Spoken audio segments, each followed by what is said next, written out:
Hello, happy Thursday. Welcome back to Pyanodons. Earlier this week, on Tuesday, we did a bunch of smaller things. We didn't make huge progress towards science, but progress was made, it just wasn't on the big milestones.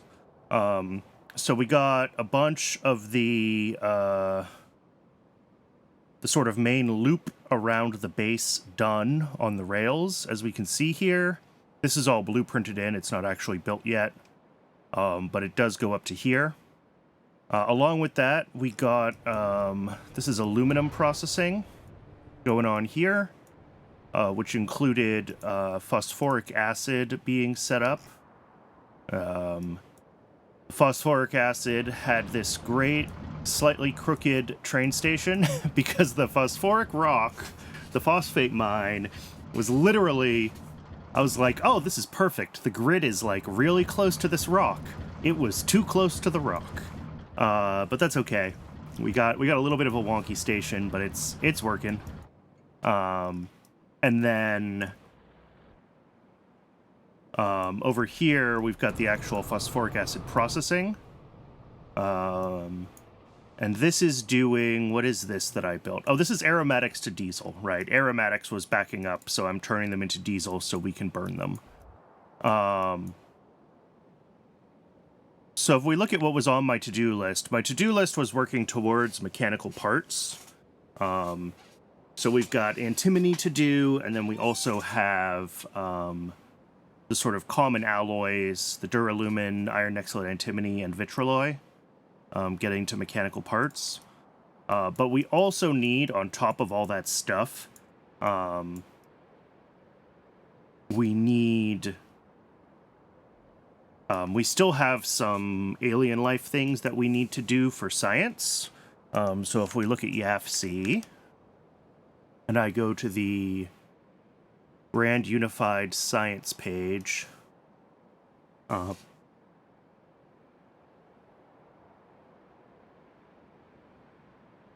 let's see.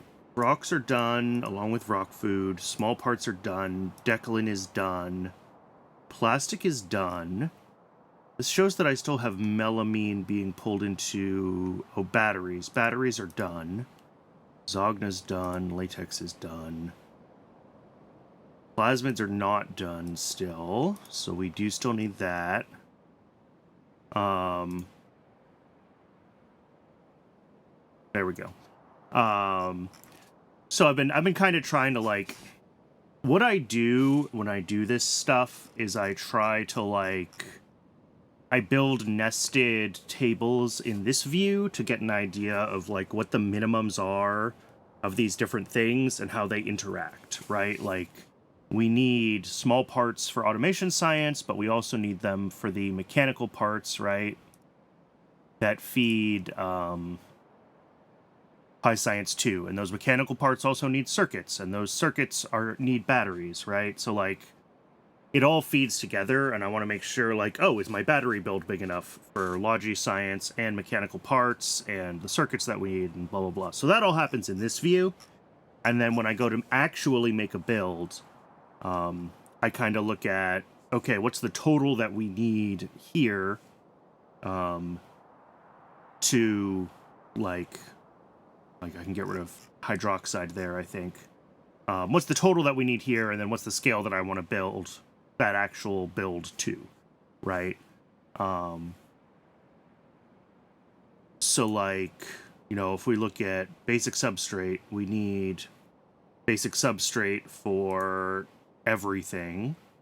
Although in this case, they need it for Sarkarus. Yeah, which spoils in half an hour.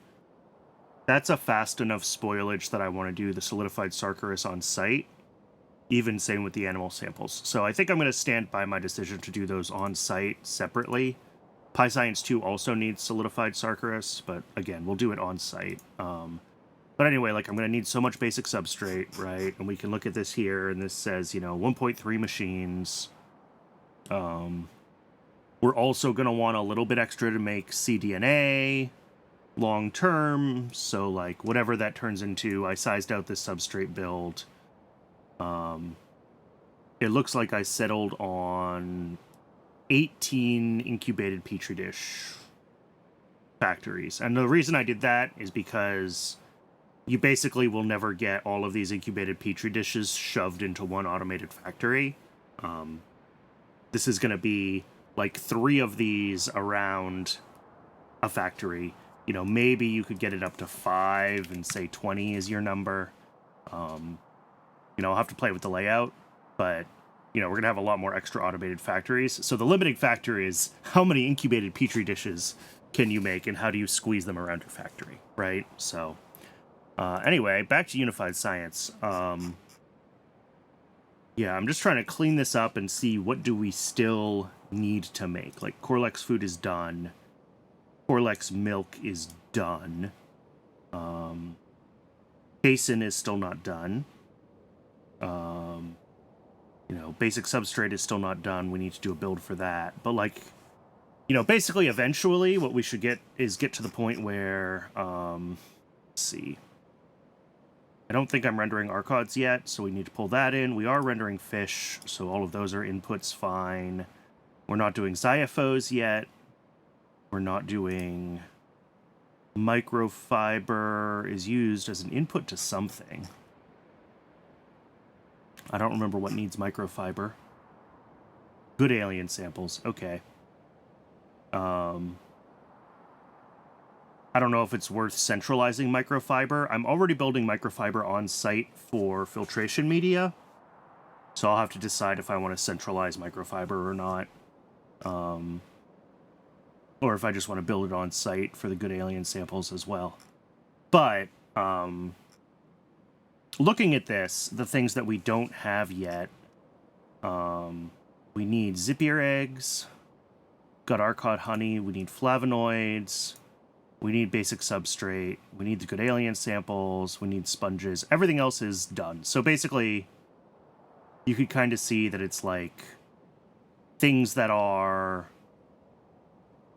made on the factory are no longer linked here, right? So, like, we're actually not making stone bricks. Maybe we'll make them from clay. So, like, here you could see for automation science packs, I just need stone bricks. For pie science, we just need the basic substrate. We still need to be making poor alien sample and plasmids and cotton guts and good alien samples. And anyway, anything that's on this page is not being made yet. And I think I've got it into that state. So we can use this and we can say, all right, if we want to look at the alien life things that still need to be done, we've got Zipir eggs, we've got Xyhiphoes, and the flavonoids need yaedols. I apparently have 2 different yaedol recipes. One that uses special fungal substrate. Oh no, I don't have that one researched yet. So it's going to be this build. That's actually a pretty significantly sized build. The Xyhiphoes is a small one. And we only need to make Zipir eggs, not Zipirs themselves, which is interesting. So like for these, we just need enough. I don't think Zipir eggs are used for anything else, just for Zipirs. So we could set up a build of Zipirs, I think, pretty easily. I mean, we only need 6 Zipirs to have the eggs going. So, like, we could... It's tempting to not even bootstrap them. And to just make 6 directly with cDNA and call it a day. And then if we need to, we can take eggs from this build and, like, grow them into zips elsewhere, right, in the artificial reefs. But, like, if Zipir eggs aren't used for anything, I guess what they might end up being used for is if you, we make Zipirs here and we render Zipirs, this arthropod blood, which we need for vanadium, and apparently Zipirs are a good source of arthropod blood.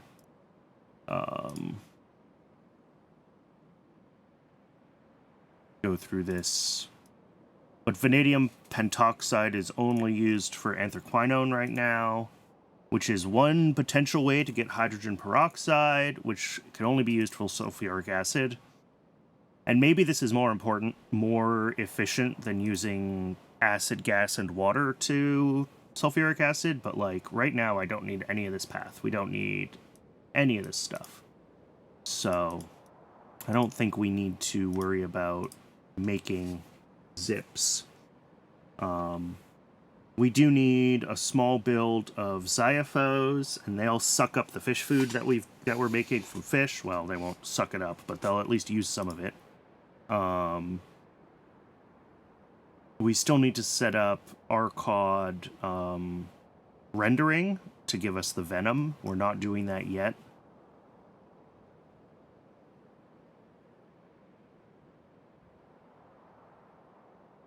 How did I end up with two different... Okay. Oh, because this makes 100-degree water now. Okay, yeah. We separated out the water temperatures in a YAFC update. So now I can actually separately void the 100-degree water. Very nice. Void water at 100 degrees. There we go.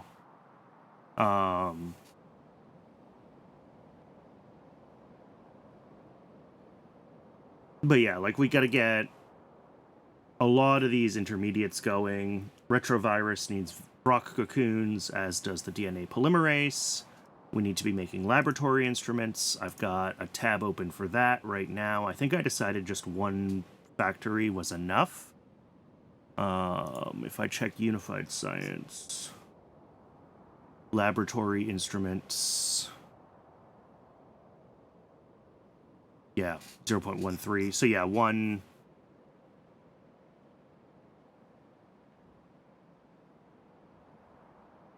machine making laboratory instruments is enough. So that's kind of the thing, right? Is we just kind of keep going through, and as we check things off from here, we'll be able to say that, like, okay, this is done. Like, this looks like, looking at poor alien samples, like,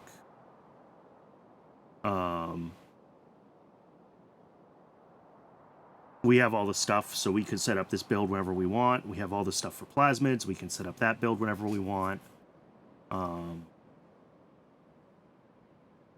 Lamps, we don't need to link because lamp is done, so we can remove that link. So there's a lot of these things that we can just set up. Sea sponges we need to do. I'm pulling these down because these are alien life things, and they're going to take time to set up. You know, we need 8 whole sea sponges, or at least a couple of them, to be modules in this sponge culture building, right? We need a significant number of yaedols, actually.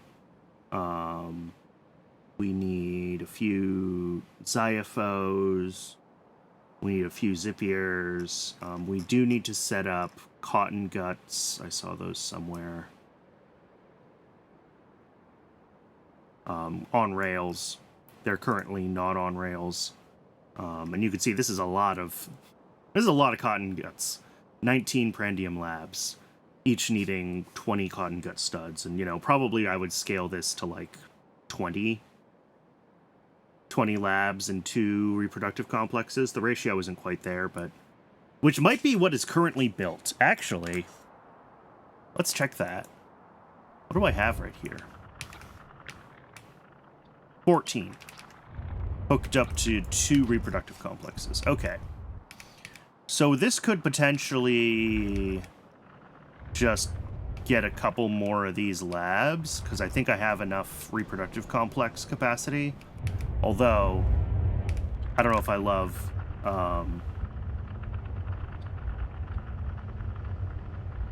having it tied to the old base. We might want to move our cotton gut build to rails, because we are going to decommission that Logi Science build eventually. So we could potentially move the cotton... Excuse me, sorry about that. Move the cotton guts to the rail base, and we'd only need to build, you know, half a dozen more Prandium labs You know, like, yeah, it's a pretty big Moondrop build, a pretty big Relesia build, but at this point, doing that migration isn't super difficult, so... but we're not going to worry about that today, because Cotton Guts, I think, are pretty well set up. The things that I want to get started on are the Zipirs and the Xyhiphoes, and maybe the yaedols. And then while those are running through the creature chamber, we can go ahead and work on other parts of the base, right? We've got the basic substrate build, we've still got alloys for mechanical parts, and all of that stuff. So, creature chamber. We're not doing any of this anymore. Let's do Zipirs. Alright, it needs Zipir Codex and Crustacean DNA. That's easy. So, Zipir Codex only requests like 5 of them at a time. We'll name you Zips. And then over here, we'll change this to Crustacean DNA samples. We'll change this to request Zips. So both of these want the Zipir codexes. This needs some Logi Science packs fed in manually. That's easy enough for me to do. And then... I need to start making the actual codexes. So up here, I've got a machine that I've just been swapping around between the different codexes. Somewhere, yeah, here it is. Because they usually all need the same inputs. Look, it needs the same inputs. So we just make a new slot. Oh, it's got trash in it. Of course it does. There we go. So this will make Zipir... Oh my god. Why are you still...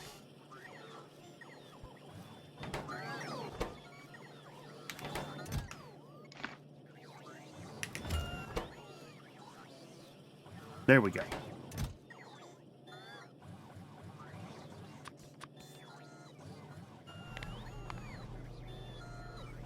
And yes, we have spares of like every codex type, but they're cheap enough that I just don't care if we overproduce them. So that'll get that going, and I just need to grab some Logi Science packs and throw them down. And once we have a few zips running, or we have them sort of breeding over there, not breeding yet, cloning? What exactly do we do in the creature chamber?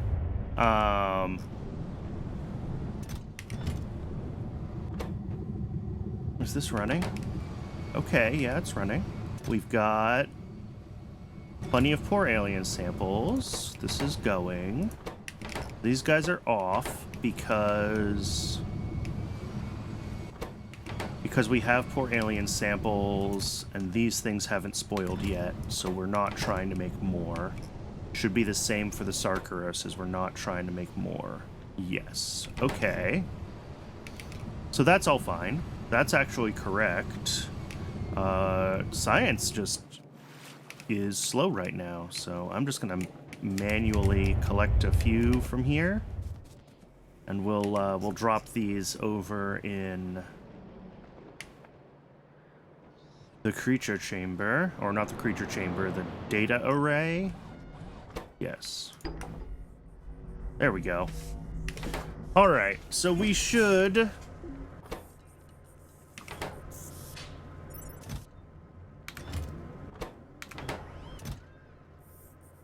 Yeah, both of these have more Zipir codexes on the way, crustacean DNA samples.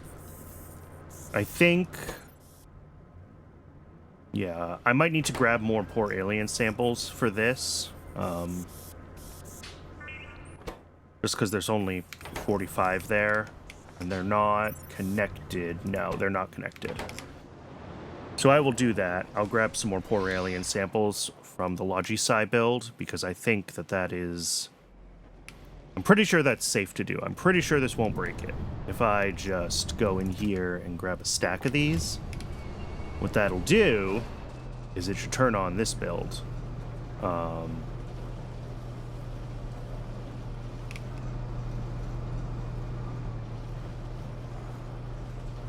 Because somewhere in here, some of these inserters are set to do something.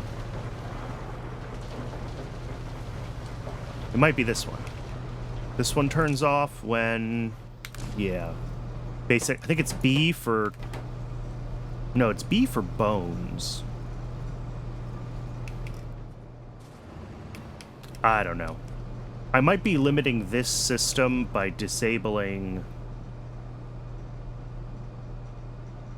This system? No, that can't be right. Yeah, I disable this one.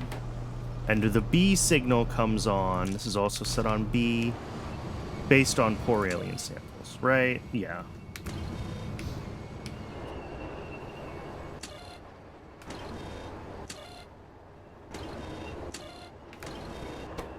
Yeah, and then these are turned on because the skull signal is on, and the skull signal is on from B being on, not from A being on. Yep, okay. And then A is on based on needing animal samples, and S turns on when we need Sarkarus. Okay. I vaguely remember how that works.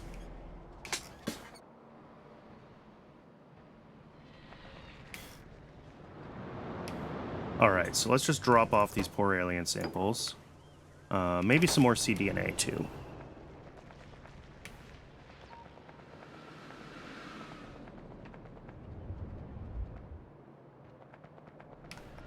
Since it's automated, may as well.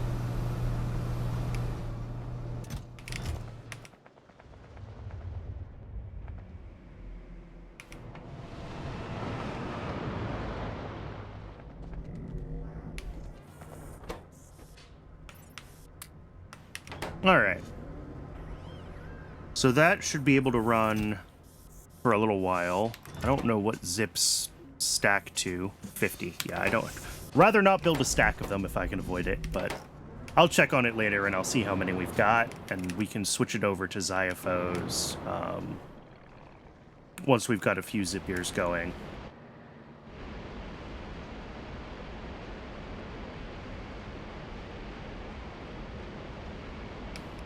All right, so with those done, or with those started, I think it's back to, like, all of this. We got to get antimony mining set up. We got to do our various alloys and mechanical parts. So let's flip back to YAFC. And let's find mechanical parts. And let's figure out... Well, actually, let's just do an antimony build. I don't think I have an antimony tab. I don't. Okay, new tab. Antimony. So if we're bringing in antimony ore, as always, we start with a belt.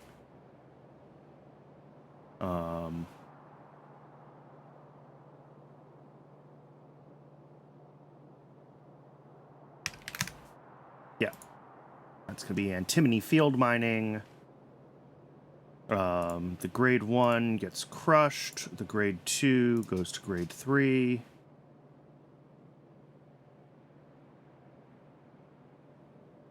The grade 3 goes to grade 4, and the grade 4 goes to antimony oxide. Which, of course, we're going to run off of fiber, because we can.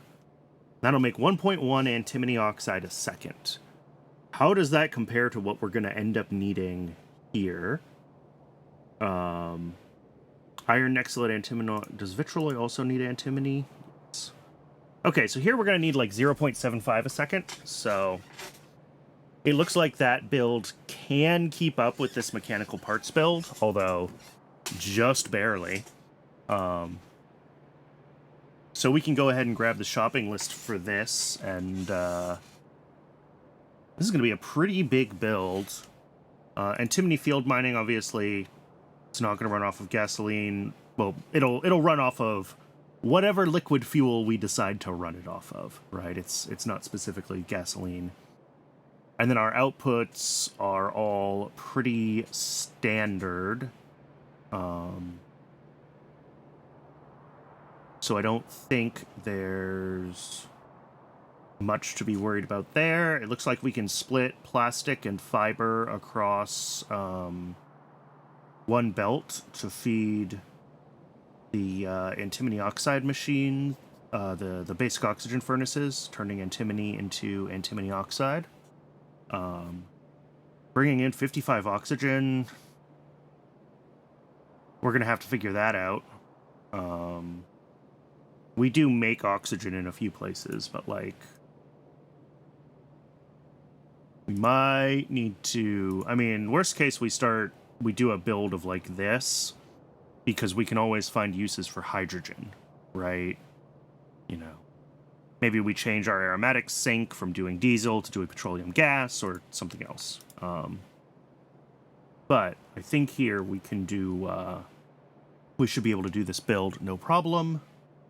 So let's shopping list, export to blueprint as a requester. This is my new favorite. Let's make sure we're not in bot range. We're going to import the blueprint string.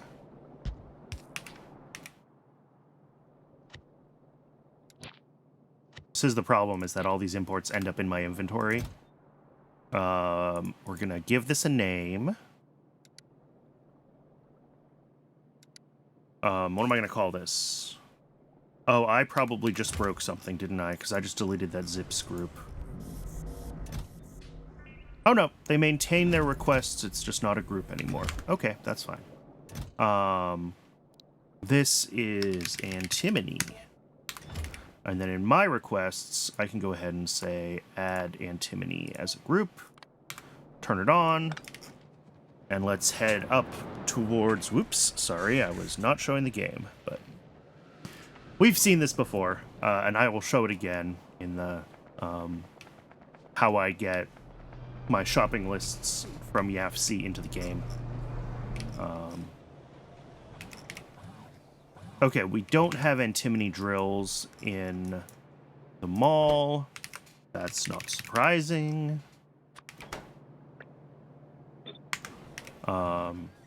So what does it take to make those? A bunch of circuits, a bunch of aluminum. Alright, that's easy. Aluminum. Circuits.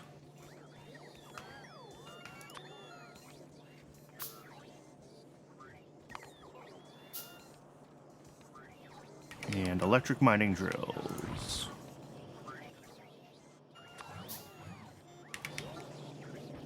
Is interesting that this was, like, off. Need more aluminum, though.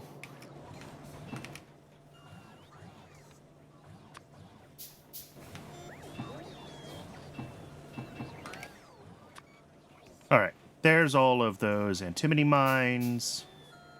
Everything else is just still being brought over by the bots. What can I do with my inventory? I got a bunch of garbage.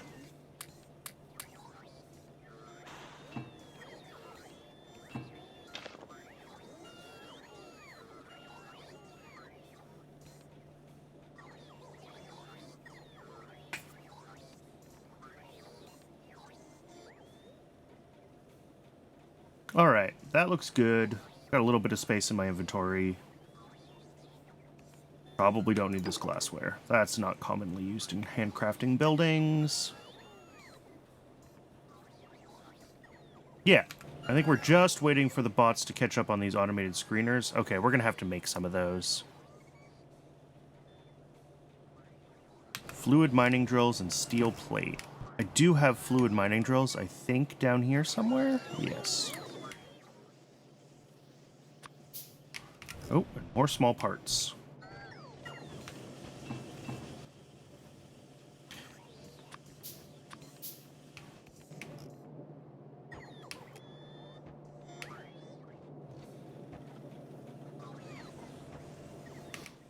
What I should actually do here, if I can make the space for it, is...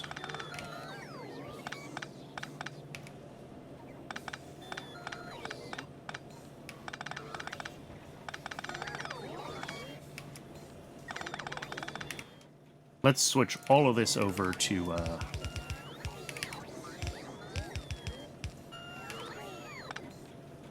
and then this is here still, and all that these are doing is leaving space for power poles.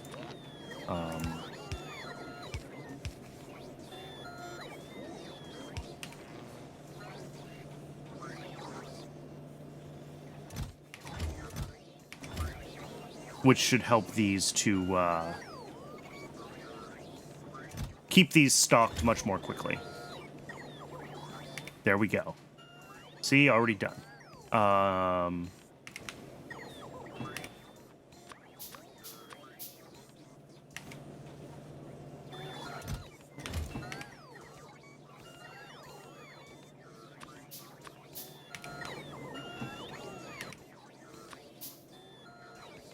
I need half a dozen more of those automated screeners. Yeah.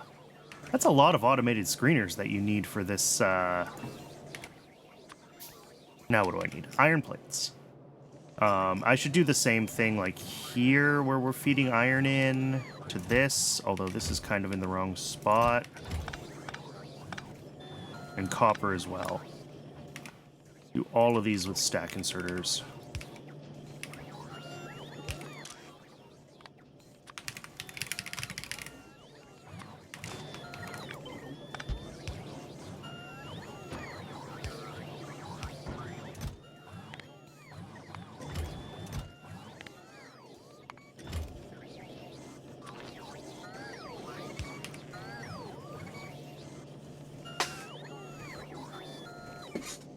Yeah, there we go. That's looking great. And you can see just how much more quickly this is going to fill this. Especially since these belts are stacked currently, or at least the iron belt is stacked. The copper belt is not. But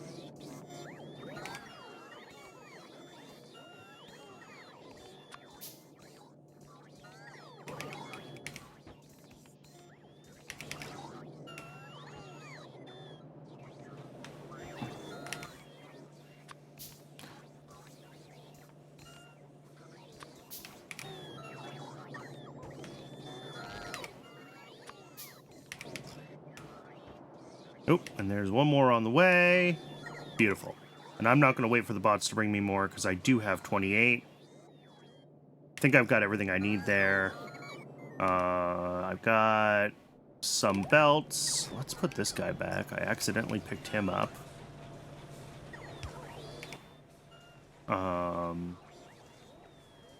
Yeah, we've got all the oxygen furnaces. We've got the jaw crushers. I think we're good to go. I'm probably going to have to come back for more stuff, but let's, first things first, let's find antimony ore in a place that I can mine it. That's kind of close to rails. That I haven't built on top of. That's the other question. Is there a patch that's near the base? And this is 10 miners that fit on this patch, but I'm already using this patch. And I need 12 miners. So, I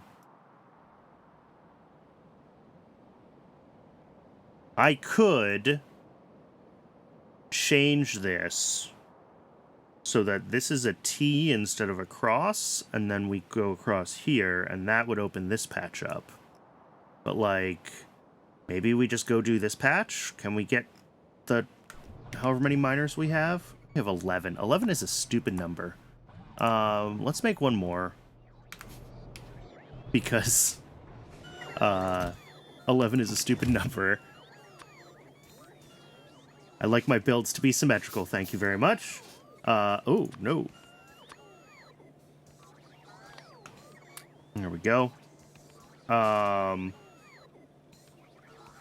because if we can fit a dozen miners on, like, this one, then we could hook up over here. I don't think it would be too hard to set up a rail station around here. There's also this one, which might be easier to get miners on. I don't know. Like, where else do we have decent-sized patches? There's this one. Which, like, we could do a line out here to get to this one, turn this corner into a T and come out, and then do a little spur for this antimony patch. That's an option. Man, I did a really good job of building my base directly on top of all the patches. There's this one. Ooh. Maybe this one. We've already got this spur here for, we're doing... What is this? Chromium mining? Yeah. And coal here. So I could put antimony right here. I don't love how much stuff I've got coming off of this one spur.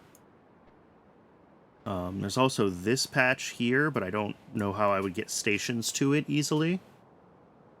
Man,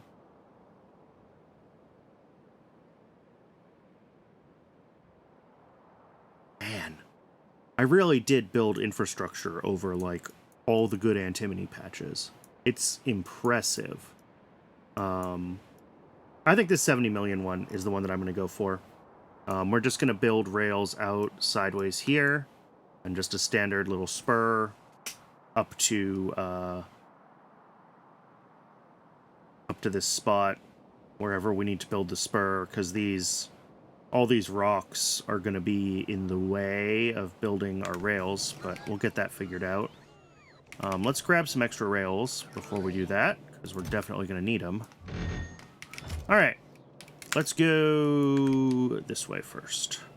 I think it's faster to go north instead to go north first to get to the highway, to loop around and go south at this point.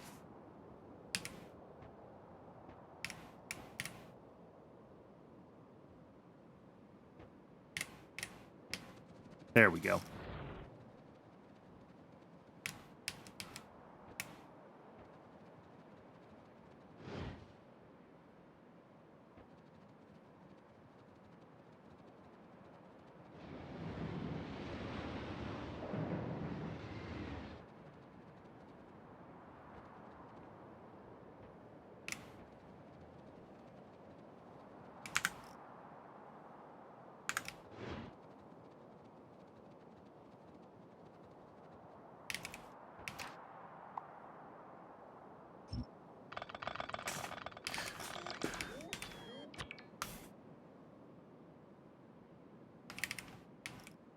Cool thing about this base now is I think in most places we are sufficiently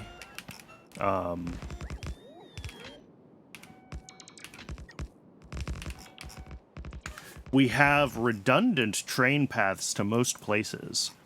So for the most part, I expect that when I remove things like this to do maintenance work on rails, the bots or the trains should be able to reroute without any issues, which is super cool.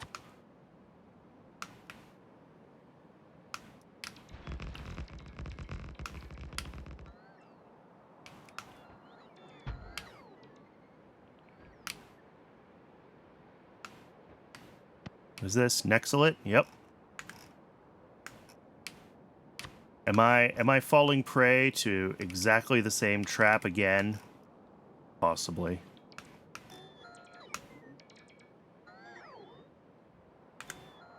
Let's see, does this go here? Or does it go like here? Ooh. I think one more.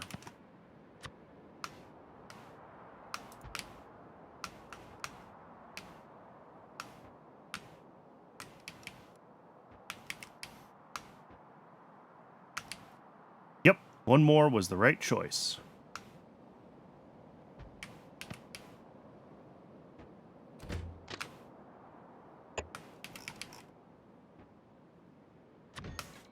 And we need a fuel drop-off, right? Because antimony mining takes a fuel. It doesn't have a mining fluid. It just needs fuel. Yeah. So we need a fuel drop-off for that.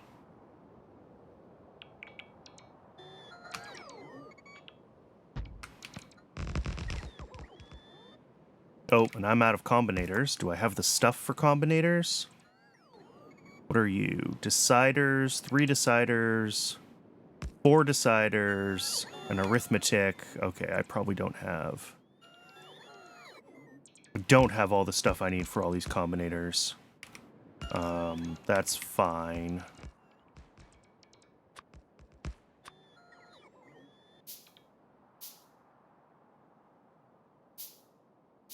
Yeah, I'm gonna have to go get more stuff for more combinators.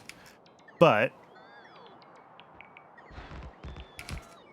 we should be able to drop down all of these antimony miners.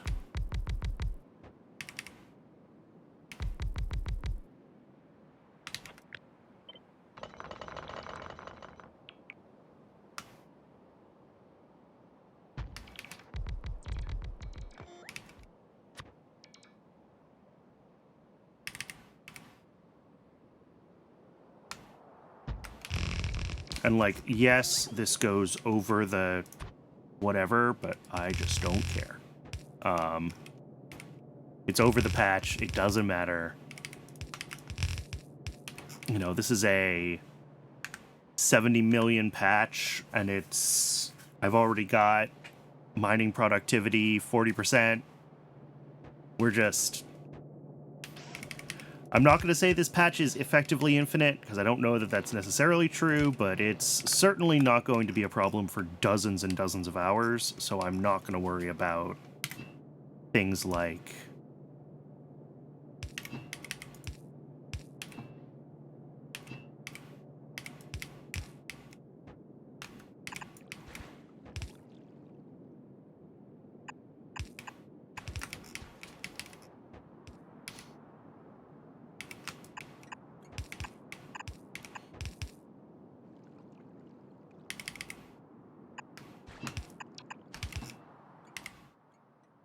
Alright, what do I need for these guys that I don't have? Duralumin and lead. Alright, I missed some things that I need to finish getting this turned on all the way.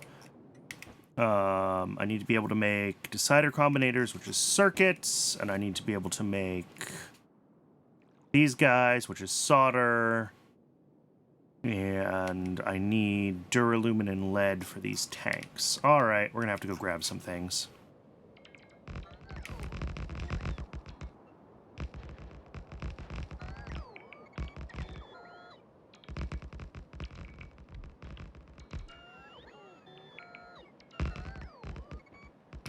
Let the bots finish building out this infrastructure while I'm here, though. Just because if I run through here and let the bots go wild, they're gonna be slowly drifting across the map trying to return to me. Am I out of rail signals as well? I'm out of rail signals as well. Alright, we'll have to grab those.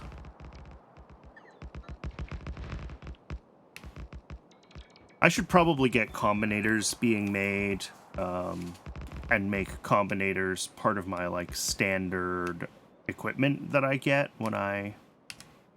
oh, whoops. I'm running away from the bots.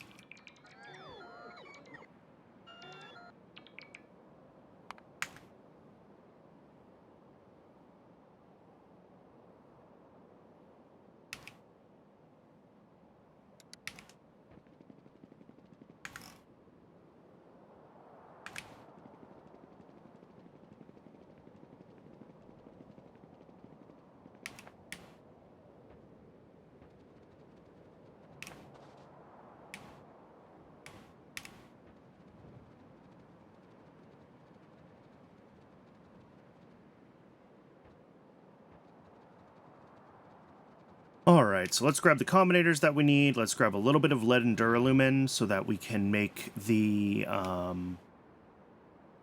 couple of those tanks that we need for the fuel drop-off.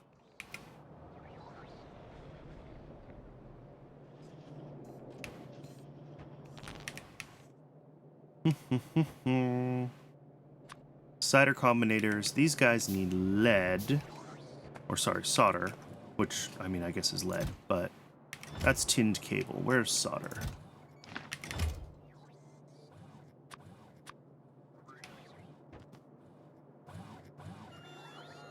Oh, those things are very expensive, selector combinators. All right.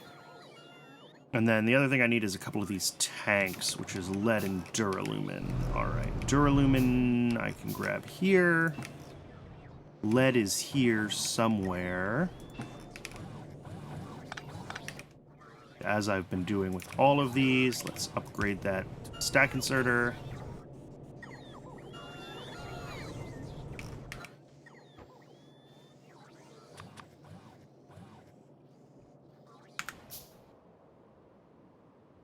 Of course, this is not on radar range, so I have no idea if there's anything else that I'm missing to hook that up. But I don't think so. I think it was just the combinators and the tanks. Everything else down there should be pretty standard and, like, be on my list. So, let's grab a stack of these. And we can get going.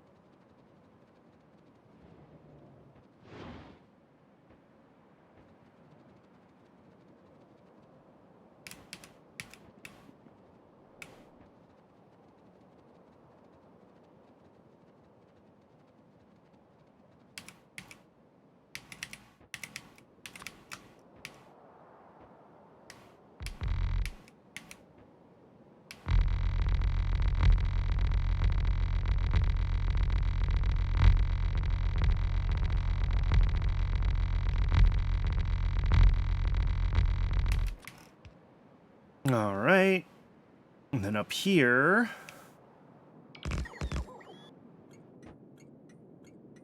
Oh, I missed an arithmetic combinator. All right.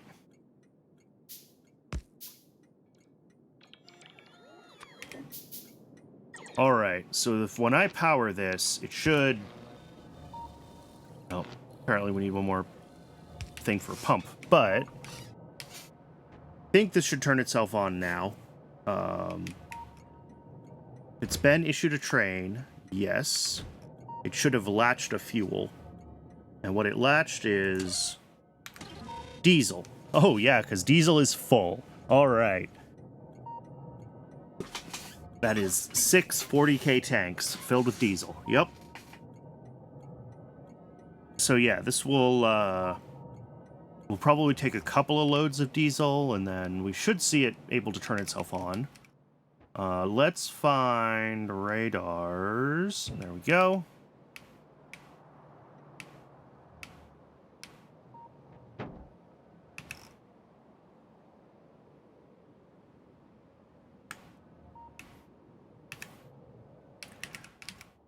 Hey, Kyron, how's it going?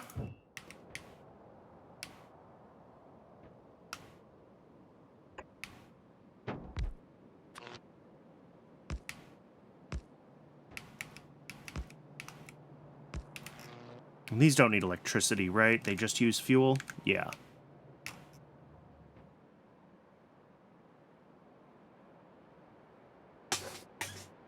All right, so that's the antimony mining. Should have all the stuff for the processing. This is going to be a fairly big build to do the processing. Let's look at YAFC real quick. Mining is done. The Great Rail Base migration continues. I'm working on getting all of the alloys that I need for mechanical parts for, if I go to the Grand Unified Science page, we need mechanical parts here for PyScience 2, and mechanical parts need iron nexlid antimony, special alloy, and vitraloy, well, and duralumin. And 2 out of those 3 things need antimony oxide. So we're building scaled up antimony, and then we're going to get these 3 alloys set up, and then I should be able... Those should be the last blockers to being able to do this mechanical parts build. And in the background, while that's going, I've got... where's my creature chamber? Still have not made the first Zipir. This is so slow. But we're making... Oh, shoot! We had an output inserter. I've been dumping the crustacean DNA samples into a box instead of into actual Zipirs. Well, that's a problem. Can I fix this with bots, or do I have to go up there? I think I have to go up there. But as I was saying, in the background, I'm trying to make Zipirs. And then once I've got a few Zipirs, we'll switch over to Xyhiphoes. And I don't know if sea sponges are creature chamber or not. But we got to get those built up as well. Kind of the last few alien life things for Pi Science 2. So it's all coming together. I was looking at my Grand Unified Science page in YAFC, and like it's... Yeah, the train transition is a big hurdle. And like... My goal has been to not ever intentionally migrate anything to Rails. It's just build what I need as I need it. But, like, the reality is that means you're rebuilding a lot of things. All right, let's find... That goes away. This goes here. Crustacean DNA samples. There we go. Although, actually, that's already 6 of the darned things, which is probably plenty. So maybe I switch this to... Yeah, okay, so sea sponge is its own thing. Let's do... Xy's. I actually don't know which ones I need for Xyhiphoes.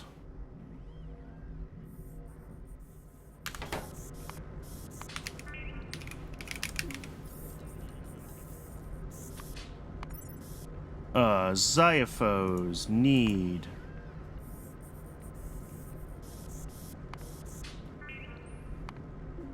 Oh!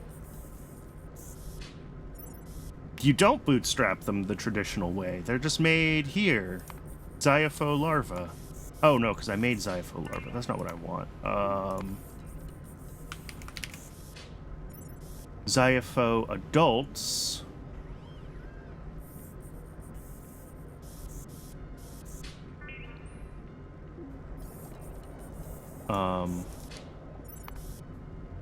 There we go. Xyhiphoes.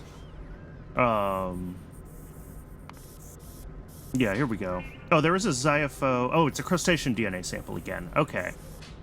So I should just let this keep making crustacean DNA samples, because we'll need them for Xyhiphoes as well as Zipirs.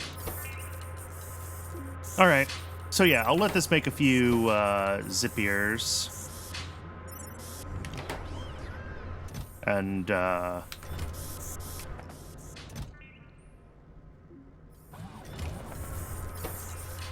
after this has made a few, we'll just switch the recipe over to the Xyhiphoes. So, let's see. This build is, I think, done. Yes, we have diesel. These should be running. Did I not hook up? Oh! I'm an idiot. These don't take fuel from the sides like normal miners. I just, like, built this pipe to the top like I always do, and it did literally nothing. Alright, I have to go fix this. Twitch is about to run an ad. It likes to do that once an hour. There's our first Zipir. I'm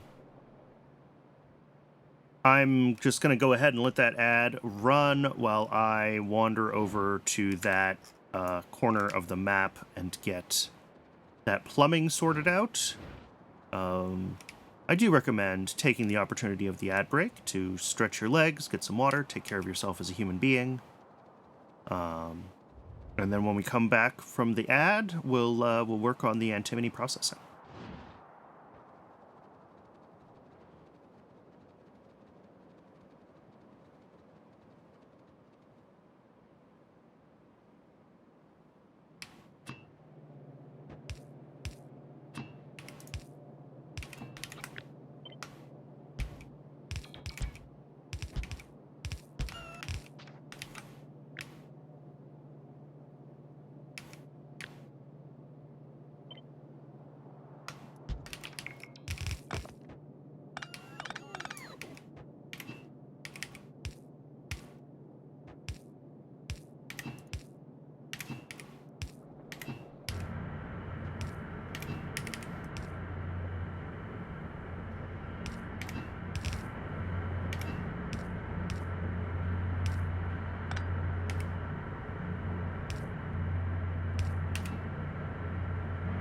All right, there we go.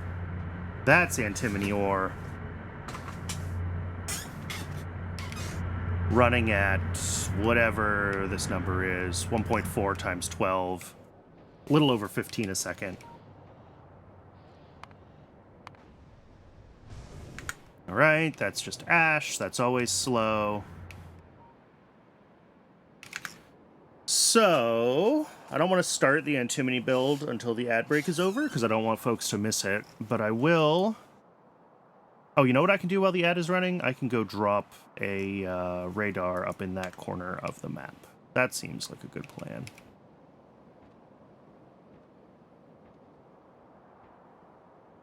That is tedious, busy work that I can do so no one misses anything exciting.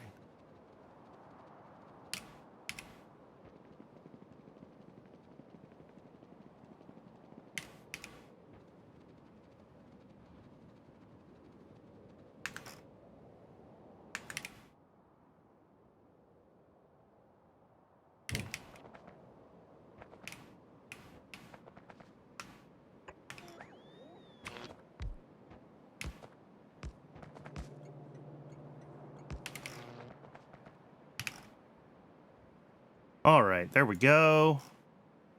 That should keep that area visible.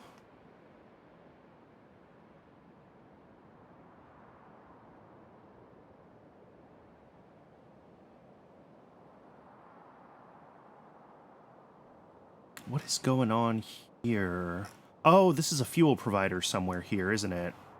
Not there. Yeah, I'm wrong. Yes, it is. Here it is. Yeah, there's a radar here. Because this is a fuel provider. Okay. Yep. That's why we've got weird radar coverage here. Because this is off-grid. And that's fine.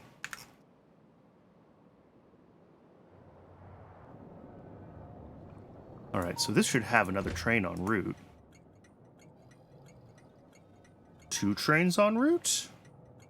Don't like that.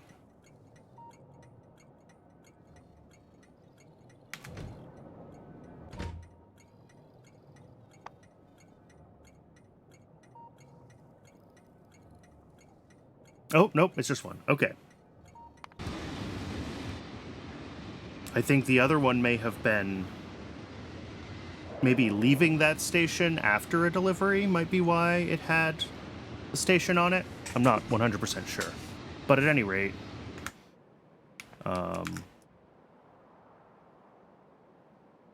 Alright, Twitch says the ad break is over. Welcome back. All I did during the break was I got these fuel pipes fixed, like I said I would. And I also... I came up here and I dropped a radar because this corner was dark, so I needed radar coverage. So the next thing that I need to do is pick a spot to do this antimony processing. Usually I end up trying to do them pretty close to the initial ore source, just because it saves some train time. And I could do that here. I can set up the antimony drop.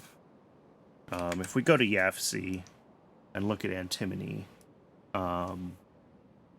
So input-wise, we have the antimony ore, fiber, plastic. So that's one solid station, one fluid station in for the oxygen, but then we do have 4 outputs. So we do need to make sure that we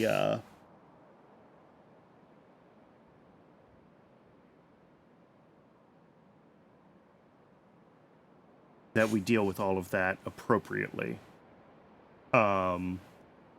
Ooh, and I'm looking at these outputs. This outputs more than... there's a way to see this. It's over here. Show total input output. Yeah. 15.5 items a second on output. So we're going to have to watch how we do this. Possibly use a long-handed inserter with 2 output belts to make sure that we're sorting this correctly. You know, maybe output the stone and the iron oxide with a long-handed inserter, and then these ones with closer inserters. I'll see. I'll think about it.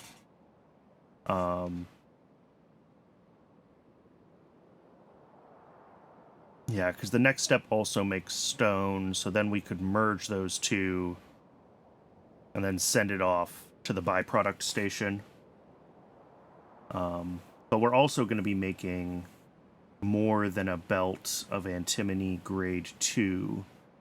We've got 15 a second, a whole belt that comes just from these jaw crushers. These, well, it's going to be 8. So we'll have to figure out how I want to split that work. I want to avoid stack inserters if I can. I don't think we need them. And they're pretty power hungry. But we'll get this done. So yeah, let's go, let's do this down here, I guess. We'll have plenty of space to build out those large,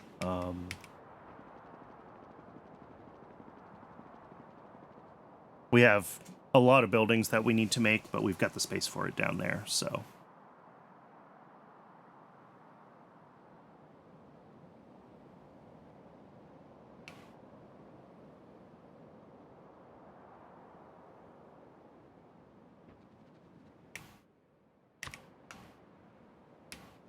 So let's drop this right here.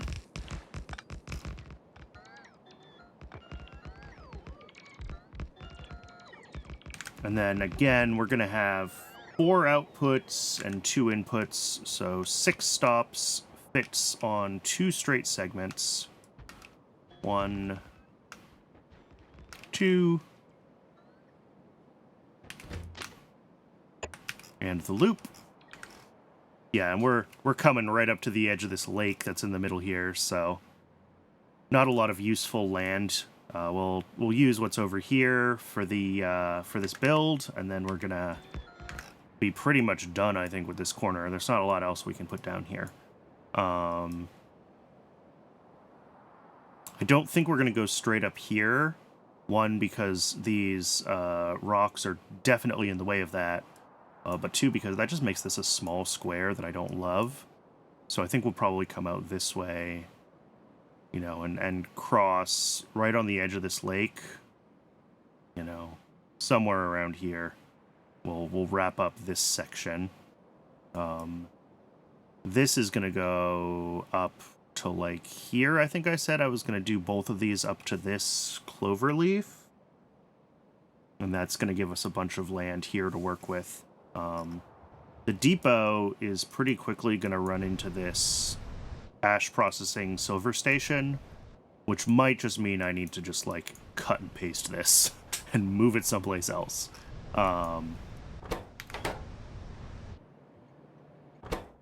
Because that's, yeah, if we need to expand the depot further, we don't have a lot of space left to do it there. But I'm not too worried about that right now.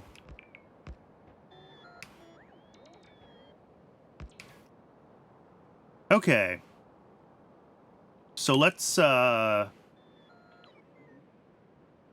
I mean, let's just start with our solid drop-off station right here. This is going to request antimony ore at like 2 stacks, and it's going to request plastic. If I could spell plastic, it would request plastic. And the third thing is fiber.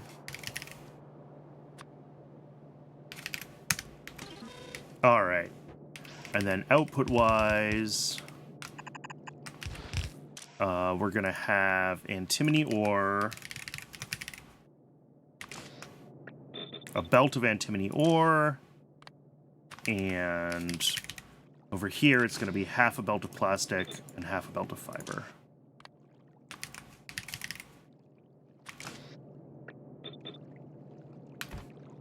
And then, of course, these, you know, connect up however.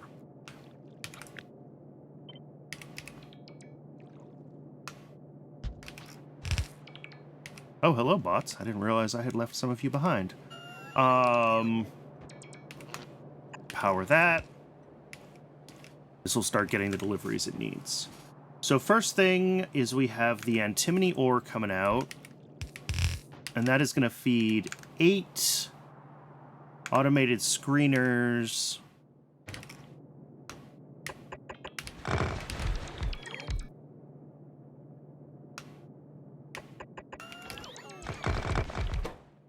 Doing... The recipe is antimony grade 2. Yes, antimony grade 2. So that's 2 to a bunch of byproducts. All right. So do this.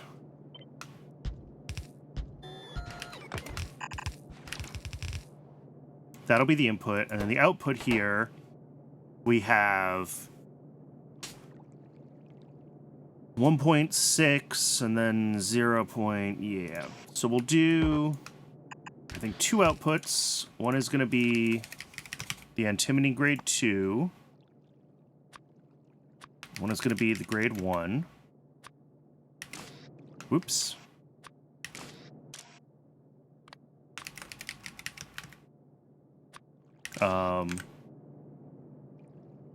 And that'll be within half a belt, because that is a grand total of 12 items a second, I think, across all of these. 1.6 times 8, whatever that is.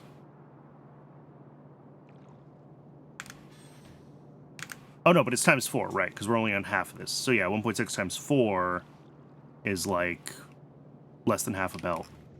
And then the other part of the output here is going to be stone and oxide. And then maybe I make both of these actually both grades of antimony. That should be fine, right?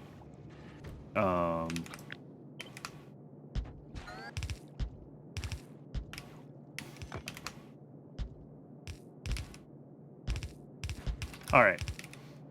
So that'll be those coming out. And then the...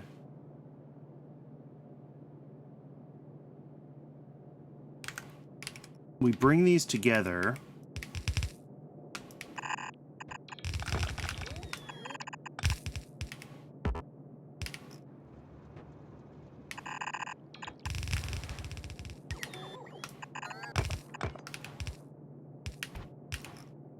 And we actually need to split. We can't just merge these. I guess we can just merge them. And then split. Yeah, okay. So yeah, these merge. And then we need to split. On the left is grade...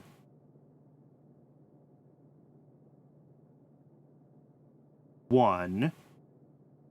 Doesn't really matter which way we do it. We'll do the grade 1 on the left. Grade 1. And that'll go through and be converted to more grade 2. And then here, we're also going to spit out 4.5 grade 2. Okay. So this comes down. Jaw crushers then. This is going to be a pretty similar build to what we did before. Antimony grade 1 to antimony grade 2. Yeah, 1 to 2.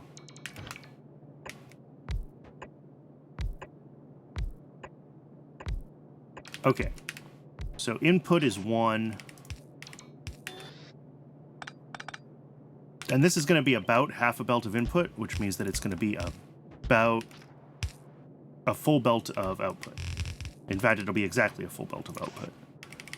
So we're going to do blue. And, you know what? No, let's just do 2 yellows. It's easier.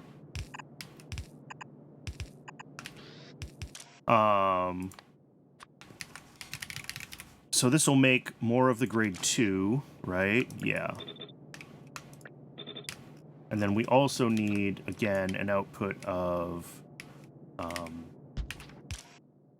stone. So that's the outputs.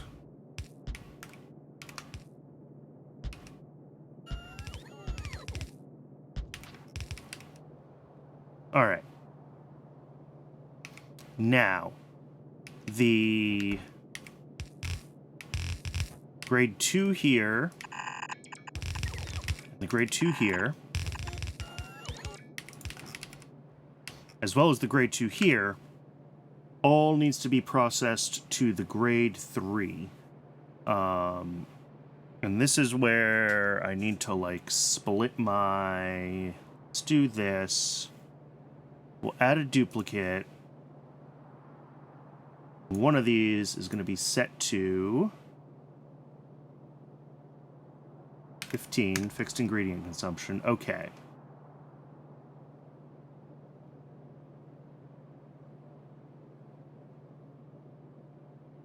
Of course. So yeah, we need 15 of these on one side and 5 of them on the other. That's fine.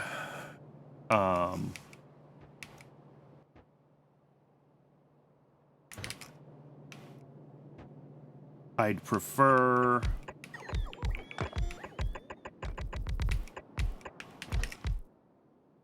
There we go. That's 15 of them.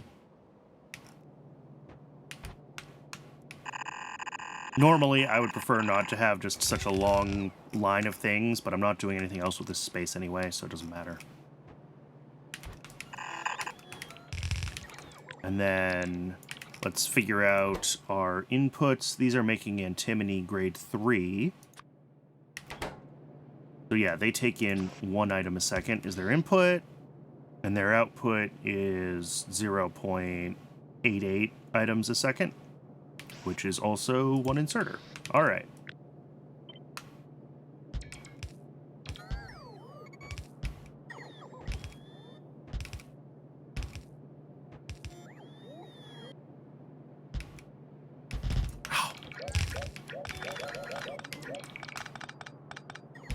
No, I thought there was a way to do this so that it would, like, align with the buildings correctly. But maybe I'm thinking blueprints. Anyway. And then we'll grab 5 of these. 3, 4, 5. There we go.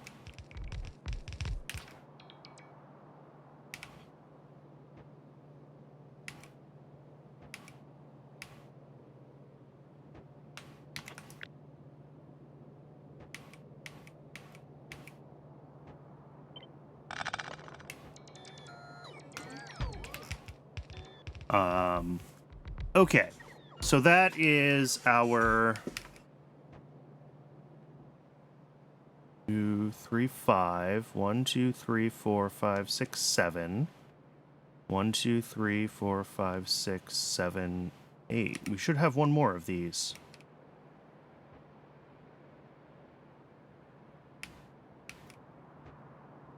One, 2, 12, 13, 14, 15, 20. Yeah. How am I missing 1? What did I do? Oh, I didn't actually pick it up yet. That's how. Okay. Crisis averted.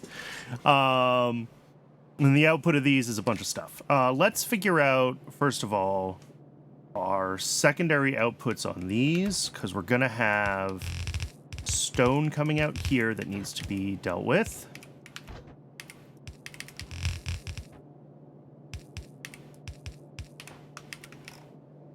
So this will be stone here. Then we're also going to have stone and...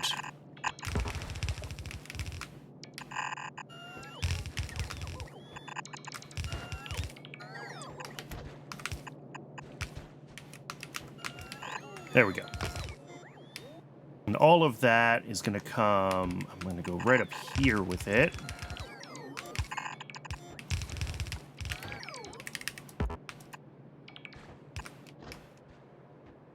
Let's do solid pickup stations. 1 and 2. Am I out of rail? Wow, I'm out of rail. All right. That's annoying. But if we pull this in here, we can do stone here, and this will come down, and this will be the iron oxide, and we're making a grand total of half an iron oxide a second and 3.6 stone. So 3.6 stone, we can do like 4 of those guys. Whoops. 4 of those guys, and half an iron oxide is just 1 lone gray inserter. And then we're also going to have a gravel byproduct from these, but we haven't gotten there yet. I do want 1 more of these just so it's symmetric. It makes me feel better. And I think same here. I'll actually do this as 6 of them.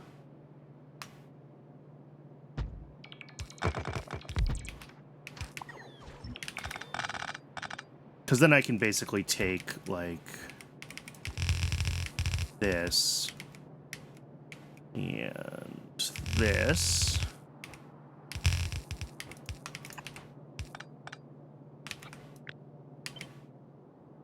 Do the same thing here.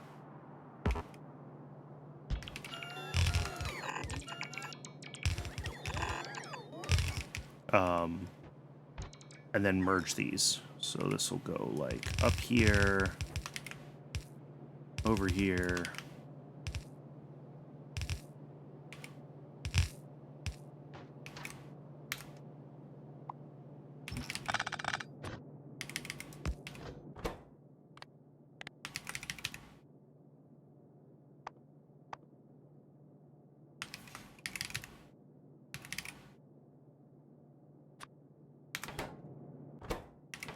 There we go.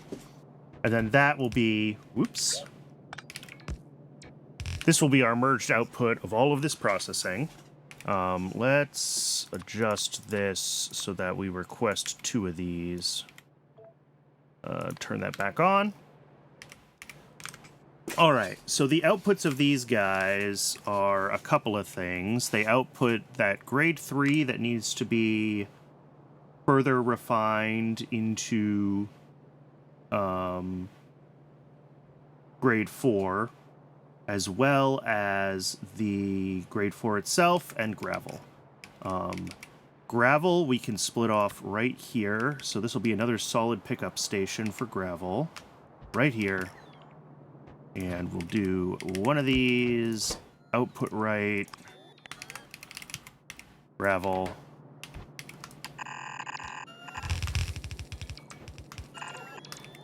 That's gravel. We make a grand total of 6 gravel a second, so I will use blue outserters for that. That's nearly half a belt. Now, the antimony grade 3, also split out to the right.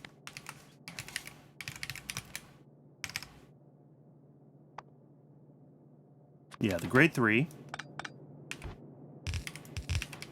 that feeds into 2 secondary crushers. We'll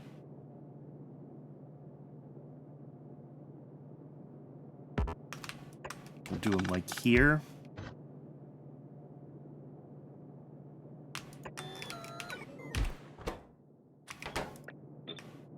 And these each get 1 in.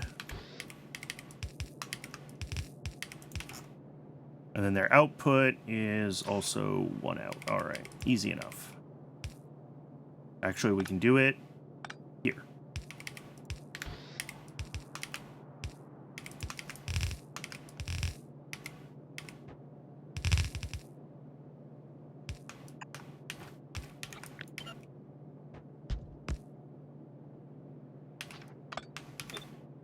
All right. And then all of that antimony, grade 4, comes into the basic oxygen furnaces, which need to feed the, which will feed our final output.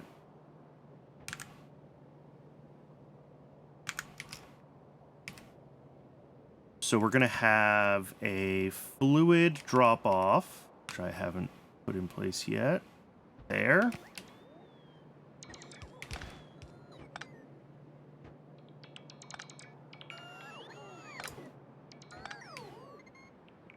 And this needs to just request oxygen.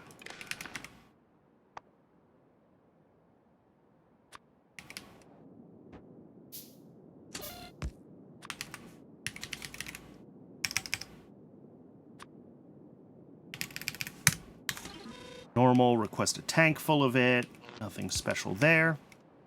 And then we're going to have one more solid pickup, which is the...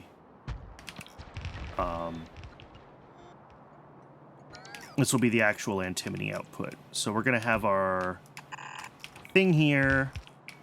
We're also going to have this belt here, which is our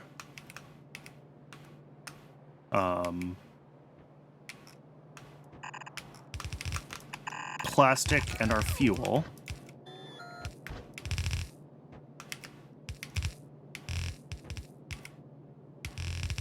Those are going to come right up together here. And then if we grab the basic oxygen furnaces,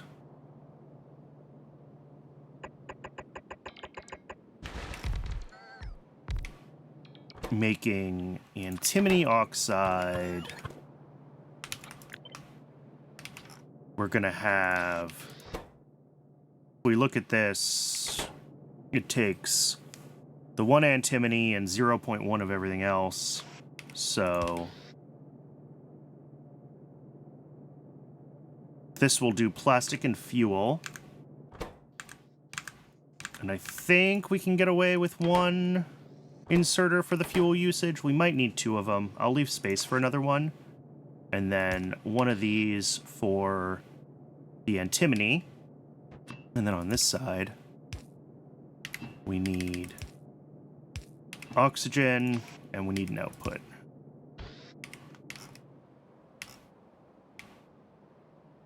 And I guess it doesn't really matter. We'll go this way.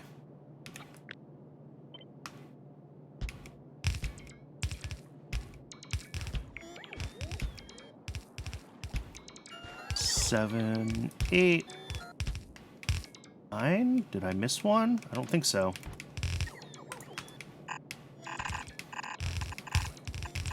Oh, I did.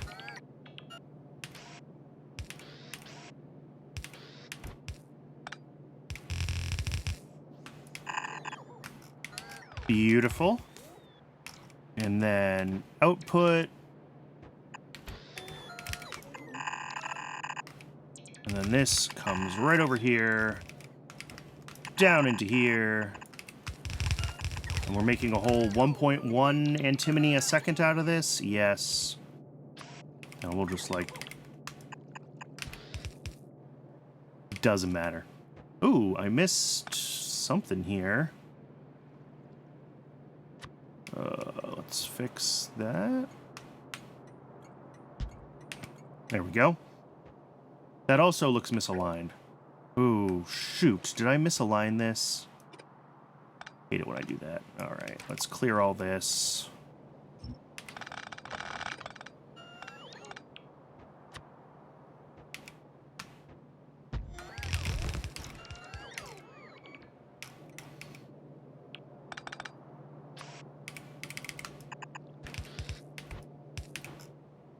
Okay, so this will be the actual antimony oxide pickup, and we just have to hook up the oxygen itself across here.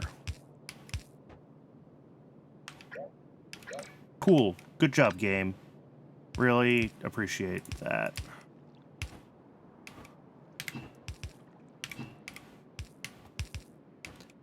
TIL that when you have blueprints, you don't have to shift drag to let the game override them. It's happy to just override ghosts if you're doing normal dragging.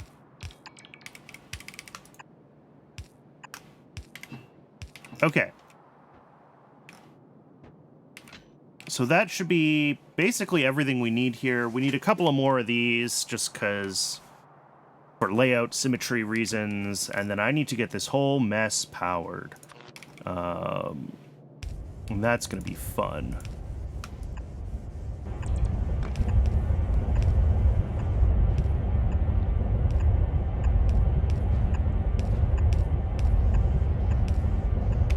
All right, there we go. Same here.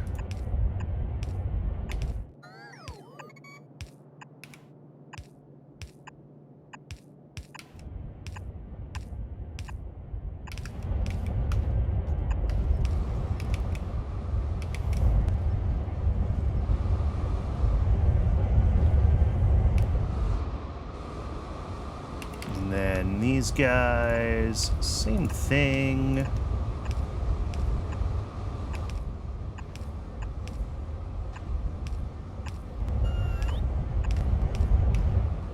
And these guys, same thing.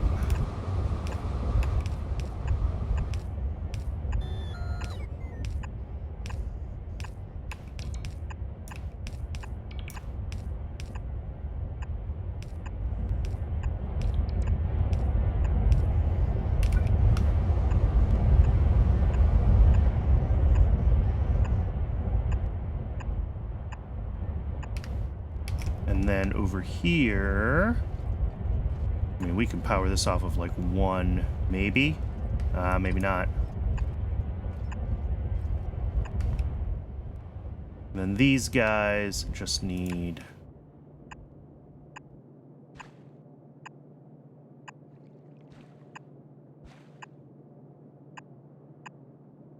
and again, there's an extra space in here for another gray inserter if it turns out that the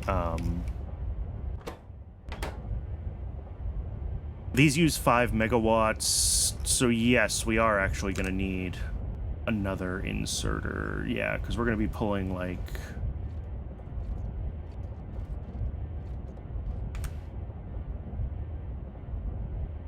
however much power fiber makes, 8 megajoules, so a little bit more than half a fiber a second. I think we're actually going to want to do this.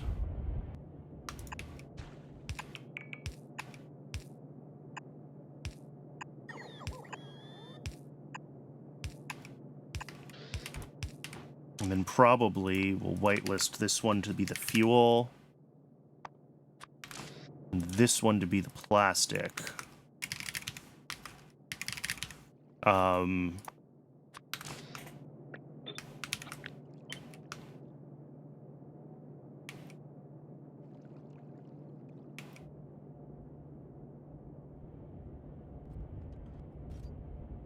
There we go. And that should, that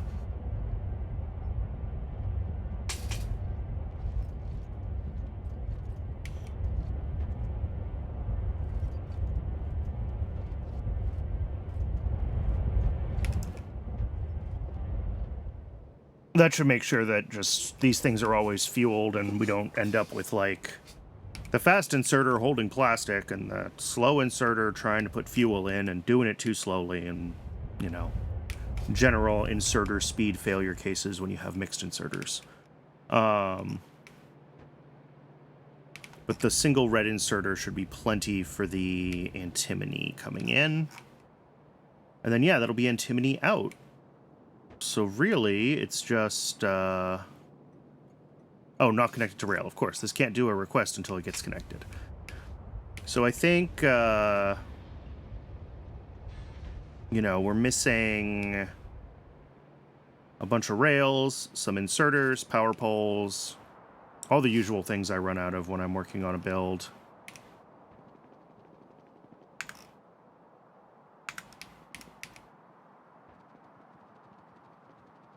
So we'll go grab that stuff, and we should be able to get this done. Oh, and I probably have a pile of zips at this point, huh? Let's check on those. How many Zipirs do I have? 4?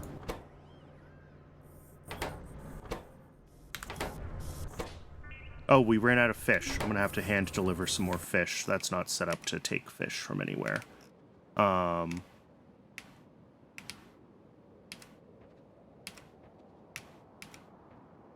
If I want to get them looping, I think I made a page for this somewhere. Yeah, zips. Yeah, let's just not. So I think this is what I designed as a setup that could, like, make Zipirs as well as feed Zipir eggs to the base, but, like, we don't need this to be this big, right? Like, if we just, like, did this, this would be enough, and we'd start with, you know, just like 1 zip on the reproductive complex and 5 of them, I guess, on the artificial reef, since I've got half a dozen. And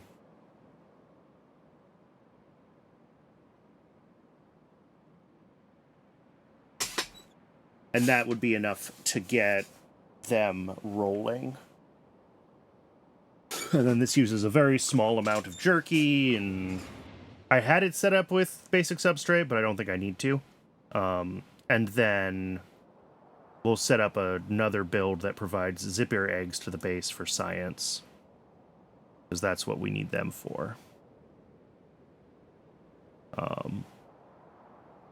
But we can just do, like, this bare minimum Zipir build on Rails pretty readily, actually. I think I can kind of do it whenever.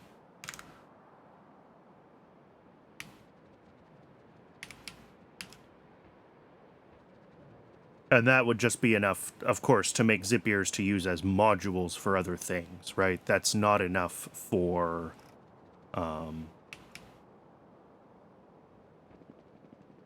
know, providing Zipirs to the base to be rendered and used for other things.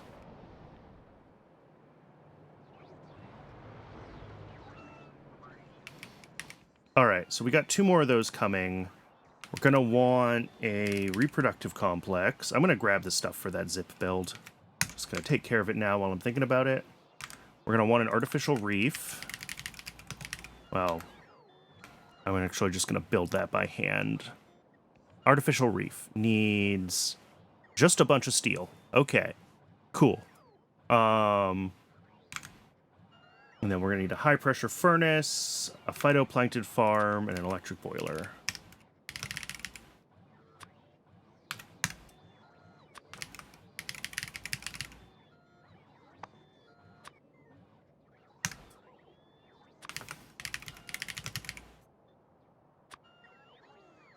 All right.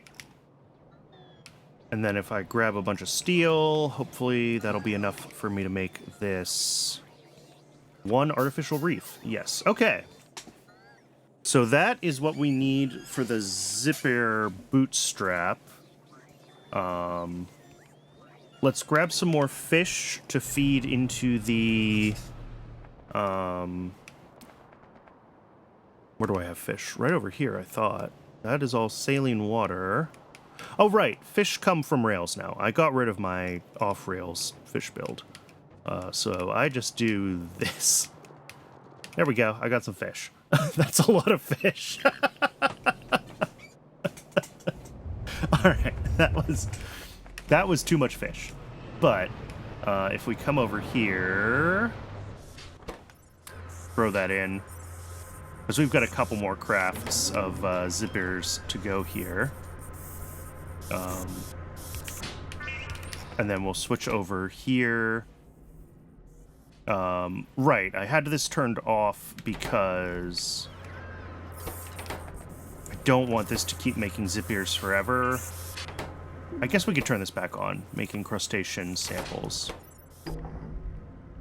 And once this makes a few more Zipirs, we'll switch this over to Xyhiphoes, and we'll start the other machine making Xyhipho codexes.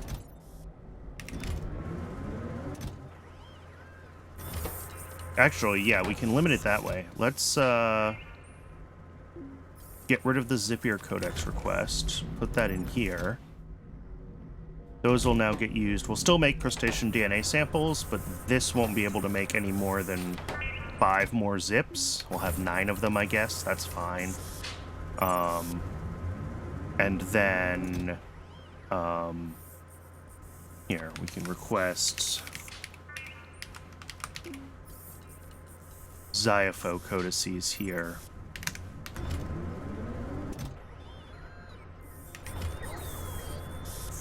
And we can start making the Xy codices up here.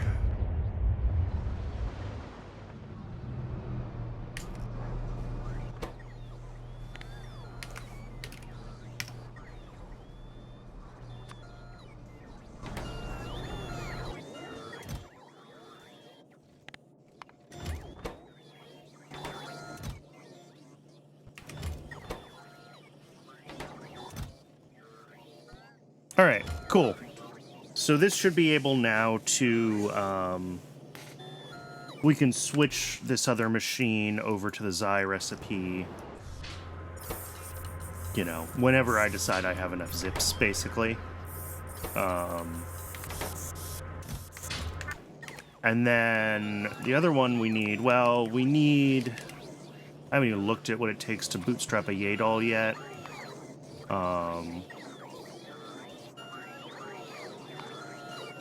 Here we go.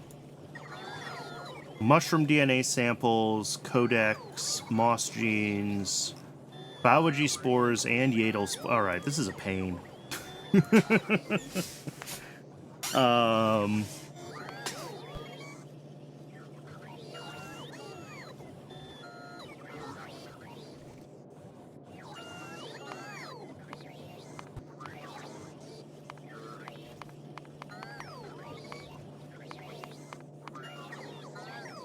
So yeah, this is the normal recipe. This is the... And how many modules are in a typical... Oh, just 3. All right. So yeah, if I want to just be able to start bootstrapping these, we only need to make...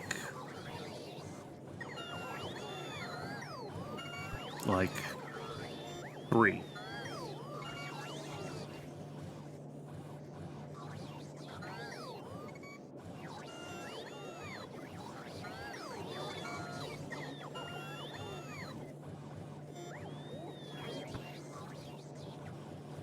And I still need fungal substrate. Okay, yeah, we can make that. We should probably make that on rails somewhere. But I don't need the fungal substrate for this build. Cool. So yeah, we should be able to get this started. Maybe I should just work on that. Let's go up here. I have a little bit of space up here that I know is inside my construction and Logibot coverage. Not as much as there used to be, but some spare space. Yeah, up here is good. So we'll put one of those down. The bots will figure that out. And we're going to make this for making yaedols. For the codex, I just need lamps and glass. I can grab both of those. I'm going to make just like half a dozen of them. And that'll be enough to do a couple of...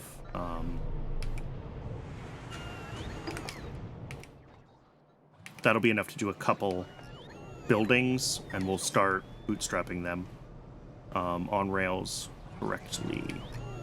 Lamp.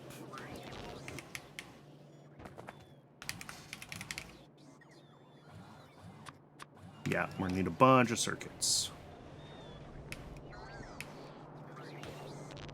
Uh-oh. That looks bad. Is that because we're pushing too many circuits onto rails? Maybe.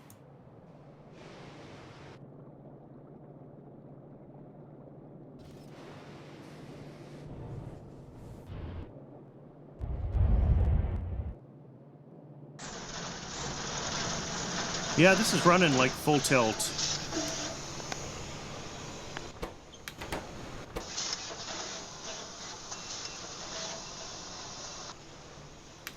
Resistors. Resistors are off. No tin? How do we not have tin? What?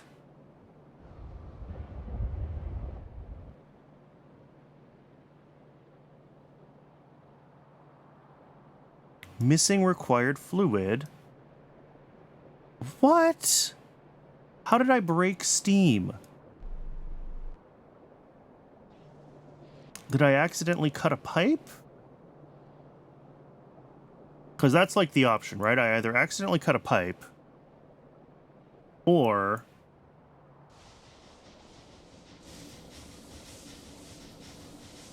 I mean, these are running fast, which they're not supposed to be.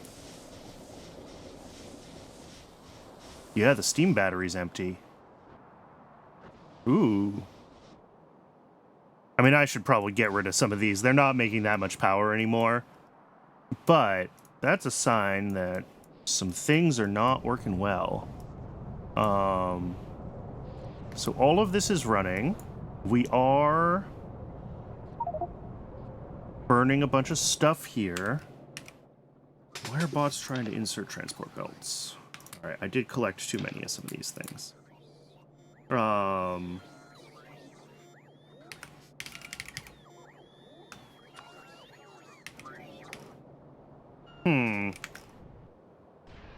I mean, this is all running, right? Yeah.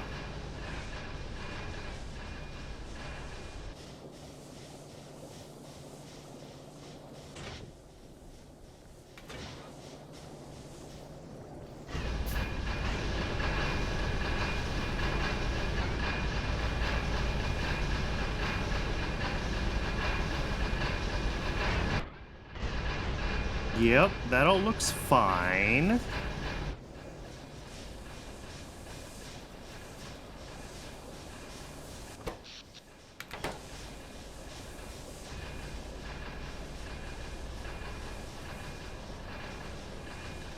Yeah, this is putting out steam to the rest of the system. I should probably just get rid of some of the steam engines, because this is such a small fraction of my power now that it's probably not worth it. Like, these are all running, right? You're not getting salt. Hot molten salt is, like, backed up. Regular salt is low. But that's fine. That means these should be able to just run. Yeah. Which means these are not running at full capacity at all. No. Yeah, I wonder if I just need to get rid of some of those steam engines, because they contribute so little to my overall power, but they're sucking away steam that I need for other things. I think that's what I'm going to do. I think I'm going to come right down here, and we're just going to do, like,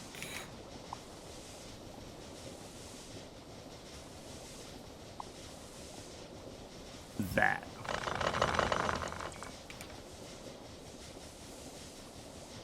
And we can see that their overall contribution to our power has not really changed, but they should be using less steam now.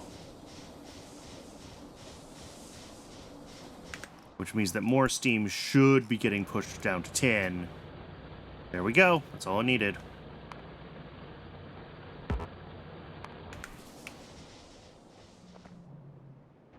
Cool. And this is why I'm trying to rely as little as possible on the belt base for anything moving forward, because I know that it is not reliable.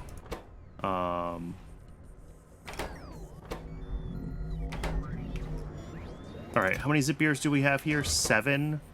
That's fine. We can switch this over to Xyhs now. Xyhiphoes.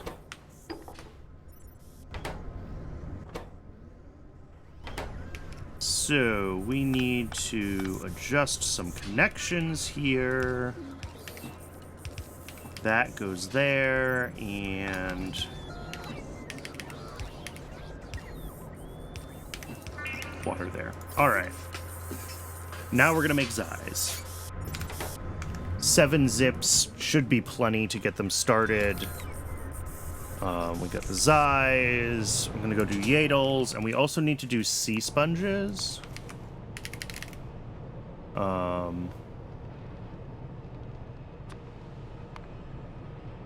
Which needs to happen. Okay, that needs sea sponge DNA samples and sea sponge codexes. So we'll need to let the Xyhs run a little bit while this still makes crustacean DNA samples.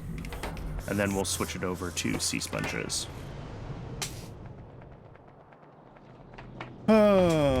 Okay. I should have the stuff I need to start setting up Zipirs, though, so I can absolutely just do that. What's going on with antimony? Did I actually finish this build? No. I need to come down here and finish this. So let's do that first. And then we can set up zips somewhere. And get those started. And again, initially that'll just be enough of the zips to make... Alright, we need a couple of... What else do we need in here? We need a bunch of stuff in here for this to work. Microorganism mine.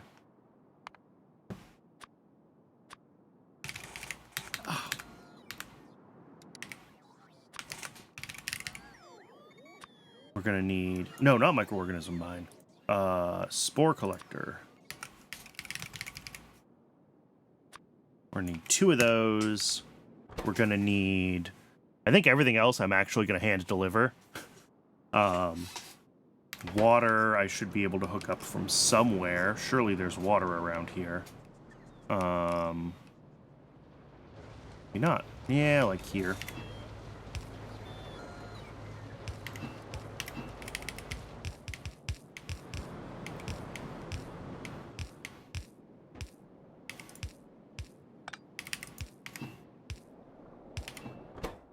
Water. The bots should be able to bring me those spore collectors in a minute.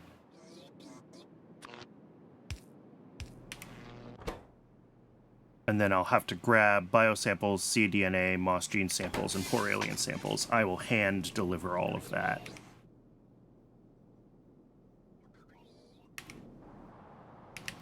What do we need? cDNA, moss gene samples, biosamples, and poor alien samples. Okay.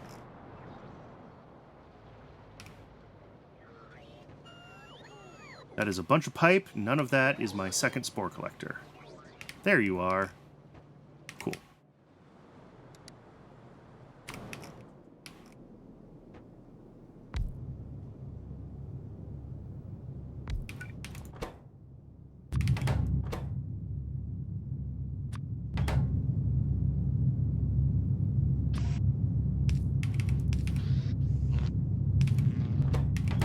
All right, spores. Biosamples, cDNA, moss genes, poor alien. Okay. Most of that should be available right down here. Although not necessarily in boxes. Like cDNA, yeah. We've got biosamples. Oh, but I also... Here.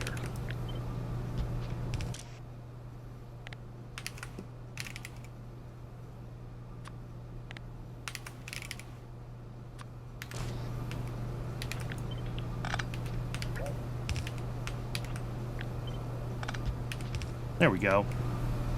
And if we make cDNA a provider chest, we can bring in the stuff we need up there, and then all I need then... Poor alien samples, because I just made all 3 of these available. Oh, and mushroom DNA samples. I'm going to bet I have some of those in the Logi network, but I can go make those with the data array too. If I come down here, we have poor alien samples. Hey, there's our first Xyhiphoe. Poor alien samples. There we go.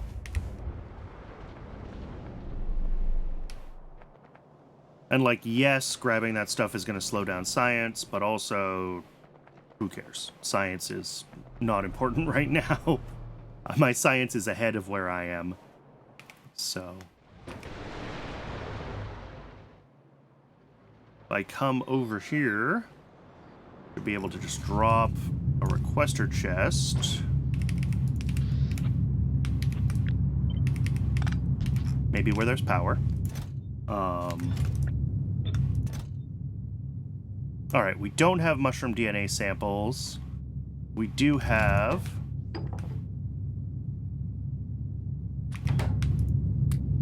cDNA. Mushroom moss genes will come up. Biosamples will be brought up. Spores are being delivered already. So it's just the mushroom DNA samples that we need. What do those need? Biology Codex, Automation Science Pack, Wooden Shed.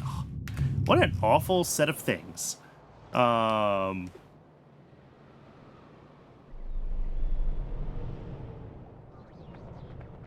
Alright, we've probably made enough Xy codices.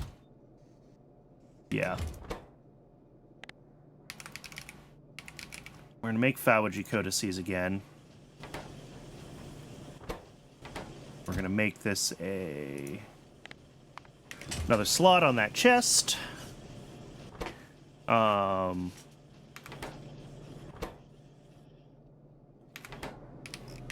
then... Boy, how do I want to do this? Maybe I just make a data array. And I put it up there myself. Steel... Small parts... Data array.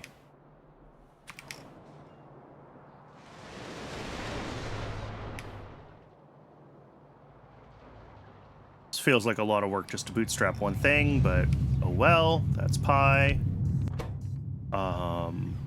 Mushroom DNA samples.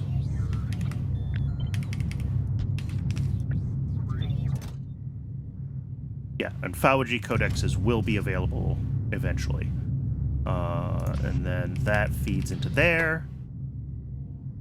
We're just still waiting for moss gene samples, which are available and are en route. So this should be pretty much ready to go. We'll have, at some point, we'll have some yaedols. That was a fun diversion. Down here, we've got one Xy. I don't know how many of those we are actually going to need for them to bootstrap, but... Alright, Twitch is telling me that it wants to run an ad soon, so we will let that go. I do have to go and just let the bots finish assembling the antimony build, and then I think when we come back from the ad break, we'll go ahead and we'll get the Zipir... Oh, let's grab the stuff now for that. We'll get the Zipir reproduction started. that should be a pretty good... it'll be a quick project, but, you know, we just want to start them running so that we have them, right? Because we'll need them later. So yeah, I'll finish up the antimony build while the ad runs, and then we'll come back and do zips. See everyone soon.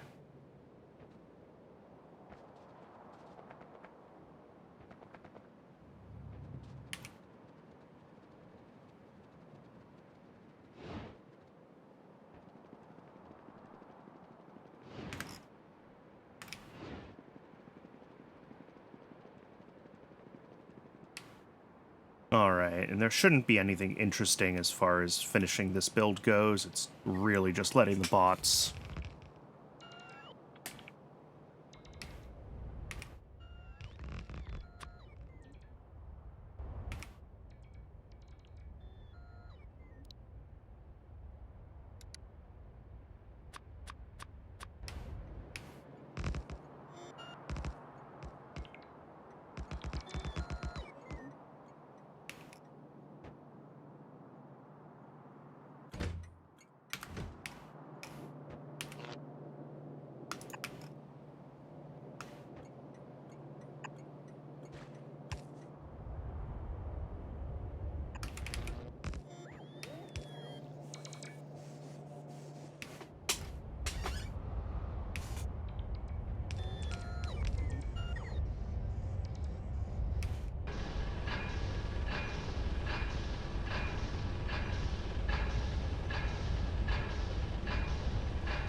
Alright.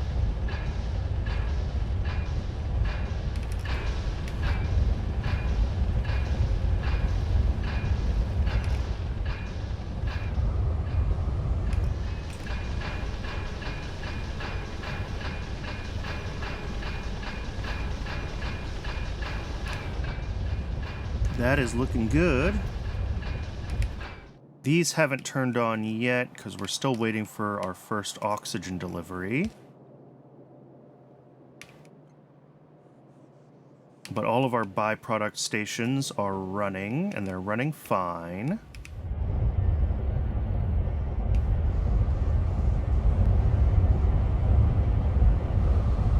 Oh.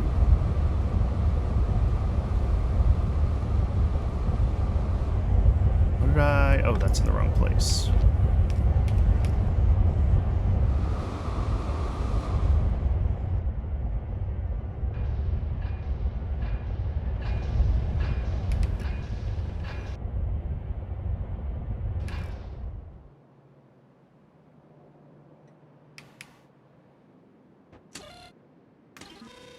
Oh, this needs to be... Yep. Negative, so it's actually a request. Now we're getting issued. Cool.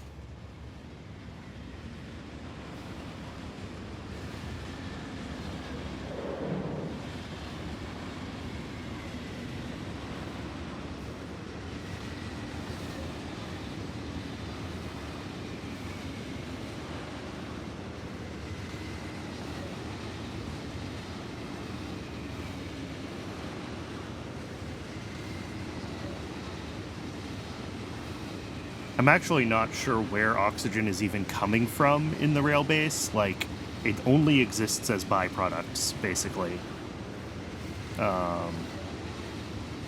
So it's gonna be someplace where we're, like, getting rid of soil, I guess?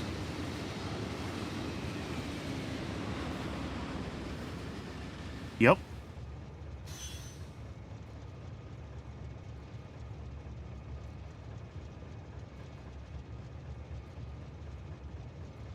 Alright, welcome back from the ad, folks.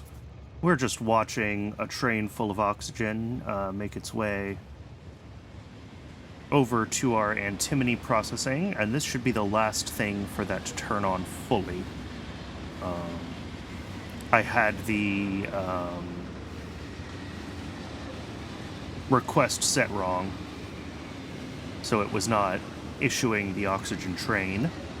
But everything else looks like it turned on, and it's just the final machines that need oxygen to go. So if it's happy once this train arrives, and it seems like it's running, then antimony is done. And we can, well, I'm going to check it off anyway, because we're basically done. So as far as mechanical parts go, we just have to do stations for the various alloys. Those won't be too difficult. And then the final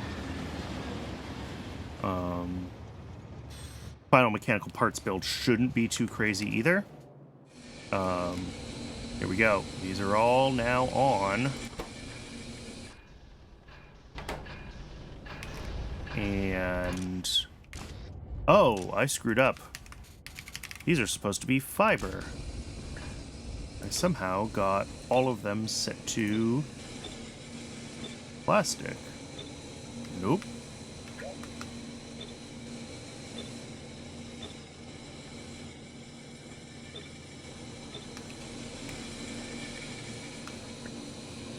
And I missed one of those being set to plastic. That's funny.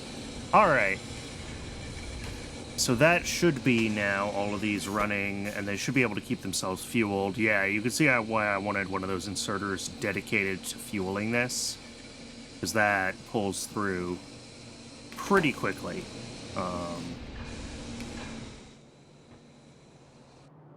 And then over here, yeah, it's going to take a long time for this to start buffering, but it will start buffering eventually.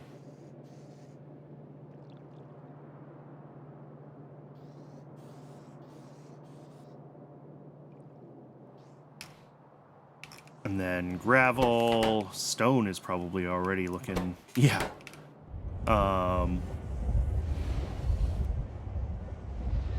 Cool. So this is running now.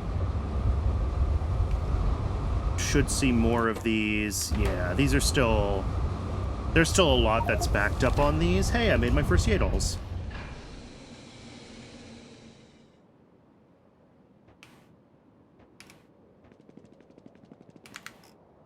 Cool.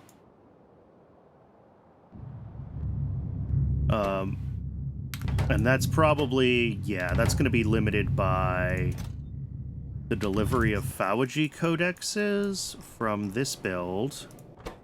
And that's currently limited by circuits, which are still effed? Maybe still effed. Steam stop again? Steam stopped again. This is really concerning to me, actually.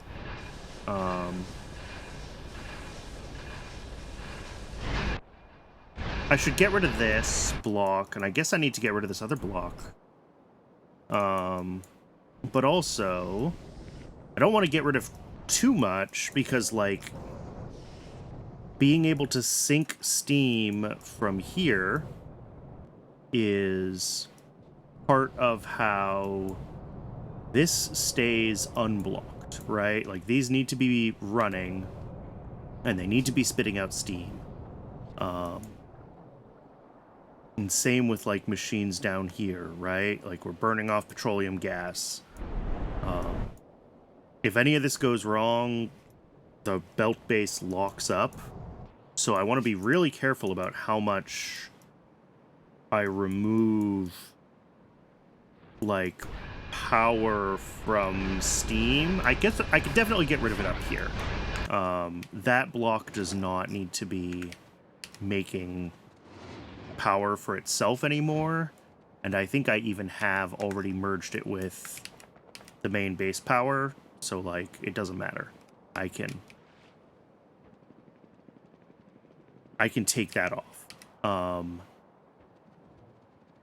But I'm really concerned if I pull too many steam engines off of the steam system that we're going to break something. That we're going to back up on whatever. But for now,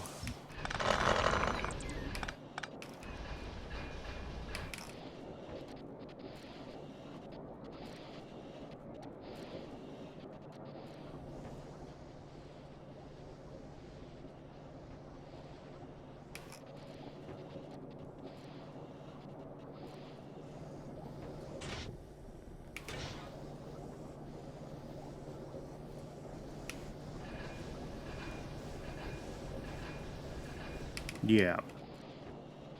So this should be sitting...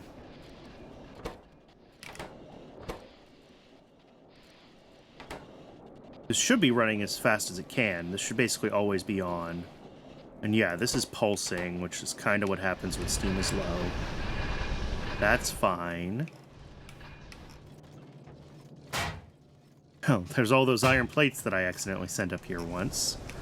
So, like, yeah, these are running, and they're just, like, spitting out...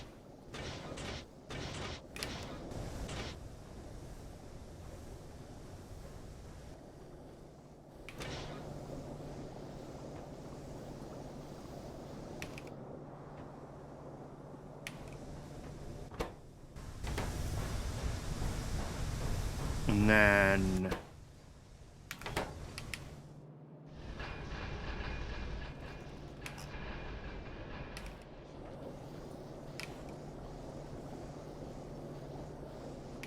Okay.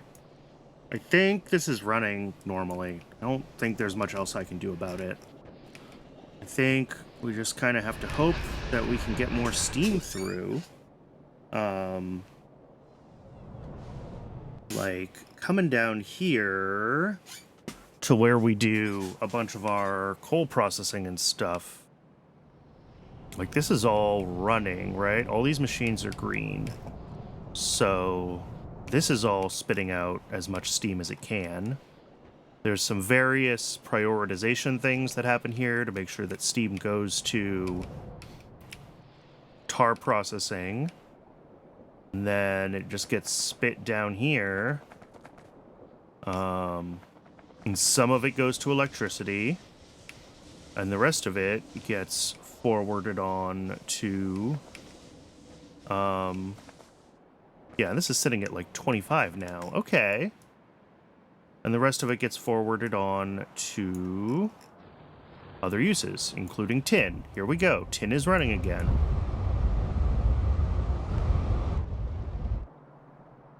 Well, hopefully that's enough to turn all of this back on. It's going to take a while, because tin is like completely drained, but... all right. I'm gonna leave it for now. What was I gonna do? I got myself completely distracted. I was gonna make a little Xyhiphoe build. That's right. If we go to, not Xyhiphoe, sorry, Zipirs. One reproductive complex, one artificial reef, and a few of these other things. We're not actually gonna use this recipe that uses basic substrate. We're gonna do instead the one that doesn't, because...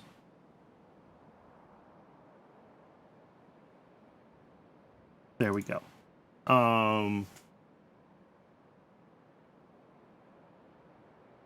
So yeah, this is going to make just a small amount of Zipirs. So our requests are, oh, pressurized water we make on site. I didn't realize I needed a pressure pump, so I'll have to grab that. Do I have what I need to just make a pressure pump? That would be cool. Hey, I do. Excellent. So... yeah, this is just going to have...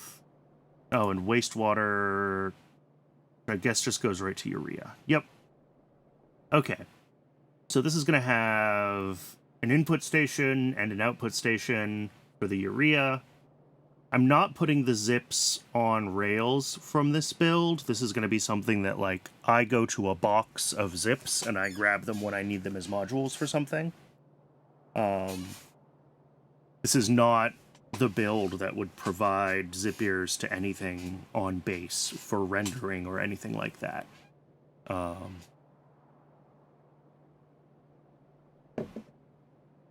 So, yeah, this shouldn't take too long to throw together. This is a quick one input station, one output station, nothing crazy.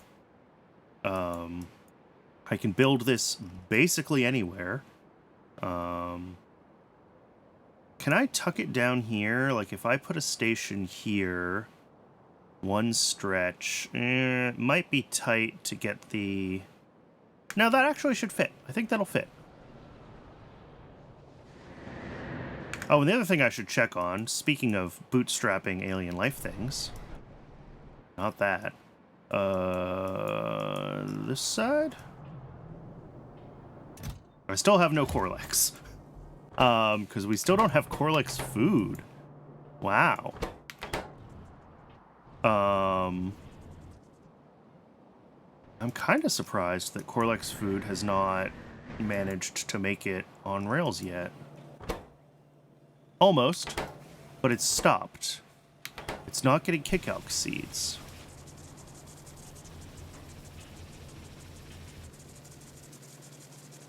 I mean, I guess this is just one of those things with buffering large quantities of stuff on rails, right? It's going to take a while for hundreds and hundreds of Corlex food to get built, and yes, we only use a fraction of them a second, and yes, this build is bigger than it needs to be.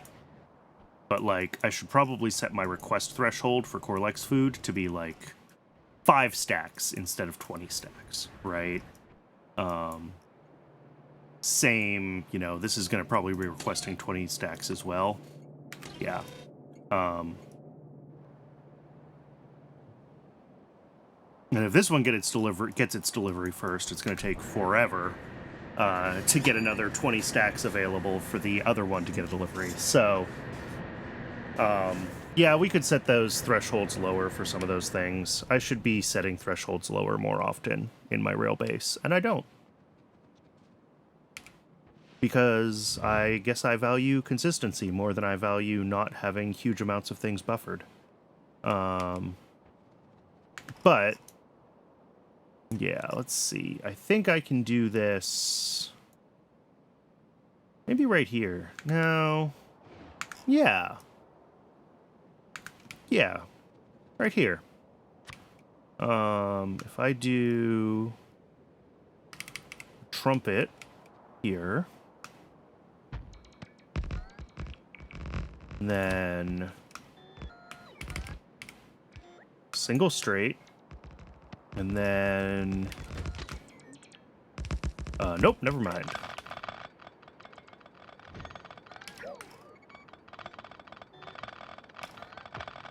And that's going to be the same issue, I think, if I try to do it here. 1 segment, 2 segments, thing. 1 segment, 2 segments, thing. So if I can do it, like, over here, or here, actually, I think it won't collide. But if I do it too far this way, it'll collide with these things. Yeah.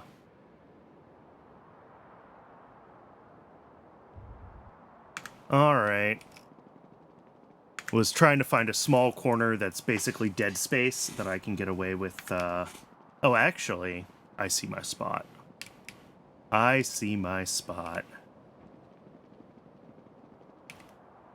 We can just tuck it right in here and add our stations here where the antimony processing happens. Alright. So we're going to have this thing making Zipirs. Take 2 of them out. We're gonna have our repro complex up here, making zipper eggs.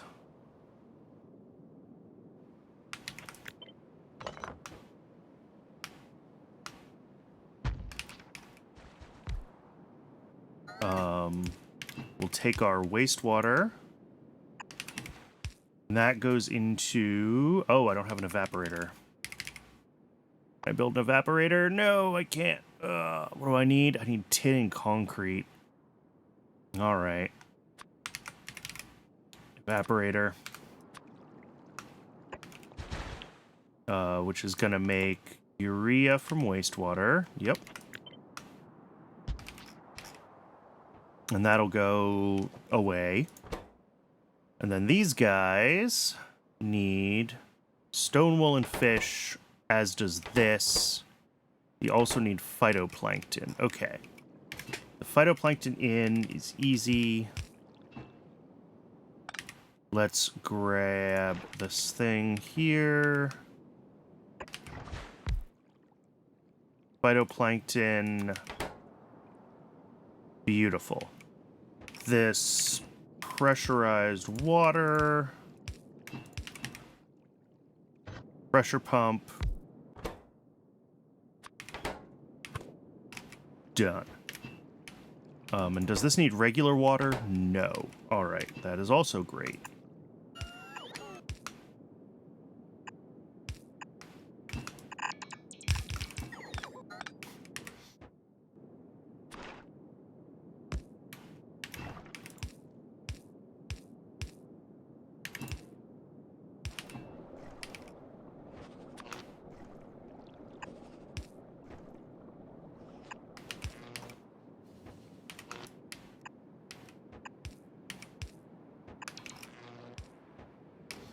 Okay.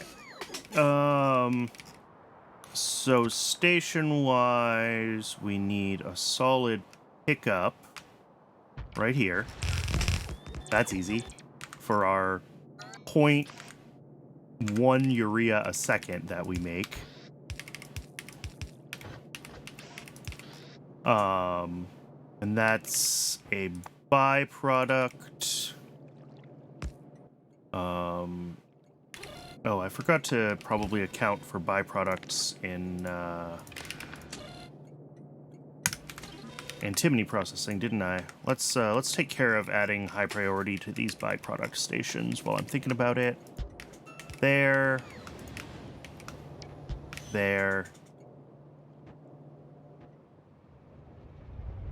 And there. Okay. So this will be the urea output, and then on this side, we have a drop-off station.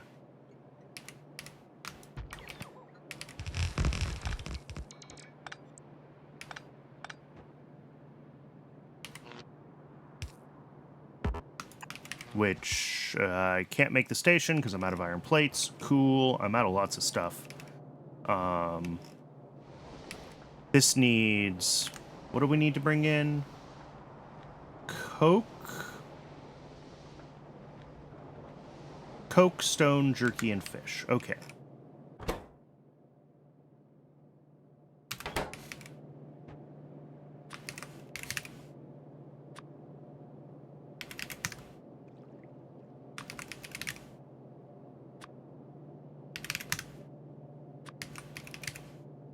Jerky and fish will be the last one.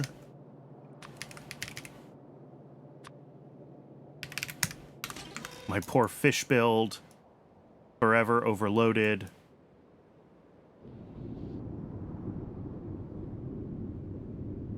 Also... Oh no, it's running.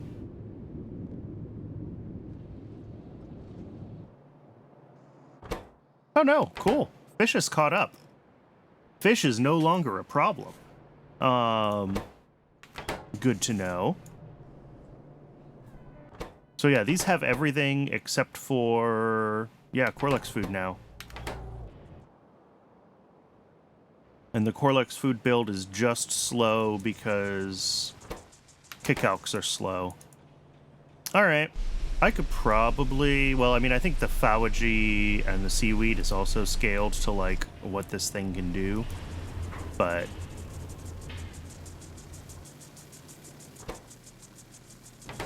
I could maybe drop one more Kickalk plantation down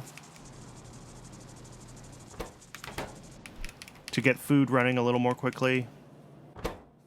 Or I need to change my request thresholds, so we're only requesting, like... 5 stacks at a time. Which is the smarter thing. Alright.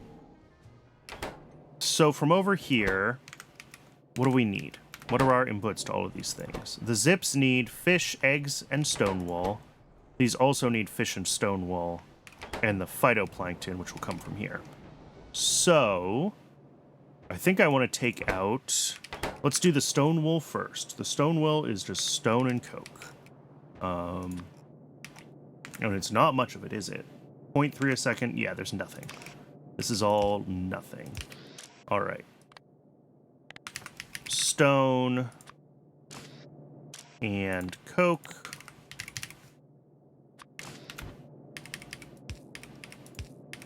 Actually, you know what? No, let's not even do that. Let's just drop this, like... here. Make stone wool. Stone and coke. Throw a couple of inserters in. Grab our boiler. Grab water. There we go. And then we're going to have the output of that along with, yeah, small amounts of fish. So this can be fish.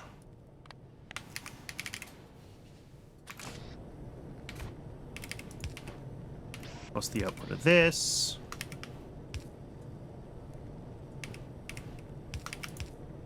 So that'll be stone, wool, and fish, which is needs to come down here, over here,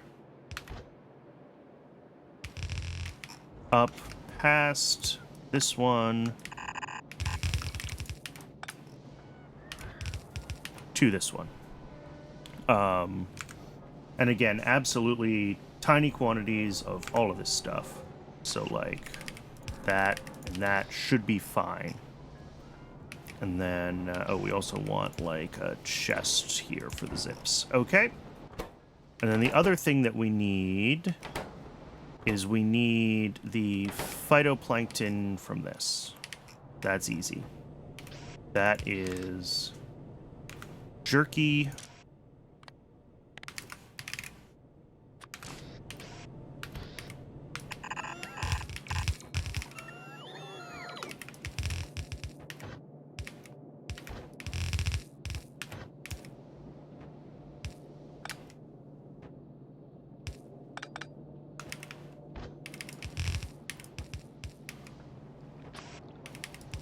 Okay. So I need to grab, what do I need? I need an evaporator. I need the stuff to make some stations and combinators. And other than that,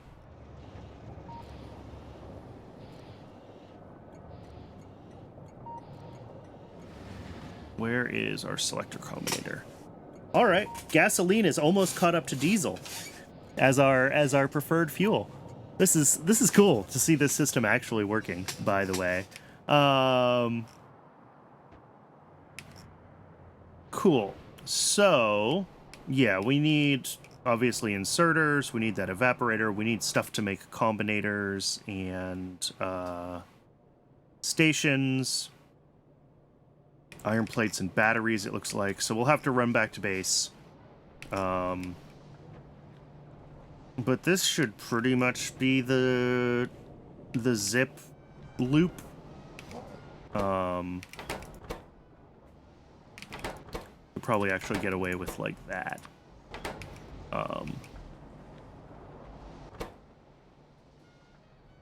And then, yeah, once we get a few more, we can run this a few more times. We can, once we get a few of these, we can scale this more.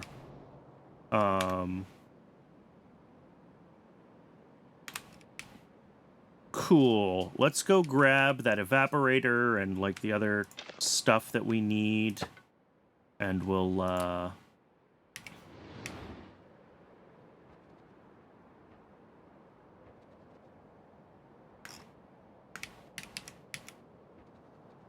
we'll get that zip build done.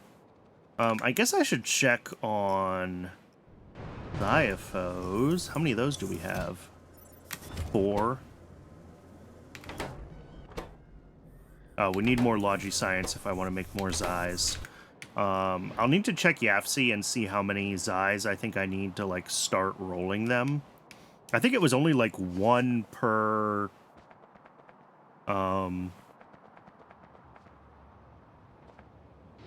one per machine or something like that. Like, it's a small number of modules for the Xy's. So we should be able to get those rolling. And then let me also check on the yaedols, see how many of those we got. We still got 1. Because we still haven't gotten another mushroom DNA sample because, oh, there wasn't enough automation science in the network.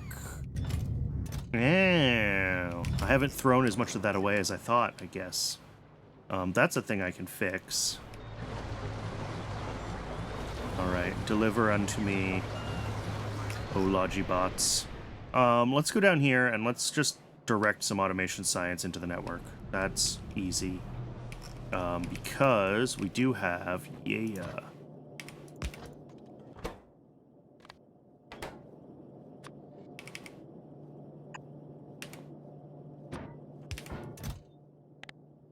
There we go.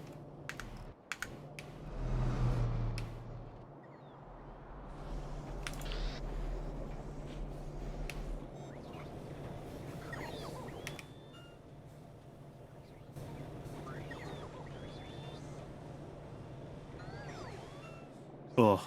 That maneuver, when you see them all scatter like that, that's how you know that they were all coming to me, and they all ran out of power and gave up and went around to other stations to get their stuff going. All right, let's... oh, I also need to deliver some Logi-Science packs to the Xyhiphoes. But while the bots are bringing stuff to me, let's see what it takes. Obviously, we're not making one a second. Again, if we just want one building making these to, like, bootstrap them, what does that look like? Oh, yeah, we only need 3 of these in total. I think we already have 3.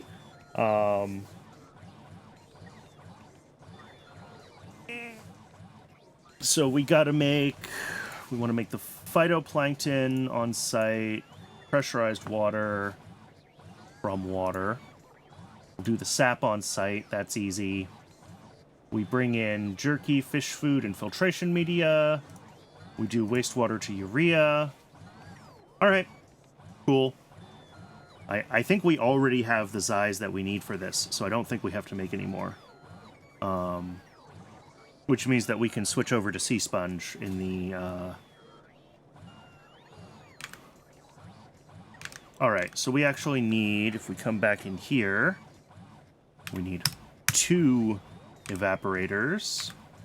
We need a reproductive complex. We need phytoplankton farm. We need another pressure pump.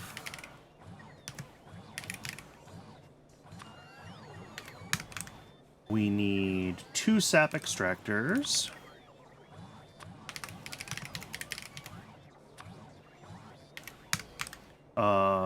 No, we need 1 sap extractor, sorry. With 2 sap modules.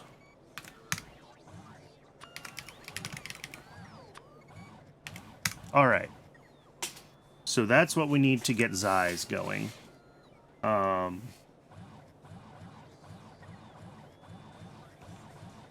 And that's going to also output urea.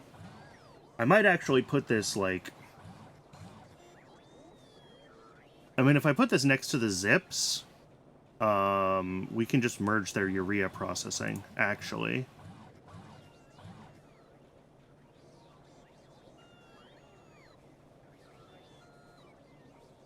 That wouldn't be too hard. And then, oh, I need to make the Xyhiphoe pool. Oh, which needs a Relesia plantation? Alright, well, I'll request that. But I think I do have those being made. Yeah, the bots can bring me one of those. Cool.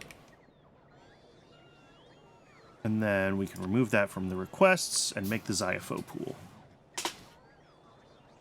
So I think, let's see, what else do we need? We need to grab circuits, iron plates, batteries.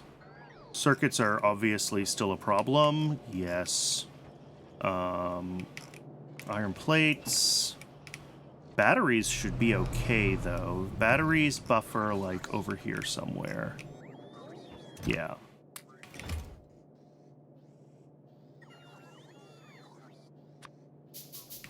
But circuits are an issue. Is that just because they haven't caught up yet, or are they still broken?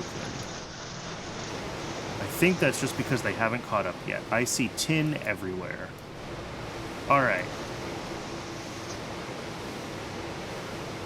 So I think that's fine. I think tin is...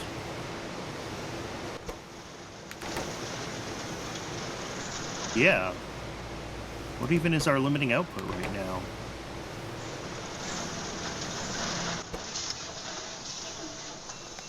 Yeah. This is chugging along.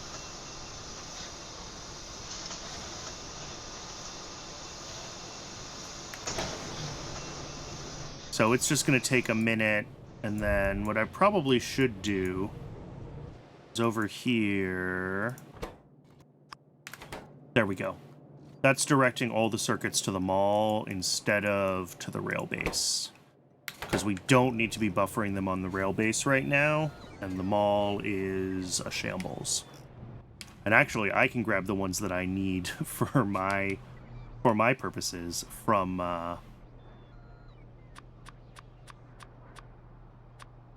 the that station down there.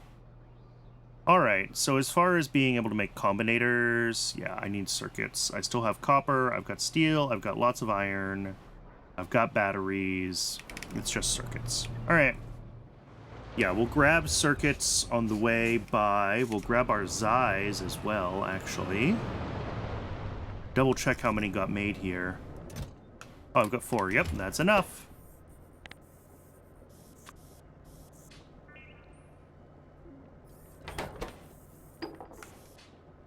Sea sponge codec and sea sponge DNA samples, huh? They get their own DNA samples. Alright, and that's automation science packs. So this just needs sea sponge codecs.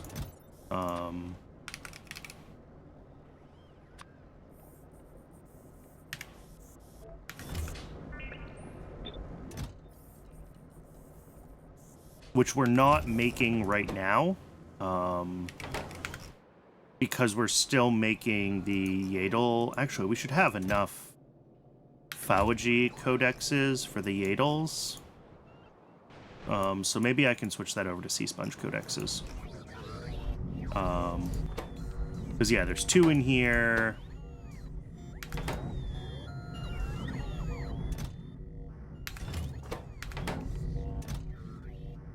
There's 1 in here. There's 5 more. I think we have enough. I think we have enough phagogy codexes. So let's swap this to sea sponge codex. And of course, when you do that, it has trash slots. Ugh, I'm gonna have to go up there and fix that. The trash slot issue.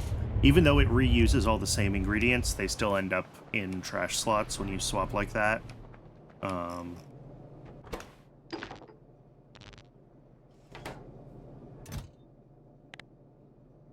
Alright, there we go. Another slot for the sea sponge codex.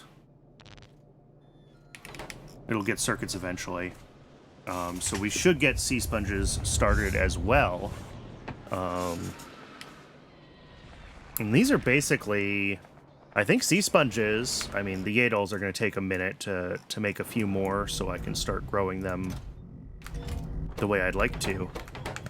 But sea sponges, I think, are the last alien life critter that we need for...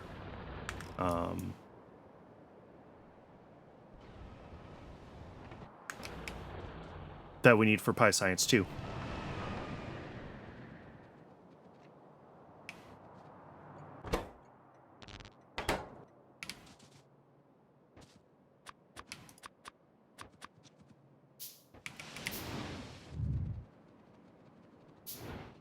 Alright, so let's head back to where I set up the zip build.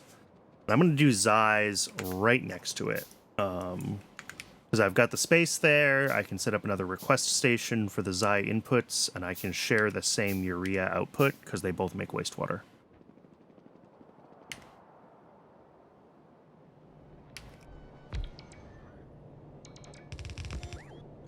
Alright. So... what is our input? Oh, they also both need phytoplankton, and I've already got, well, that's 0.83 of a phytoplankton machine. What does the Zips use? 0.5? Okay. So I just need a little more phytoplankton. That's fine. We'll just make 2 phytoplankton machines. I don't care enough to...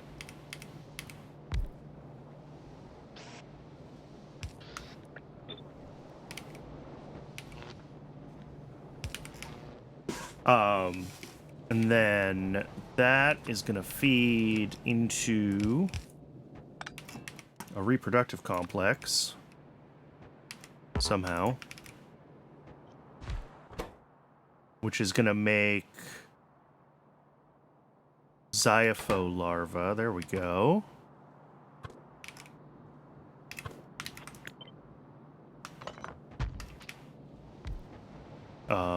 Pressurized water. Yeah, we can use the same pressure pump. Cool.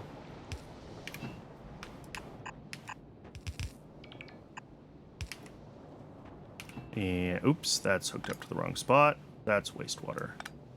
Let's do you.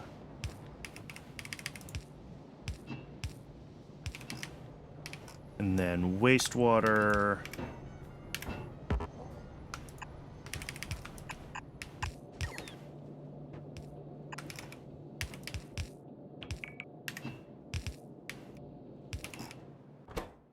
All right, so this needs sap, and that is literally just a sap extractor next to this thing.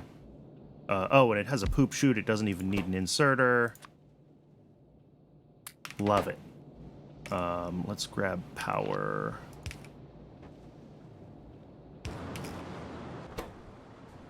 Filtration media and fish food are going to come from... I guess just another requester station. Yeah. And then we're going to have the actual Xyhiphoe, like, paddock. In a second. So let's grab a drop-off station.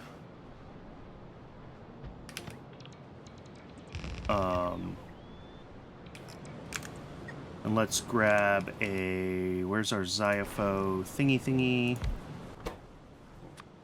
Making Xy's.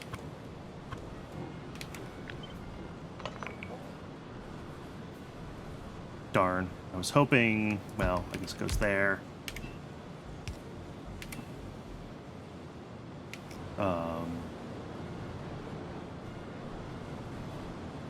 I actually don't love that. Let's do it... No, that's kind of in the way too. Yeah, I'll do it where it was. Just running the pressurized water and this stuff through is going to be a little bit of a pain, but we'll figure it out.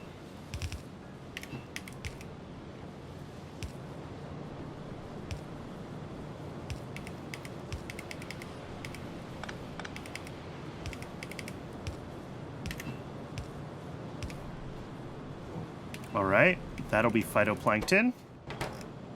And then...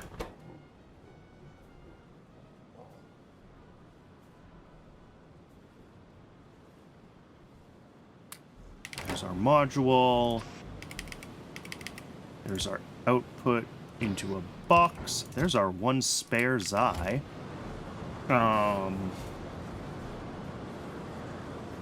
And then pressurized water. I guess I'm going to take out this side.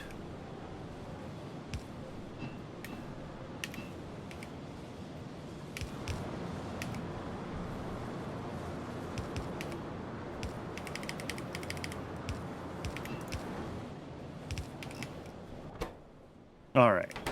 So this needs phytoplankton, and then both of these machines need the filtration media and fish food, which are going to come from here.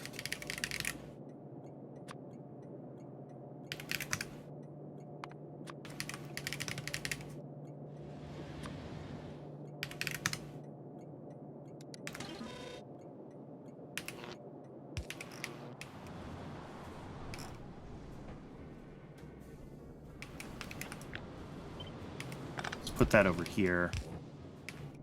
That way the output of this, which is Very small amounts of both of these things.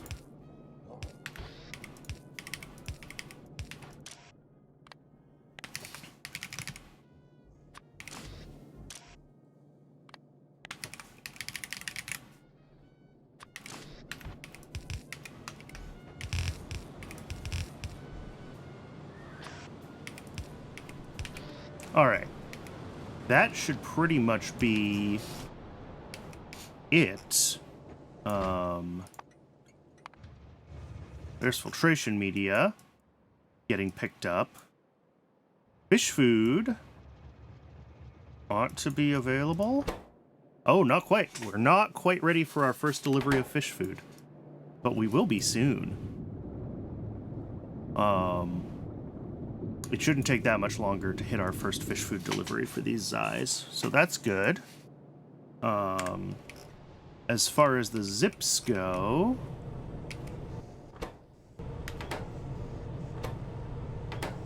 yeah, we're slowly just starting to spit out stone wool. So yeah, these have that. We're just waiting for the phytoplankton, basically. And this should have the request for jerky. It does. There's no train with that stop. How is our jerky situation? Yeah, it's buffering. All right. Oh, there's a lot more coming through, though. Oh, and are we, like, backed up on chitin? We're backed up on chitin. All right. We need to do chitin processing. Skin has been dealt with. I don't know if I've made a bone sink. But I think chitin is the one that's going to be our next problem child.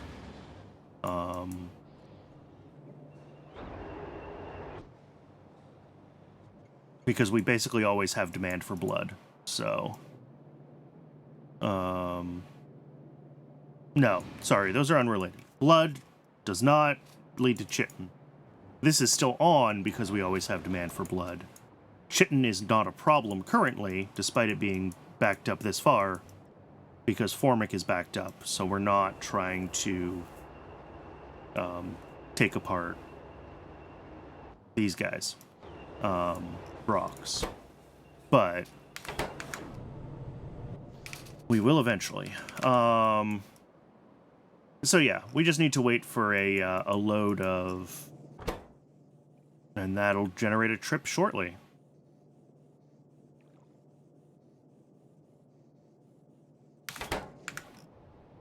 Alright, so that's looking good as far as the zips and Xyhs go. They are... basically ready. Antimony is slowly catching up to itself.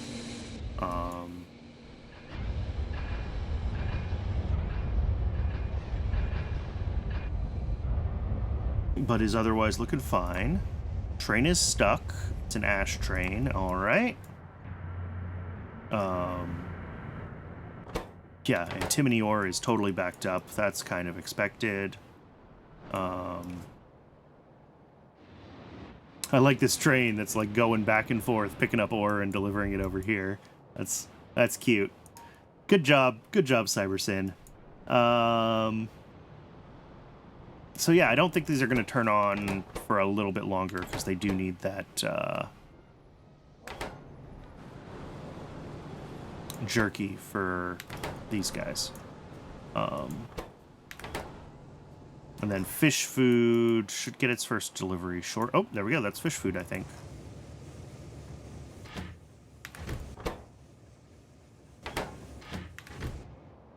Beautiful.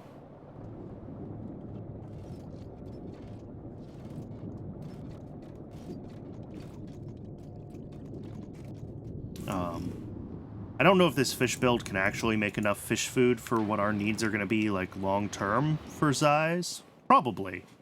I can't imagine why not. We do not need that many Xyhs for science. Alright, so that is basically that part done. I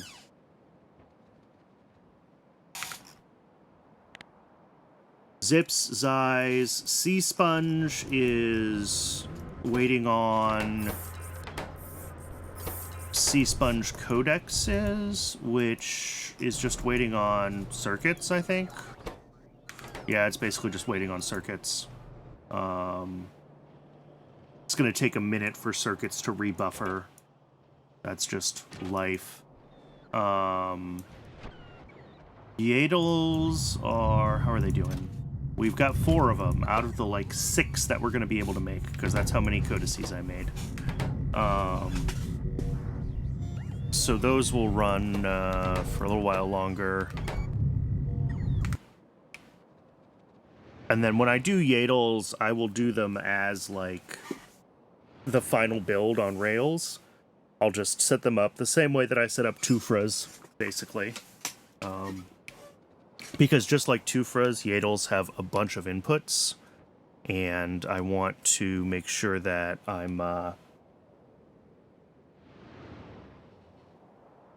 doing those centrally. Like, I do things like sap and, seaweed and sometimes moss separately because they don't have a lot of inputs, but... Hey, first sea sponge!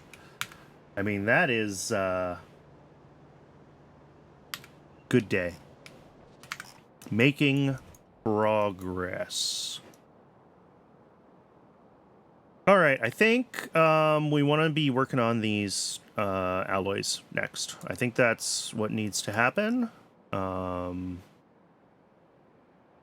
So, let's...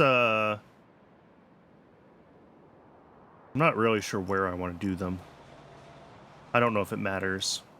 And I guess the other question, let me go back to YAFC. If we look at the mechanical parts tab,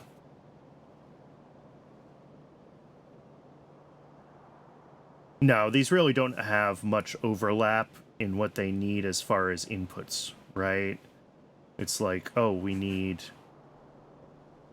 Yeah, iron, nexolite, antimony special alloy needs, well, iron, nexolite, and antimony. Vitralloy needs everything. Duralumin needs molten aluminum, molten copper, and sand castings, right? So, like, when we look at these, I'm not really seeing much overlap. So we'll have to have separate setups for each of these. But they're all going to be pretty similar. So let's... I do want to build a little... I want to overbuild the iron, nexolite, antimony a little bit. I want to have extra for the mall, which will eventually migrate to the rail base, right? So we want... I don't know how many of those I'm going to want, but 1, 2... 15, 16. We'll call it 16. We'll do half and half. We'll do 2 columns of 8, rather. So 18 smelters is what I'm going to want.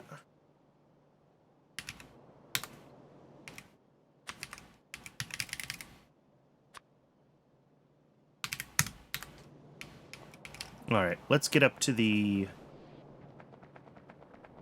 mall area, and we will... Yeah, there's 10 on the way, so we're going to have to make a few more. Need ceramic for those.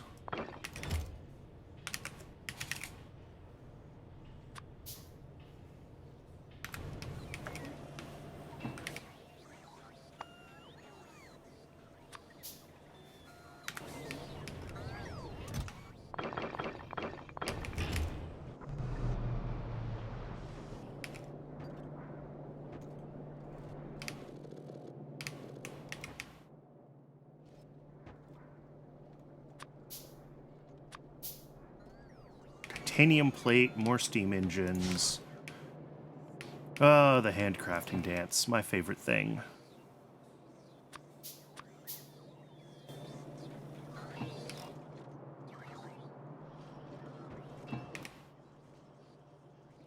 All right, that's 8 of those. Oh, there's more on the way. Oops, the bots. The bots figured... The bots were able to make some. That's alright. Stations. Do we need more stuff for stations? Yes, we need more circuits for more stations is the answer. And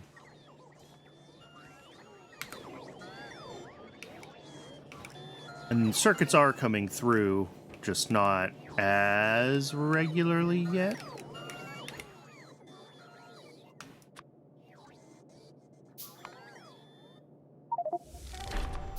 There we go, first zipper egg.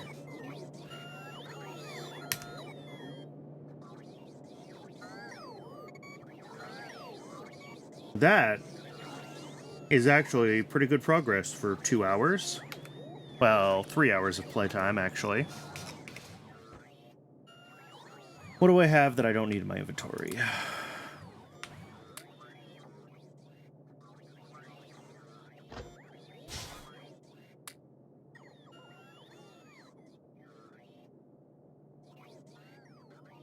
Alright, so other than the 18 smelters, what else am I going to need? I'm going to be doing multiple fuel stations, so we need a bunch of these. And the fuel station also needs a bunch of decider and arithmetic combinators.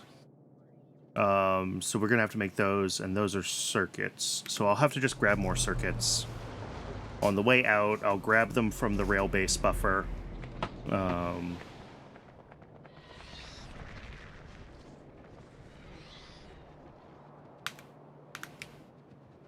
So we've got Zipirs going, we've got Xyhiphoes going. We still need to make the sea sponge breeder. And we still need to set up yaedols on rails. And that will be the last of the alien life for Pi Science 2.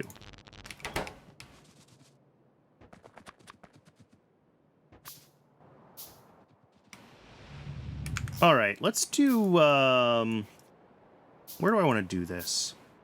I guess I can do a bunch of small stations, like, right through here. The problem is that each of these needs, like... We look at our alloys, and I'm not making them their own tabs. That's not worth it. They're one machine. You know, they're going to have a solid input. They're going to have a fuel input, and they're going to have a solid output. So that's 3 stations for each of these. And then this one is going to need fluid input, a fuel input, a solid input, and a solid output. So that's 4 stations for this one. So I think what I can do is I could do a single, like, normal length spur that I do, and then that would be, you know, 3 stations on one side, 3 on the other, right? It's going to fuel... Basically, we'll have iron excellent antimony special alloy on one side, and we'll have vitrolloy on the other. And then this one is going to need a spur to itself, because it has that extra station. So I think that's how I'm going to do it. And I think I can do that right up here somewhere. I can put that, you know, 2-column wide spur that gets you... I mean, is that this? Is that 2 pieces wide? Yeah, somewhere around there. I guess I could also do it, like, over here where I've been kind of growing things. Maybe that's what I should do. I should just do it over here where I've been working on expanding the base anyway. Yep, we'll do it right here. Twitch is also telling me that it's just about at o'clock. So if you want to get some water, stretch your legs, take care of yourself as a human, now's the time to do that.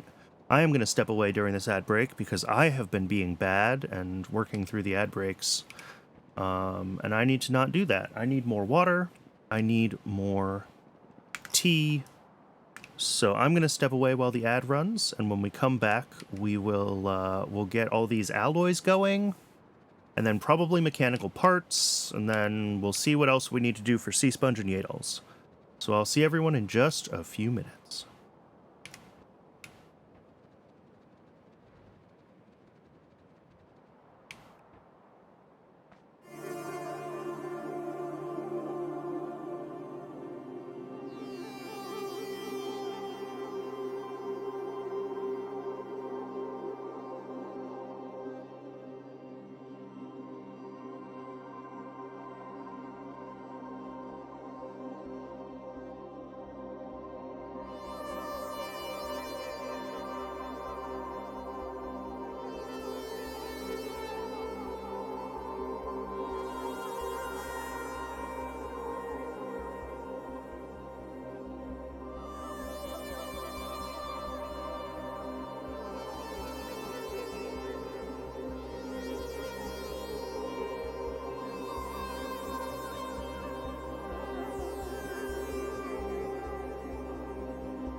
Alright, thanks for sticking around through the ad break. There's my nice autosave. Let's go ahead and drop in a trumpet here.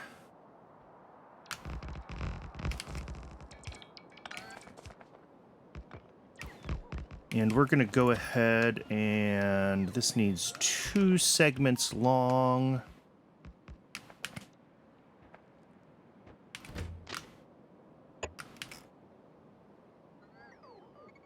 And then, as I was saying before the break,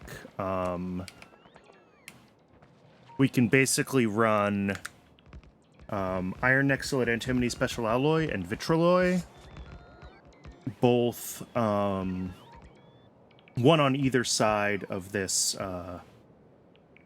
system, because they're each going to request fuels. Actually, I could share the fuel stop. If I share the fuel stop, I get... Well, this whole thing is only down to 5 at that point instead of 6 stations. This still needs 3 more. So instead of 3, 6, 10, if we get rid of 2 fuel stops, we get this down to 8. That's not really... meh. I don't think it's worth it. I'll do them as separate builds.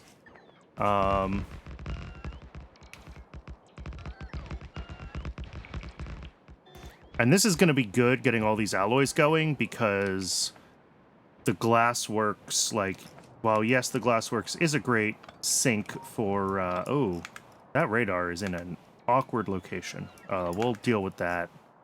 I'll put that radar back in a minute. I want to get everything built out, and we'll see where I have space for that radar when we're done.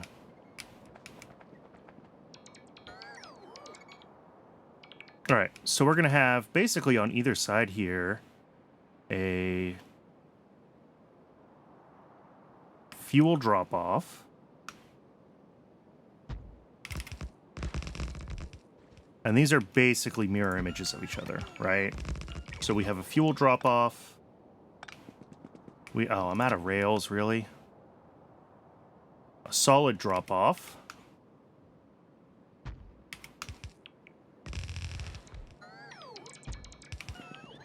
And a solid pickup.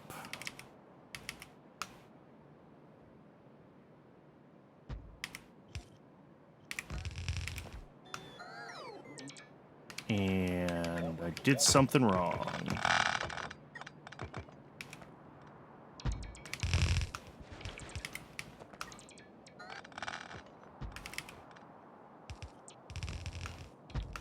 There we go.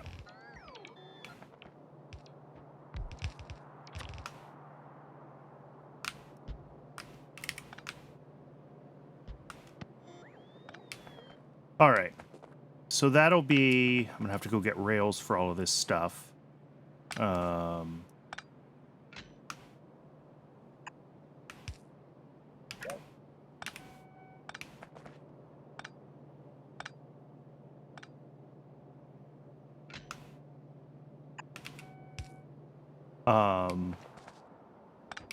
these are the two builds, basically. Let's see. That all looks fine. That all looks fine. Get rid of a couple of these.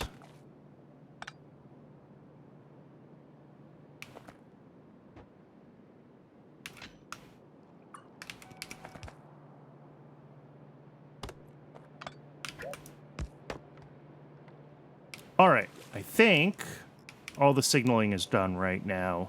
It's hard to tell until the tracks are all in place, but I think it's all correct. I should go get rails before we spend any more time on this, unfortunately, because I'm also going to need them for I'm going to need rails also for the Duralumin build, so we may as well just deal with it.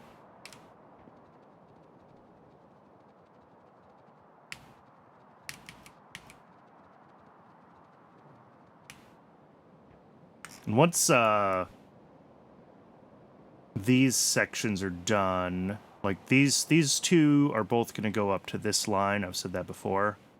And that'll complete more of this circle. And right now we kind of have to go a little bit out of our way to get up to the base when we're starting like here. Maybe I should actually finish that part just so I have highway through there. Not sure it's worth it. Might be.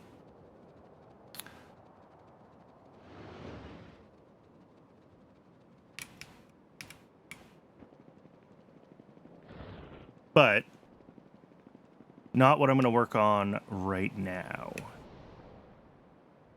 Okay, I'm just here to pick up rails. I think I have pretty much everything else I need. I'm gonna need more blue inserters. Let's grab those. We're gonna need more. Let's actually grab some more grays as well. I'm not gonna need much as far as belts for these builds go. I think it's just rails. There we go. 1,000 rails or something like that. Beautiful. Why are rails... Eh? No steel. What? What? What?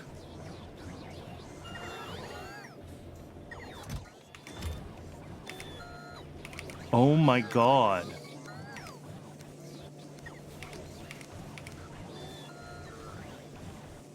Ugh, I'm an idiot. Alright, well...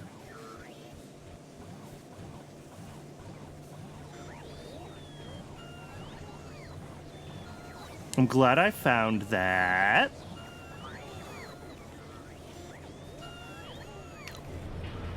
At least I don't think it's been broken long enough to, like, really destroy the base. But, you know. Certainly we haven't been making much in the way of rails up here. That's okay. It's fixed now, that's what matters.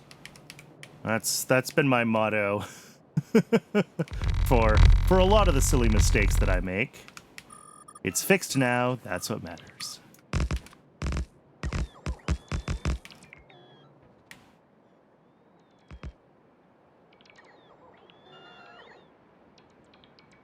Let my bots charge up, and there we go. I frequently go down to the mall right around that point, so getting that little spur properly paved will speed up a bunch of my mall time pretty significantly.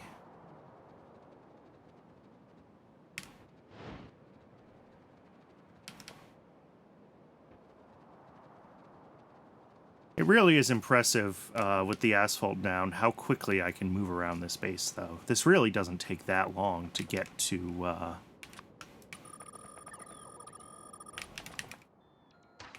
an area like this from the mall. All right, we'll let these guys lay down this asphalt on the main road here. And then go ahead and drop all this. Now.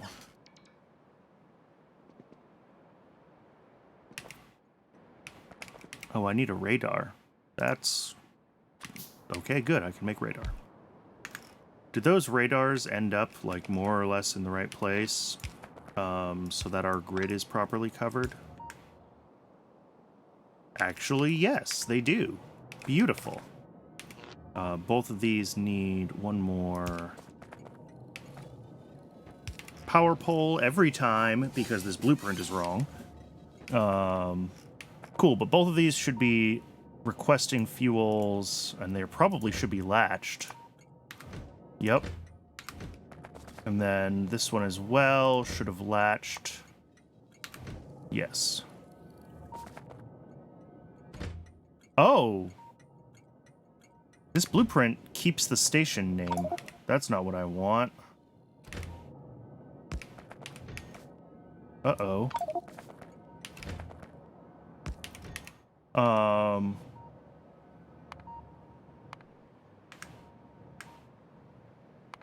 gonna have to fix those trains now, but I need to fix this, fuel drop-off. Disable train stop names? Is that what I need to do?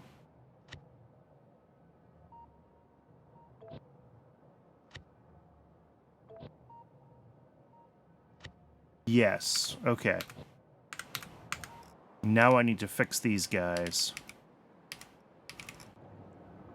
This guy has a load full of gasoline. And... we're just going to drive it remotely, and we're going to see what we could figure out. I think I can take it over there.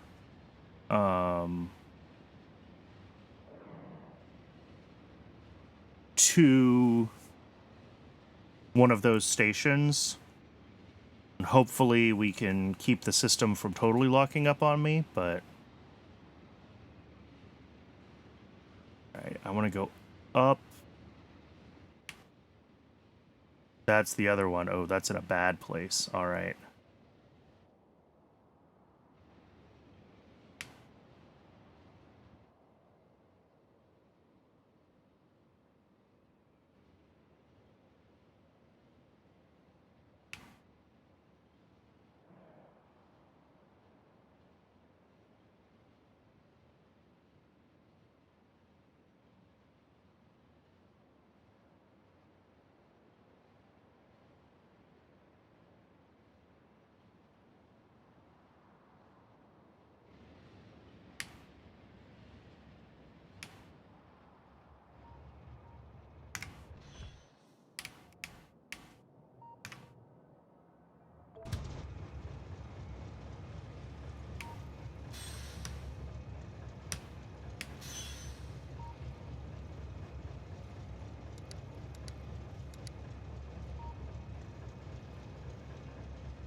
Alright, that's one of them fixed. And then the other one, let's see, where is it? Does it happen to currently have a load of anything in it? No. So you can just go back to the depot and be reassigned. Alright, I fixed it. Ugh.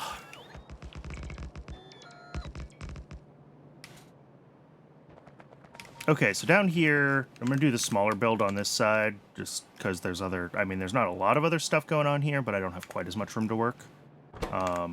So this is going to do vitroloi. So the ingredients for the vitroloi are... Oh, and we have 5 of them. Okay, so I need to upgrade this to a bigger building as well.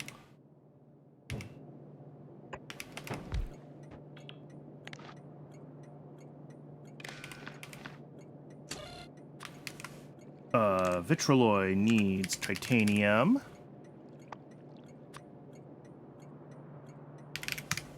It needs copper.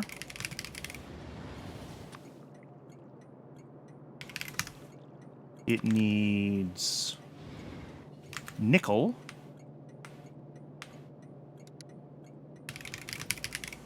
I don't actually know if I put nickel plate on rails. I might still have to make nickel. It needs the duralumin, and it needs antimony oxide. All right.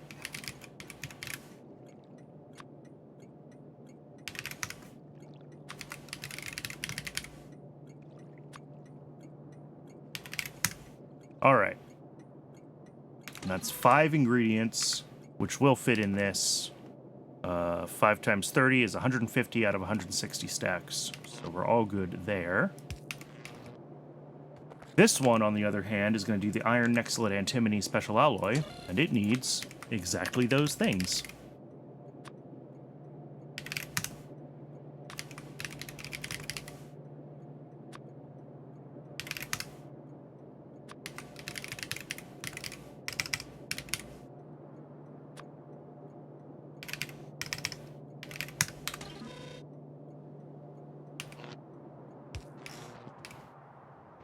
Alright, so we've got, gasoline in both of that one. We've got diesel in this one. This should have another train coming.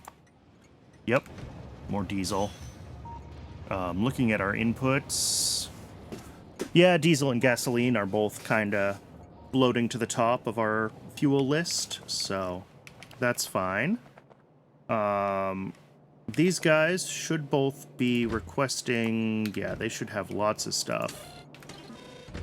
Sort of actively on the way. And then these will be the outputs. So for the vitroloi, I'm actually just gonna do... Oh, do these not have a poop chute? I thought these had a poop chute for some reason.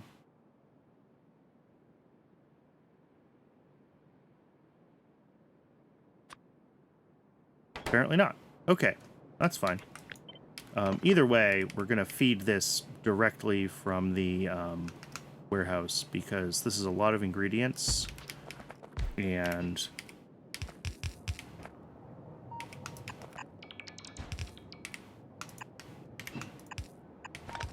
well, that's it, really. It's a lot of ingredients. But you can see that it uses very low quantities of, like, all of them, so. And then our output is just going to be right here onto a belt, which comes over to here.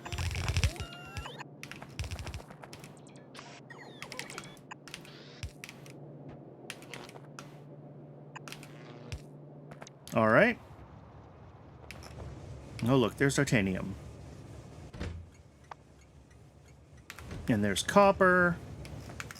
And I know we've got nexolite, like, over here. I don't know how much nexolite we have. Not enough.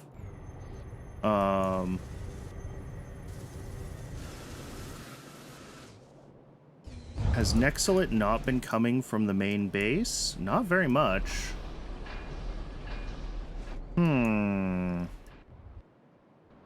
Is that because the digosaurs are unhappy? Yes, it's because the digosaurs are unhappy. But why are the digosaurs unhappy? Well, because they don't have food, obviously, but why don't they have food is really the question.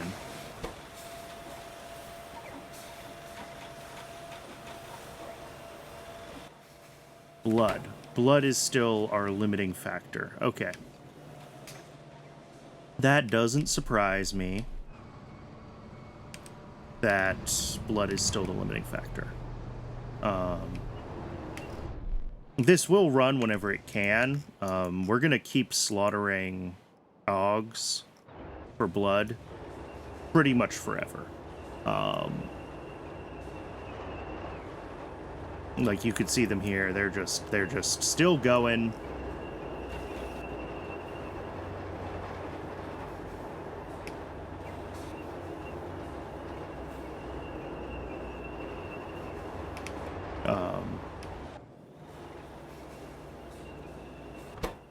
Yeah. And every once in a while, we'll just issue a blood delivery and we'll make a bunch more worker food up there, but it's definitely a bottleneck. I'm shocked at how much of a bottleneck worker food has become. That's okay.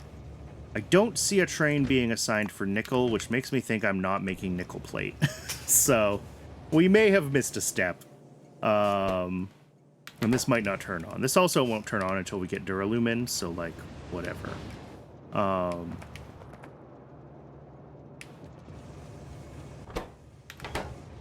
then up here is going to be the Iron Nexolite Antimony Special Alloy. We're going to do... I think I'm going to do the old... I don't think I need full... 6 and 3 inserters on each side. I can get away with 2. But we're going to have antimony oxide. And 2 of these. And we're going to have nexolite plate. 2 of these. And 4 of these are going to be iron plate. And we're going to do like that.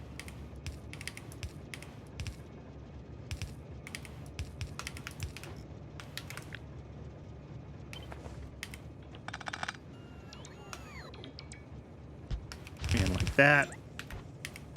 So we'll have the iron out. We'll have the other stuff out.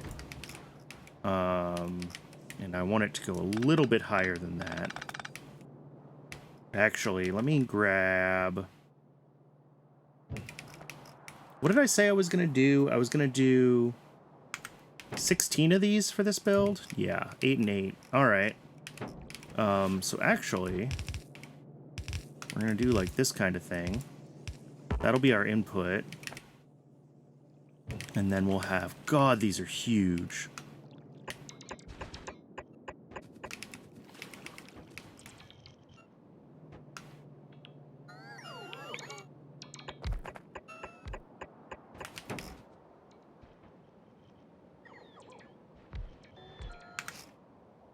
I'm glad that I decided not to try to do this one down below, because God, these are huge. All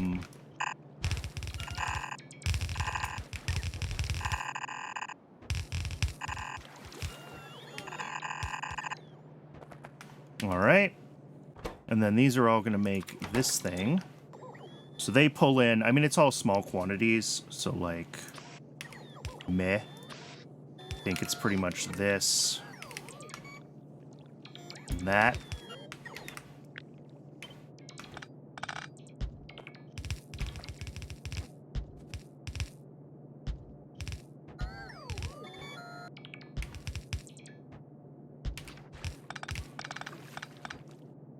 And then, yeah, we're going to need...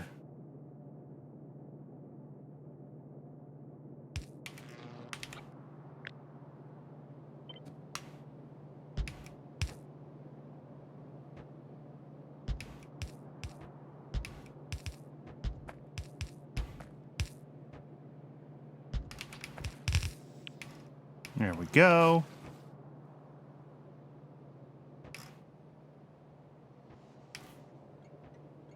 And then we need to fuel them all.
All right. So this is waiting for Nexilid and Antimony. This one, unfortunately, got the first load of Antimony. That's okay. And then we got to do outputs from all of these, which are fairly low volume. So, yeah.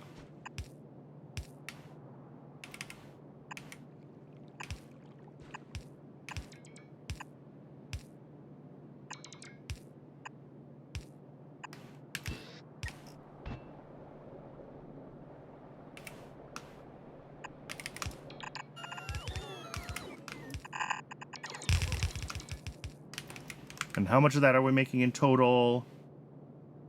1.6 a second. So that'll just be like 2 yellow inserters.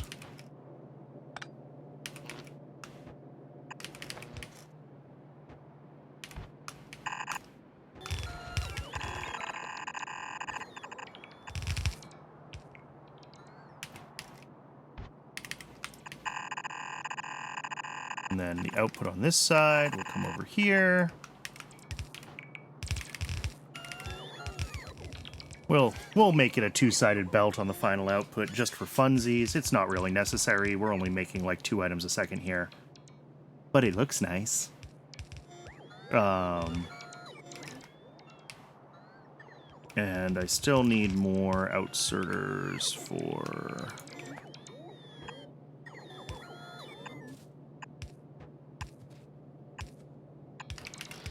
Alright. So that should be the Iron Nexilid Antimony Special Alloy. Vitrolloy is also almost done, except we need nickel. So I do need to do Duralumin still, and that's the one of the other missing ingredients for Vitrolloy. So we got to do Duralumin, and then nickel, and then maybe we're done with metals. I thought we were already done with metals, but I missed one, so we're going to have to figure out nickel. Let's do Duralumin. Let's just grab a trumpet here.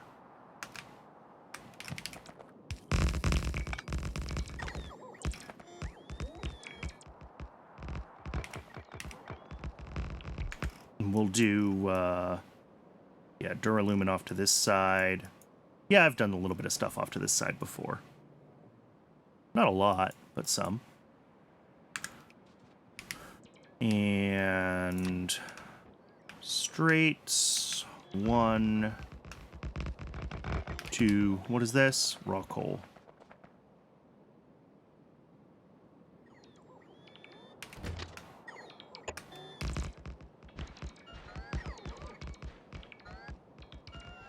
All right, and duralumin's a little bit different just because its ingredients come in as fluids. We're getting molten aluminum and molten copper rather than the solids that come in for those other alloys. So we're going to have to do a... We're still going to have a fuel drop, right? That's going to be the first one.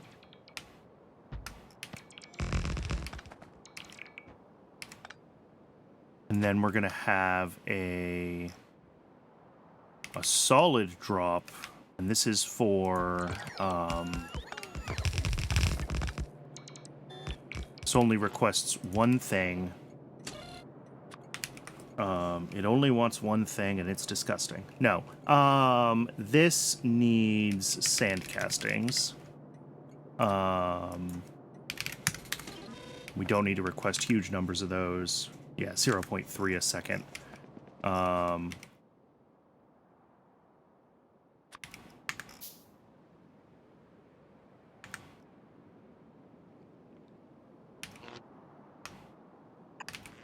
Turn on this fuel station. It will run. Train is stuck. Okay. And then we need molten fluid drop-off. Yep. And this is going to be molten copper and aluminum.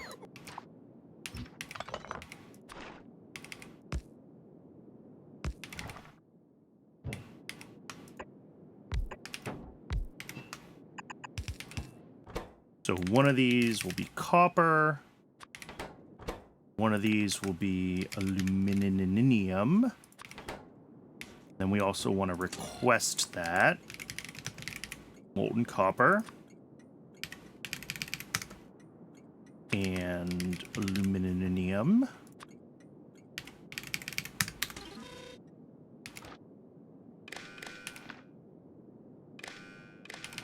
All right.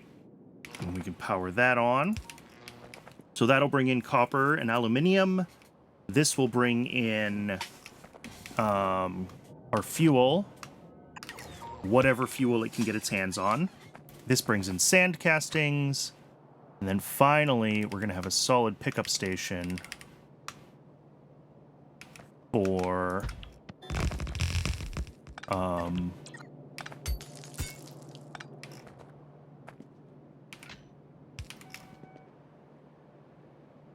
the actual duralumin plates, which supposedly we only need one casting doodle for. All right, or one smelter.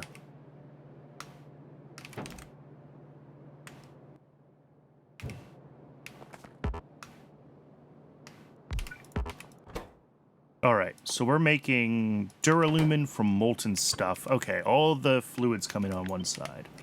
Lovely. So we'll put that there. This is like at full speed, it'll run 5 a second. And I'm like, okay, I believe you. I'll scale you even to be able to do that. I don't know if we'll actually have the aluminum input, but I may as well build this thing to scale. And then, you know, whatever,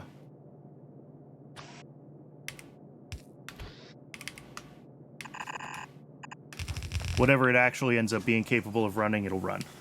All right, so now we just have to hook up all of the,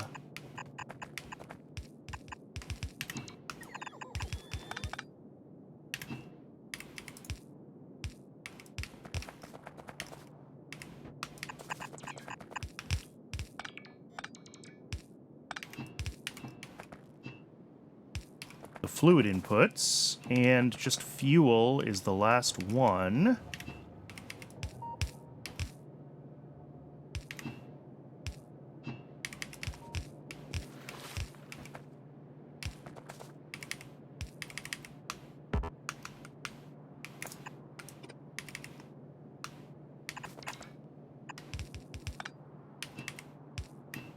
Oh, did I really just have exactly enough pipes? That's I mean, that's good. And again, this is a weirdly offset radar because we're using the radar network for our fueling system. So that's just gonna happen. But yeah, this should feed. There's duralumin in, and this probably should have a copper delivery assigned. Doesn't.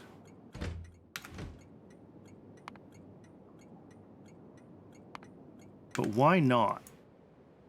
Copper, molten copper, is available.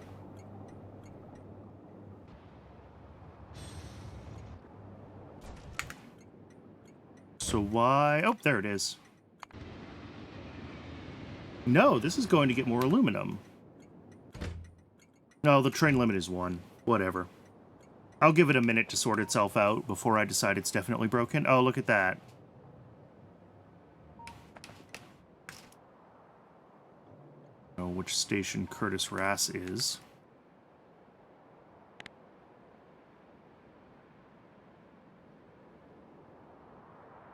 Oh, and it's gone. All right, so yeah, we are running out of trains. It looks like we're running out of fluid trains, actually. That's something new to worry about.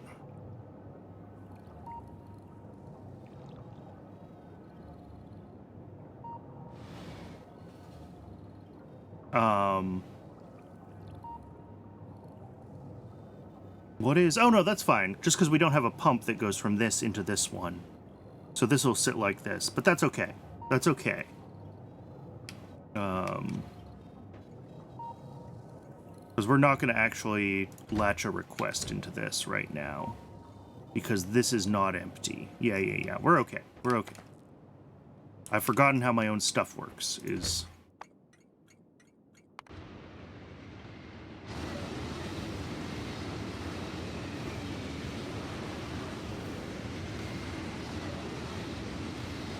All right, so that's coming back from aluminum. Hopefully we'll also get copper here. I'm going to call that duralumin. Before I go and actually do the mechanical parts build, I do want to make sure that all of this stuff can actually turn on. So, like, this needs nickel still. It also needs the duralumin, but that's fine. This needs nexolite and antimony. I think antimony is just like... Yeah. Antimony is just slow. You know, this is a pretty big antimony build.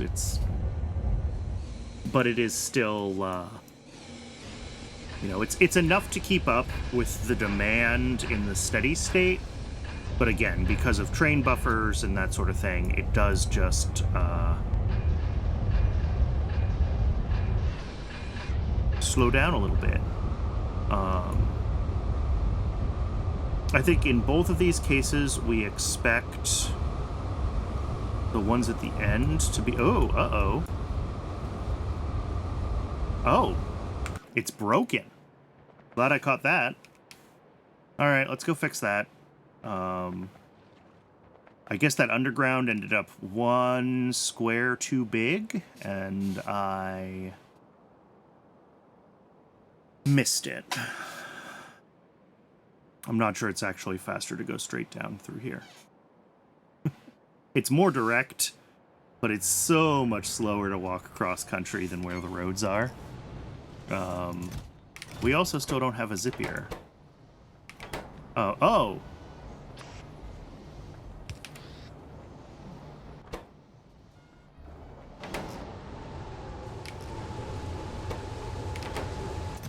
Yeah, look at that. Oh, I should maybe... Yeah, it doesn't matter.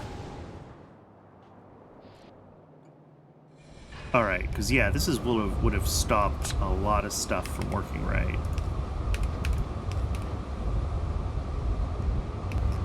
Because we're running at like half capacity then. With that, yeah, look at that. A bunch of these are red. So yes, we were running at like half capacity with all of these backed up on stone. Ugh. What an awful mistake. Okay. So we should catch up on antimony much more quickly now. That's good. Yeah, look at that. That's what you want to see. And all of these are going to be running. We expect the ones at the end to not quite run full time because it's like 7.5 total buildings or something. So we expect these ones at the end to flicker yellow sometimes. That is normal and an expected part of how this operates. Same with this build. But yeah, that should make... yeah, there we go. That's a lot more coming through. These are all turning on now, which is what we want to see. And again, there's only enough stuff for like 5 of these, so we do expect the ones at the bottom to like flicker red, to not run full time. And then... yeah, these ones are slowly turning on down at the bottom. Yeah. Oh yeah, and you can see, look at that, like 500 crafts for the one at the top and 50 crafts for the one at the bottom because the processed ore just hasn't been making its way all the way down. So yeah, that's fixed. Yay. And that's fine. That'll deliver the ore eventually. It'll deliver the antimony up to the iron nexolite antimony special alloy. But also nexolite is still kind of foobar, so like... what am I gonna do?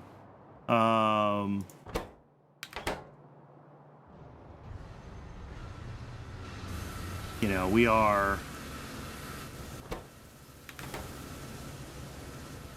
this is running as fast as it can. Nexolite from here is running off of... yeah. I was doing really well on maintaining worker food for a while, but it does depend on blood. Blood has been an issue. I could slaughter augs more quickly. They are my best blood source. But we're slaughtering them pretty continuously, right? Like, this machine kills bears. And it does a really good job of it. So, yeah, I'm not sure what I need to do there other than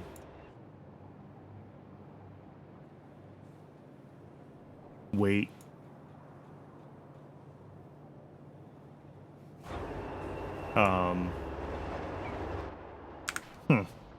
I mean, I could switch it away from worker food. I could switch back to trying to run it off of just, like, meat or something like that. That is certainly an option.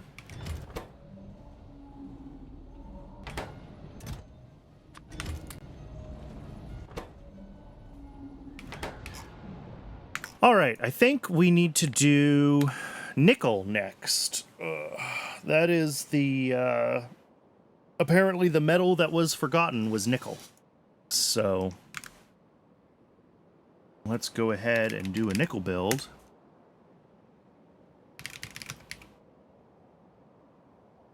And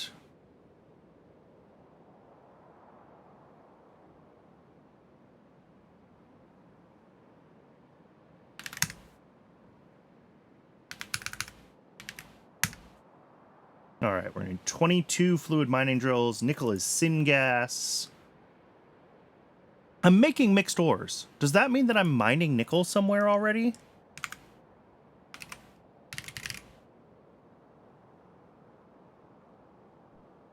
Yes, we're mining nickel. Okay. But only to mixed ores, I think. I'm not refining. Yeah, if I look at nickel plates and nickel grade 1, there's just the machines up here that do nickel for the old base. Okay, so it's just nickel refining that I have to do. Cool.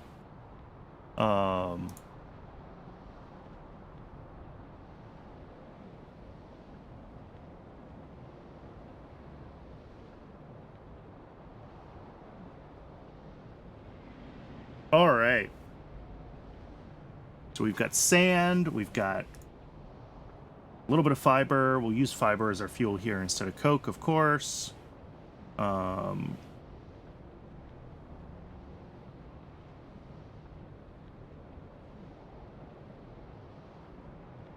Yeah, so both of these, the nickel grade 2 and the nickel rejects, get reprocessed into nickel grade 1. Okay, so this is one of the loopy builds.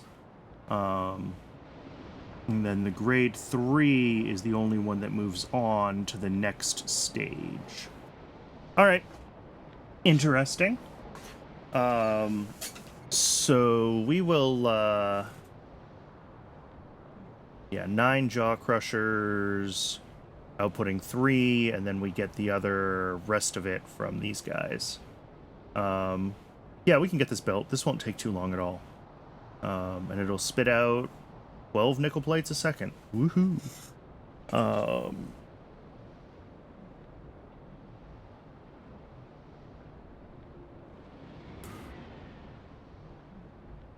and if we get rid of the nickel ore mining and we set our fixed ingredient to 15, there we go. All right. So we've got 4 outputs, a solid input station, and a fluid input station. So that is 6. All right, that's pretty common for these metal processing setups, is that they need 5 or 6 stations just to themselves. So I think we can go ahead and grab shopping list, export to blueprint, requester chest. Go back to the game, and I can paste that blueprint. Give this group a name. Get rid of that chest, and say that I want the nickel group myself. Okay. How's this? Yeah, that'll fill up much more quickly now. All of these are running green. One at the bottom is yellow because we don't... Yeah. This is balanced to do like 16 items a second across some of these, but of course a belt is only 15, so it doesn't quite work out. And then Nexalit is going to be its own problem. And I don't... Oh, hey, cool. We did finally get copper. Cool. This figured itself out.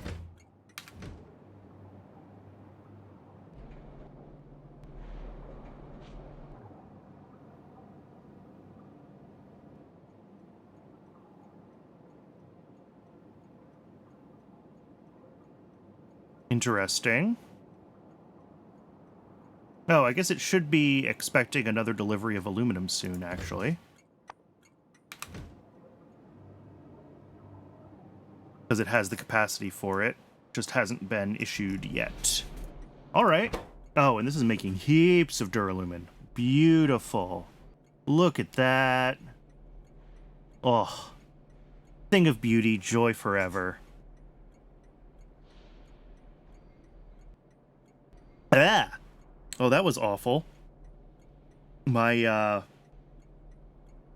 the string for my tea bag had apparently fallen into my cup, and I just took a big swig of tea and had string down my throat, which was just deeply uncomfortable and upsetting.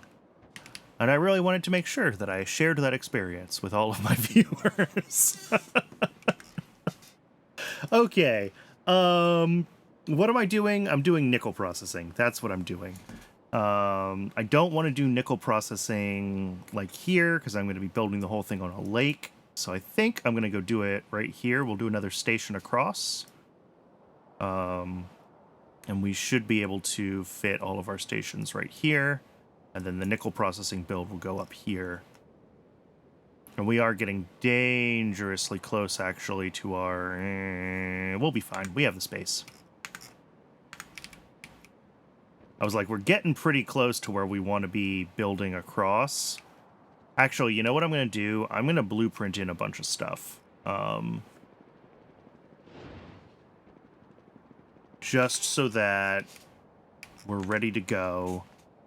And so that we have...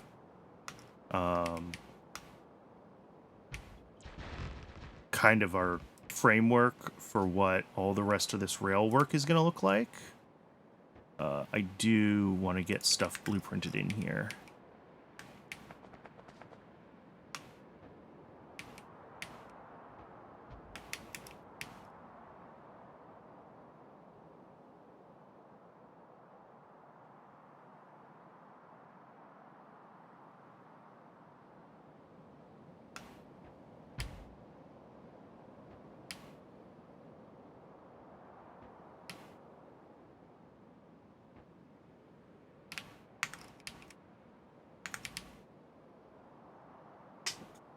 Because, yeah, I'm not surprised that this ends up across that lake. I sort of knew it would.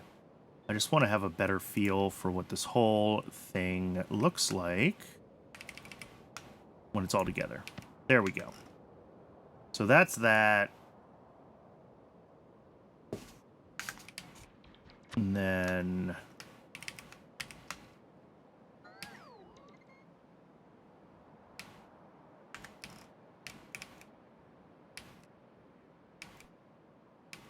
let's see, 1, 2, 3, 4, 5, 6, 7, and I just did 2 or 3. 2, 3, 4. One more. There. And then... guess we'll call this one a cloverleaf. Why not? There.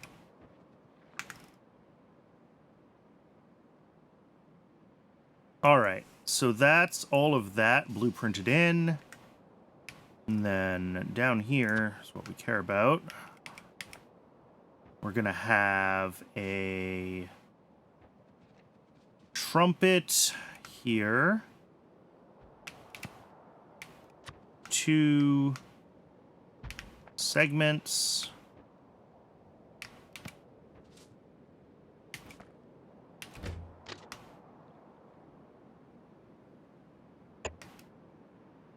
And that will be, this will be for nickel processing. And then we have to get this connected up here.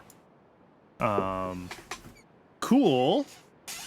That's looking pretty good, actually. That is filling in nicely where I thought it would. And then I do want to put, I guess, 2... we'll need radars. So let's get radars put in place.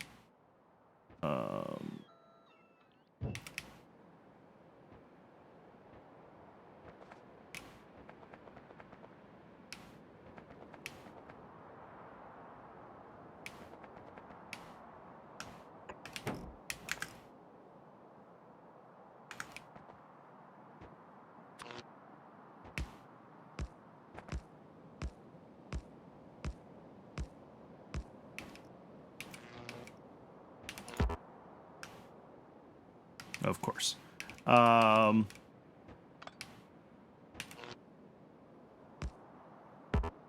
come on.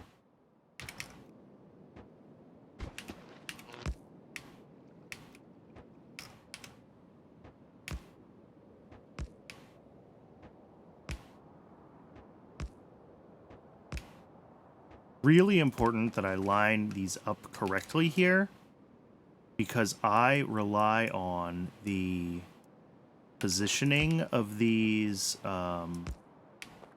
power poles when I attach things to the grid, right?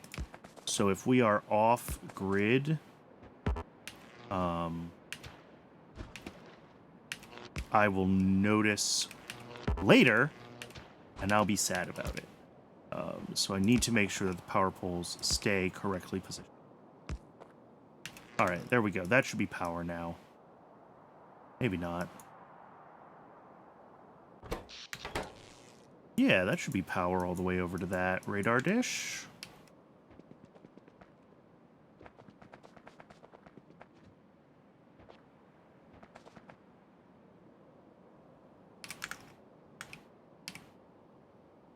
Where did I miss? Oh, because I put it down as a ghost. There we go. Uh-oh. Why is that one higher than...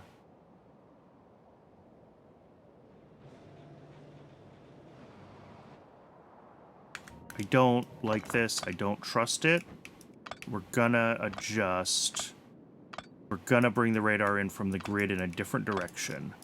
I think I may have gotten off grid from maybe a fuel station. I know I've got a fuel station here. But let's get on grid. We'll do this position, then this position, then this position, and that should get us on grid. That's what I'm gonna do.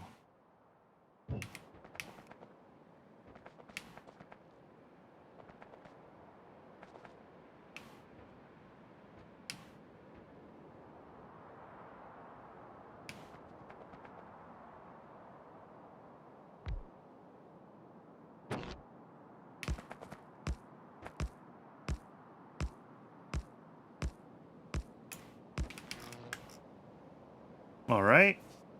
There's that one. And then the next one is... Oh, look at that.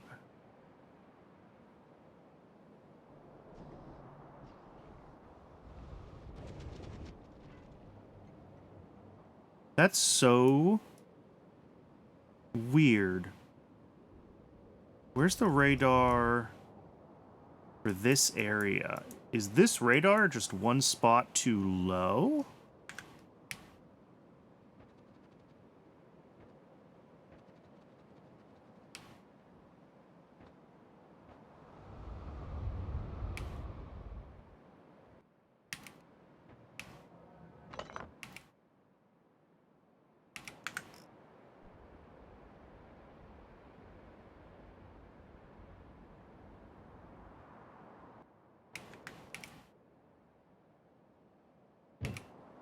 Yes, it was. Okay, this is the one that was off grid.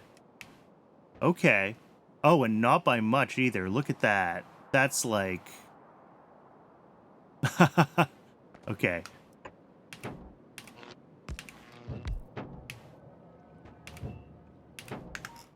There we go. All right. Crisis averted. We're back on grid.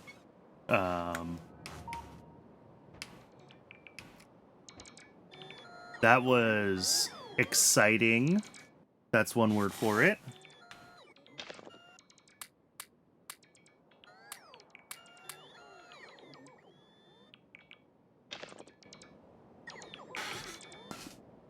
All right, and Twitch is telling me that it wants to run an ad in a moment. And I will let it do that. Where are they going? Surely we're not still in construction range. Who knows? Bots work in mysterious ways. Yeah, I'm gonna let the bots try to build what they can of our train stations over here for nickel. I'm not gonna work on the main build until the ad break is over. But we'll see what gets done here. I might have to go get... Oh, I'm gonna need more rails. Yeah, alright, that's what I'm doing during the ad break. I'm getting more rails. But when we come back, we'll do this nickel build.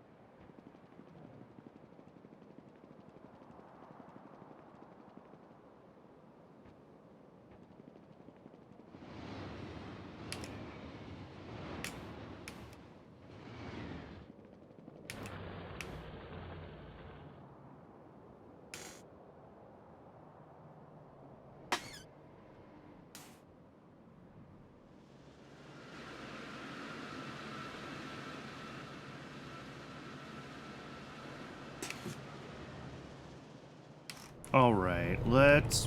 Where am I? I'm not quite in the mall. Here we go. Here's the mall.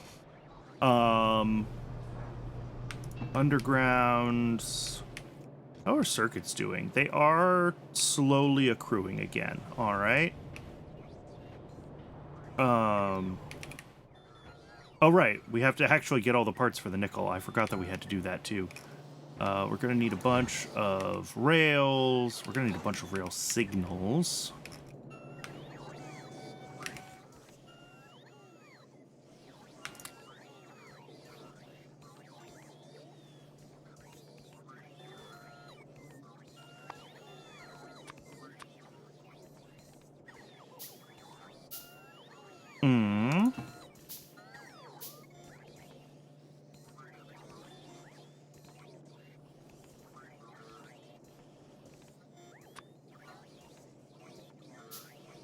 Let's see. I think everything else is pretty much our normal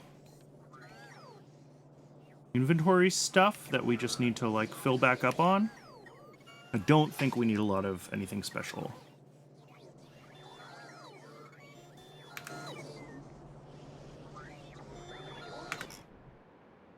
Yeah. And then we've got a lot of rail that's, like, blueprinted in and hasn't been built yet. So that is gonna be a thing at some point. Gonna have to get that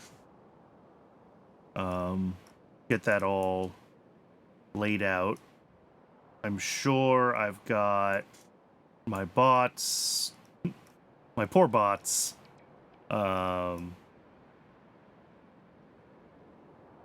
trying so hard to make their way back to me.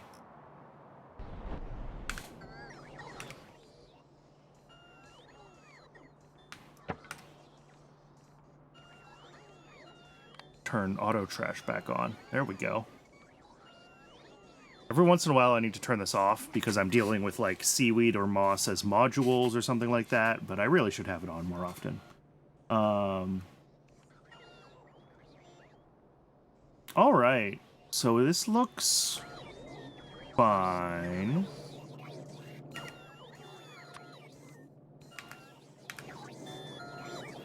I think we're just waiting for the rest of these buildings, and then we're going to be good to go.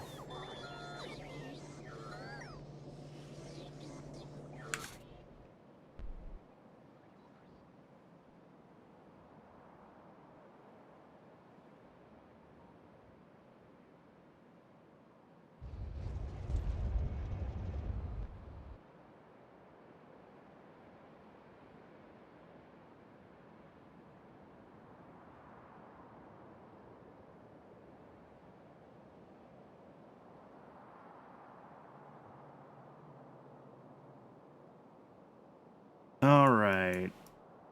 I think... Hey, cool. We got antimony delivered.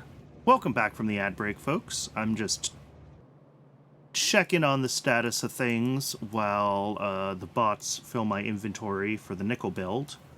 So this is good. We got our second delivery of antimony to alloys. Vitrolloy is still just waiting for nickel, which won't be a problem. That's what we're working on next. This is waiting on Nexolite, and Nexolite is gonna be a problem. Nexolite is going to be a limiting factor for us. So I might have to make a Nexolite build. I don't want to make a Nexolite build, but I might have to make a Nexolite build. You know, this is pulling through some amount of tailings, right, and converting that to Nexolite, and that's fine, such as it is. But it is super slow, so we're going to have to get some Digosaurs going, and I'm going to have to give them not worker food, obviously, because we cannot keep up with the blood demand for worker food, which is also part of the problem. You know, if we were keeping up with blood demand and making worker food, I think, you know, this Nexolite would be running fine. And this can actually make quite a bit of Nexolite. But because, yeah, we don't have enough blood.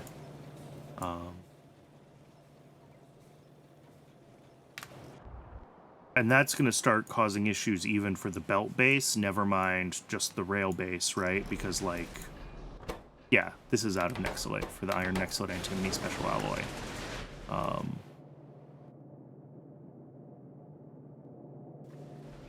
And we can see that that's starting to creep its way up the belt. So, like, even once we start to get a little more Nexolite, we get another batch of it, we're going to have issues of throughput there, unfortunately. So I think we are going to end up having to do a Nexolite build. And that's fine. There we go. There's a big Nexolite patch here. Set up stations for it. I don't think it'll be a problem. But we're going to have to figure out what we want to feed the Digosaurs. I think we can feed them meat. And, like, we should have plenty of meat, right? Like, yeah, we have lots of meat. So I think it's fine to set that up, to set up Digosaurs running off of meat. I think meat is one of the things they can run off of. I have to double check what their allowed foods are. It says somewhere. Is it in here? Yeah. And, like, you can see why I like to run them off of workers' food, because they get a lot more ores before they come back. It's not quite 4 times as fast as meat, but it's pretty fast. But, you know, we can run... I don't know. I'll have to figure out how much Nexolite we need for... Actually, we can do that in YAFC right now. If we go to our mechanical parts, let's see, allow overproduction, set you to 16. We need 1.6 Nexolite plate a second.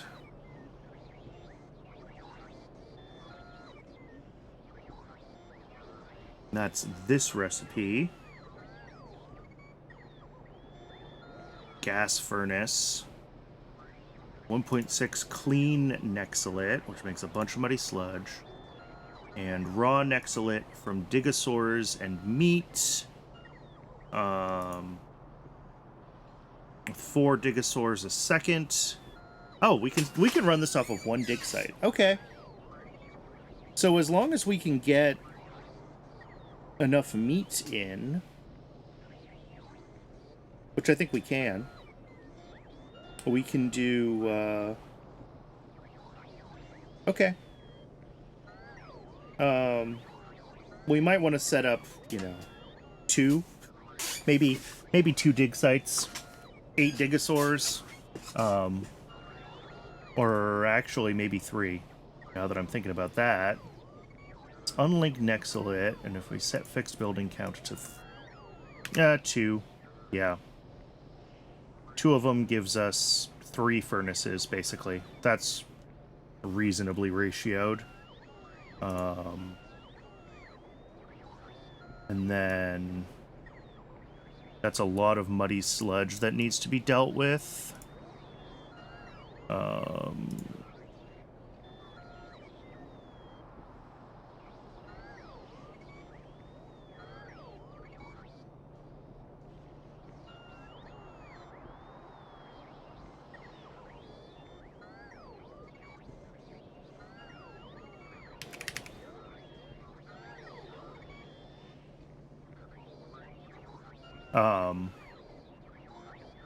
Oh, it actually thinks that this is like a full loop on the water, but we'll do a void and a pump. Safer that way. But, like, this is a big oof. Big oof on how big this build needs to be to void all of the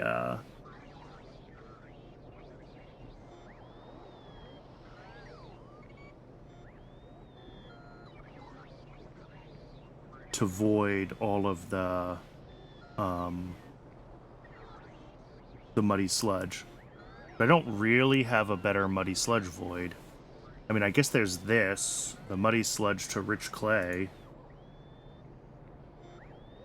Then I'm making rich clay instead of oxygen. I don't know if that's better. Maybe we do just do one.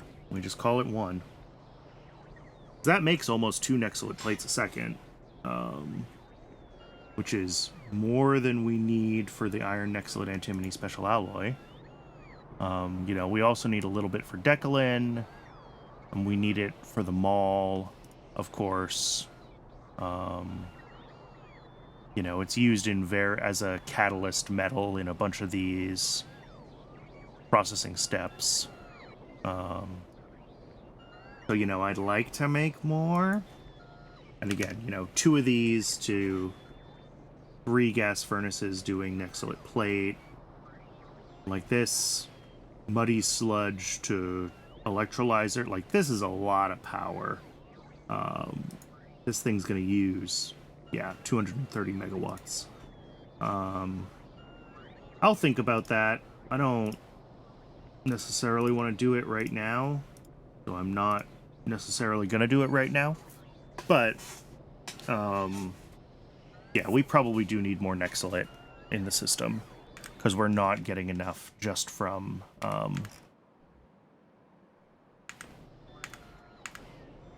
we're not getting enough just from tailings, unfortunately.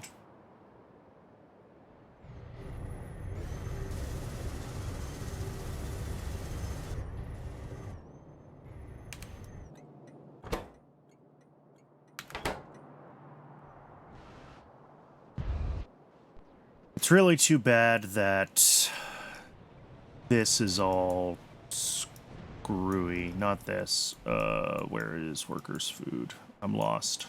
I'm lost! That this is not working better, that we're not getting more workers' food coming through. You know, this thing is pulling blood as fast as it possibly can.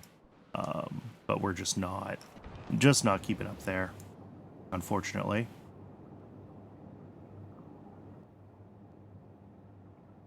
Wow. The first time... I'm surprised we needed another... Well, I guess I shouldn't be surprised we got another delivery of that, because we have been making critters. How many sea sponges have I made, by the way? Oh my god, I made 12 sea sponges. Maybe it's time to stop making sea sponges.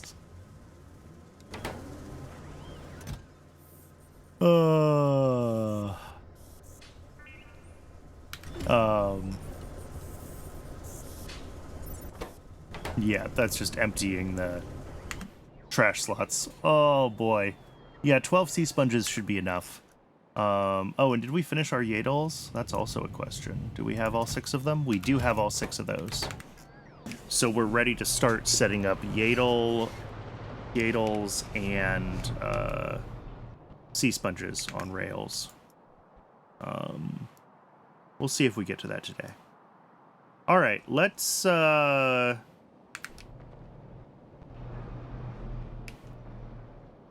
head over back to Railbase Land, and we'll start working on that nickel that we were talking about.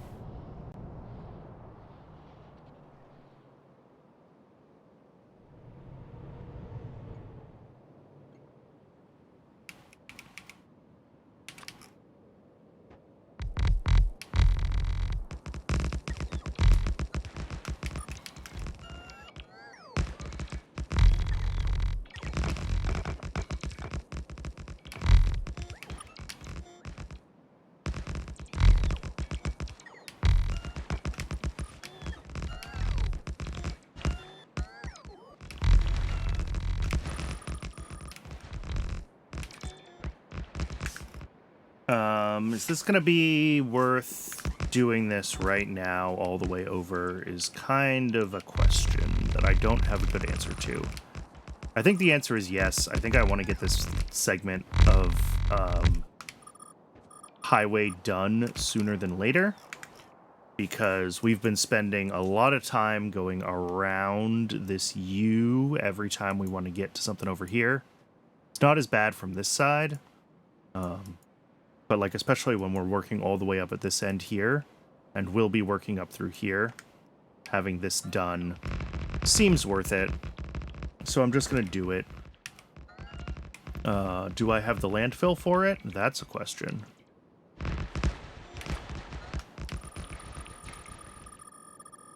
Because that's a lot of landfill.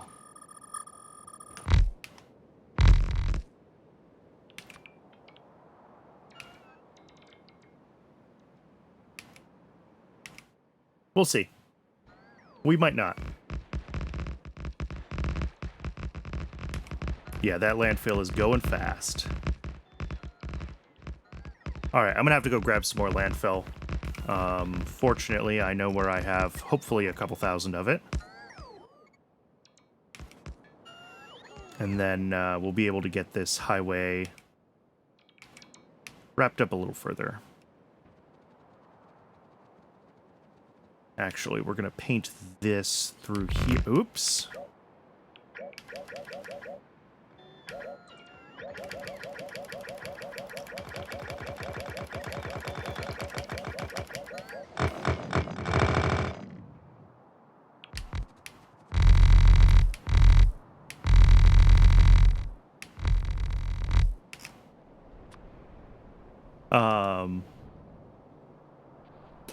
Yes, that's a road that just dead ends in the middle of the base, but it does get me... There we go.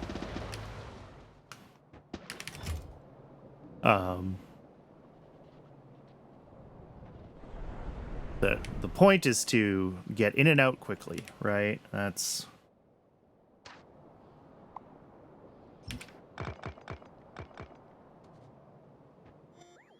Oh, let my bots catch up to me here.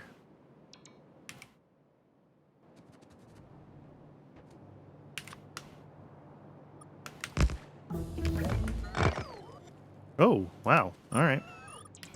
I kind of forgot we still had research going.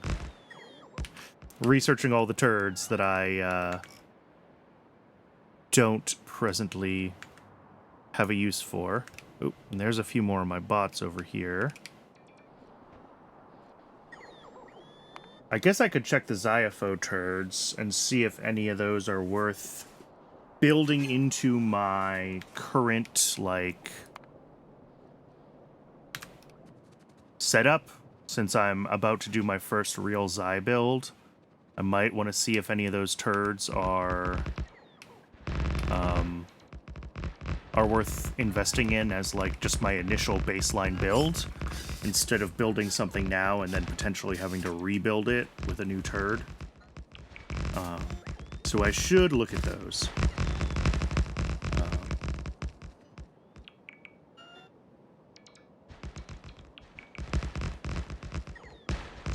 But also, sometimes it's hard to tell until I'm further along in the tech tree, like, why a given turd might or might not be useful. Because I don't always have the context or the future technologies that would make that turd make sense, right?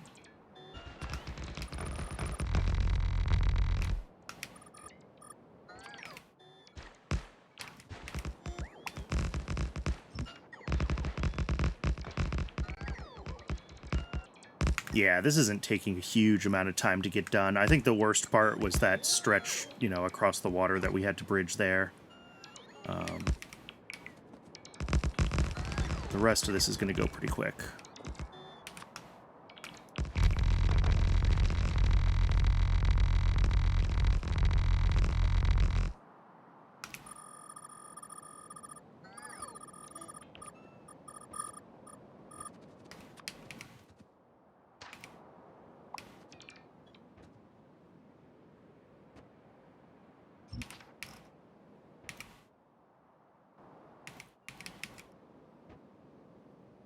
And then we might not have all of the parts necessary to build this. I don't think I have, enough rail ramps, for example. But that's okay. The bots will build what they can, and then the rest of it will go, will get built the next time I come by, basically. And if the trains can't use this section yet, you know, if they they can't route through it, that's okay, because this is an alternate route, right? The trains can still get around, you know, all the way this way. And obviously some things would be more efficient if trains could come from, you know, up here. But it's not strictly necessary yet.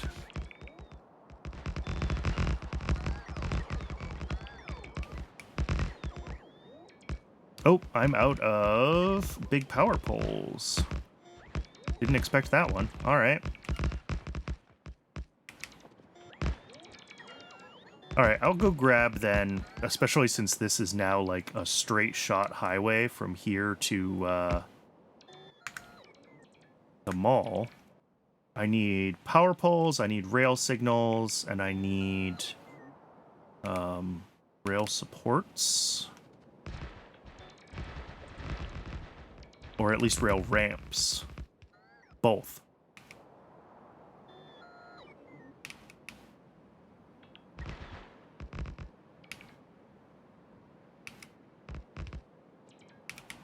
Alright, yep, let's grab rail ramps and supports.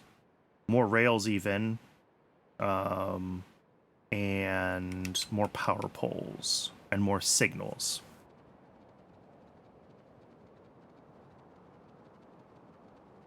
And then getting all this, again, hooked up cleanly across the base is a this is going to be a huge time saver for getting back and forth to that corner. So, like, absolutely worth this time investment. I know it feels like a long time, but compared to the amount of time that I could be spending wandering the base, this is nothing.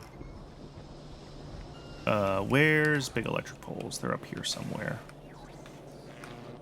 And signals are here. All right, there we go. That's everything I needed.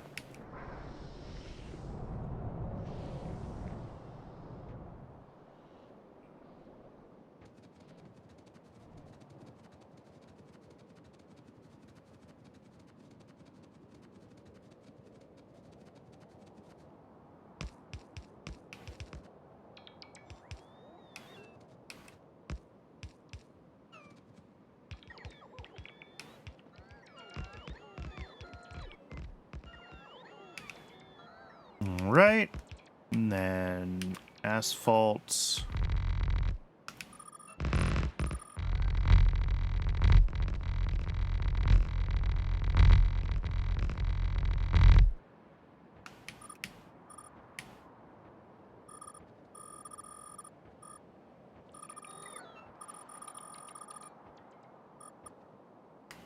All right, and then lastly, we need to clear all the crud. I guess I could also build straight rails up through here. I guess there's no reason not to. Just get the trains connected.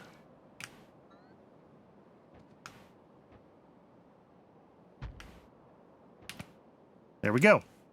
All right, now the bots just need to figure their stuff out here.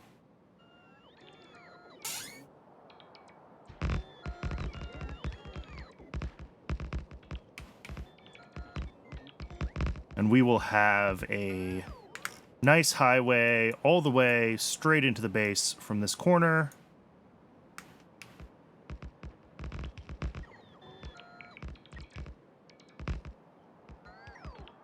We still have this stretch that needs to be done. I'm not going to do this right now, but I'll do that, you know, whenever I decide that I want to start building along that segment. We'll get that filled in. And then that just leaves, as far as like unbuilt stuff that's blueprinted, this loop around here. I'm not sure. I mean, it'll help some things, right? Like, we need to get aluminum down to this part of the base, or probably getting rid of like stone and gravel byproducts from the aluminum, because I know some of that stuff is like right down here. So that'll be faster.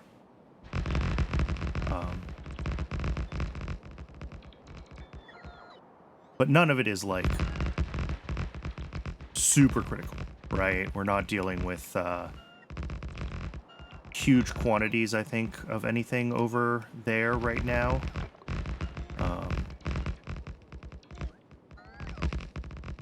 All right, cool.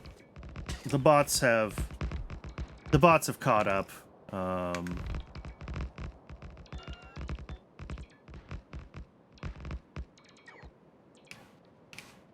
Let's go ahead and actually get this nickel build done.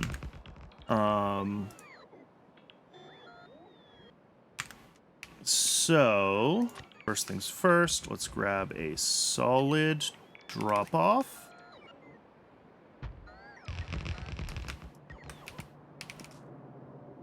And it's going to request nickel ore.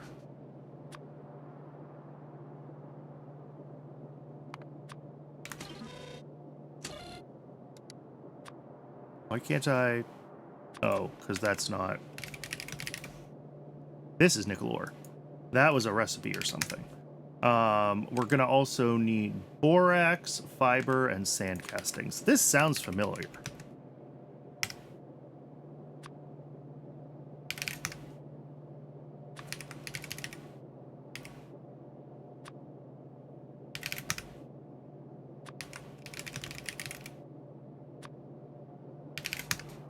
All right.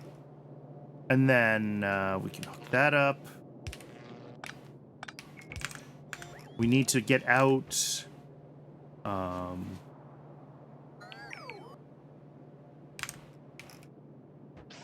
nickel.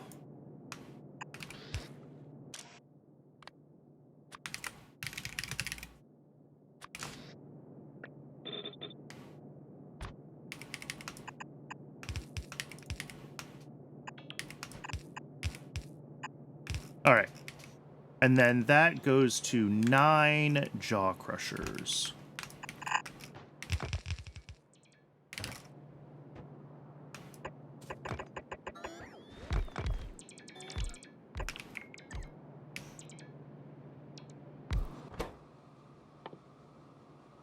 Nickel. All right, 1.66 in and like 0.49 out. Although it's 2 items out, so I'm gonna do that and that, I think.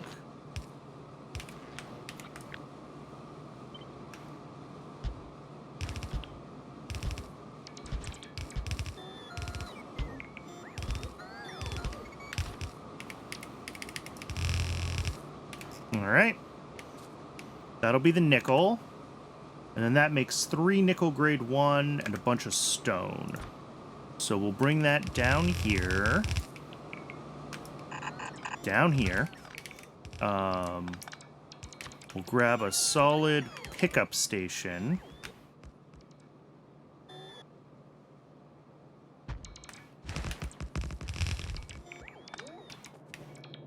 And this will have the stone. 1.5 stone a second. Not a huge amount.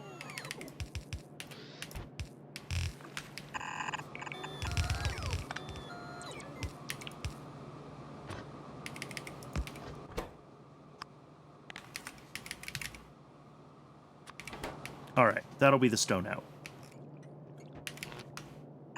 Oh, I'm out of signals again. Wow. All right. Well, that's fine. We're not going to place some of these anyway. I'm always out of signals. Okay. That nickel grade 3 is going to get merged with some other nickel grade 3, but that's okay. For now, we have 7 automated screeners. Let's grab those. I'm going to leave some space here because, again, we're going to merge more nickel grade 3 in. But I'm going to come across here with the 7 screeners.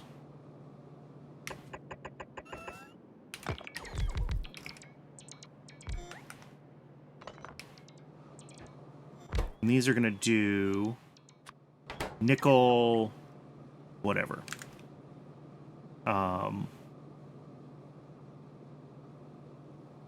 Nickel grade 3. Yeah. The nickel grade 1 out of this, sorry, I've been calling this grade 3, feeds into this nickel grade 3 recipe, which makes grade 2, grade 3, and nickel rejects. The grade 2 and the rejects both get turned back into nickel grade 1. Here, let's look at YAFC. And get looped back into this build. And then the grade 3 goes out and becomes the grade 4, and that's what we care about. So let's get all of our inputs set up here.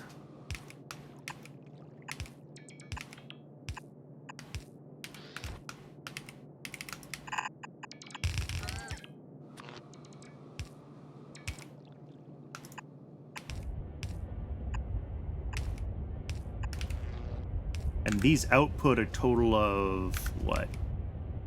A third, a third, a third, so that's like 1.16. I'll do 2 outserters.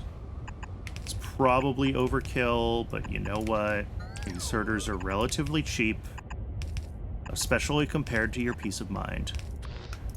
And with these in place, we're gonna want... There we go. So that's going to come over here, and we're going to have the grade 3 needs to move forward for further processing. Oh, and this also has gravel. Let's get rid of the gravel first.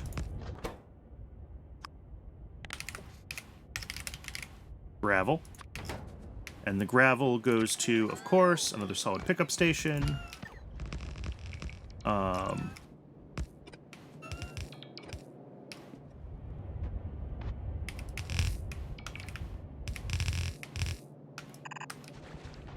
How much gravel does this make? 2.25 a second.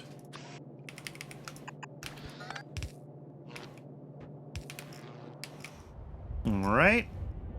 And then we can split off. The grade 3 will be on the right. Right? The grade 3 is the final one I care about? Yes. Grade 3. That'll move forward. And then we're going to have 2 other grades come over here. We're going to split out the grade 2 and the rejects. So, first, we'll split out nickel grade 2.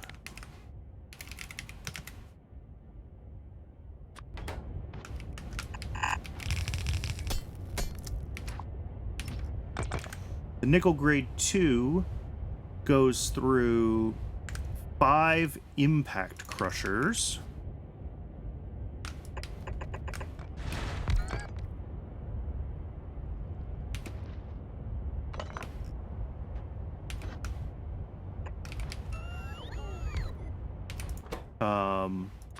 Turn it back into nickel grade 1. 0.5 items in. That's a gray inserter in. And it looks like a yellow inserter out.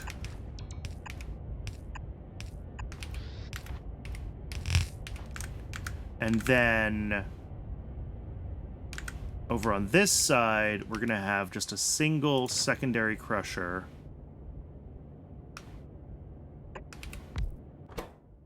Turning the nickel rejects into nickel grade 1.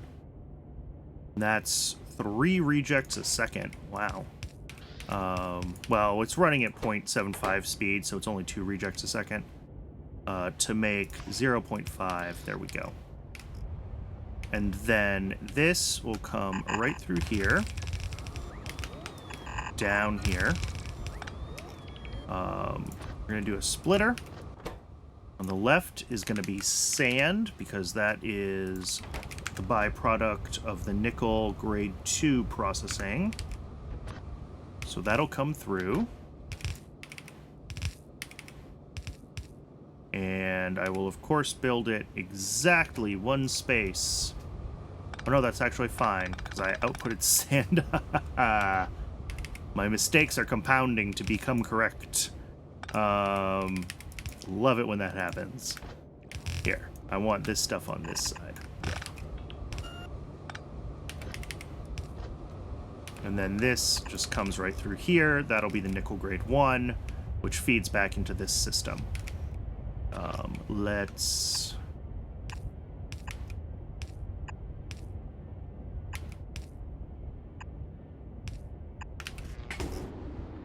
do that.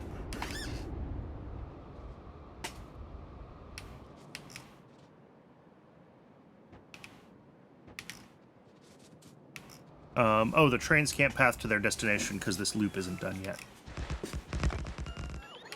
Now can they? Maybe. It's going to be a little bit messy around here, but they'll figure it out. All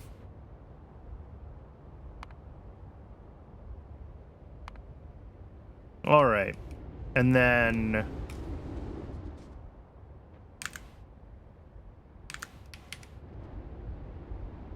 this belt now is all nickel grade 4. And that needs to be combined with borax and fiber. 1.1 borax a second and 0.9 fiber a second. All right, we'll just do this. Do this whole chestnut.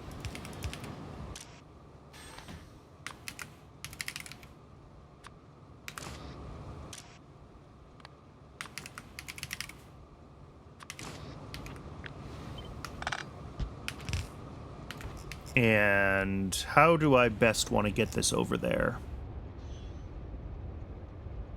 Oh, that's funny. It's all the way back here because of we don't have all the signals in place. That is funny.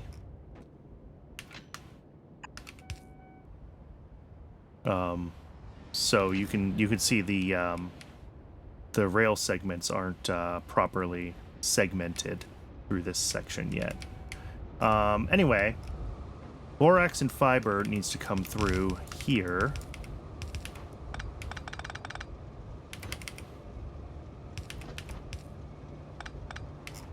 Actually, we do want it up here, and it's going to come right along here.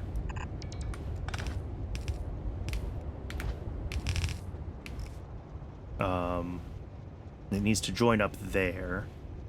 So, yeah, let's do like this.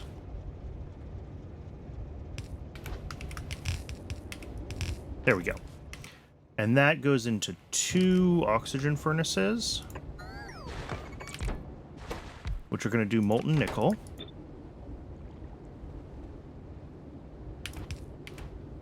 Now, we're going to be bringing in... I think I want... maybe we do the oxygen on this side, because it's a little bit easier to deal with. Yeah.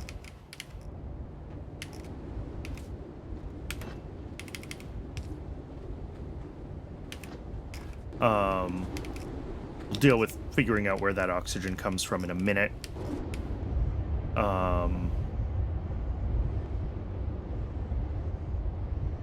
And then, yeah, these guys need 0.75 a second of the ore, so that's fine. That's 1 inserter.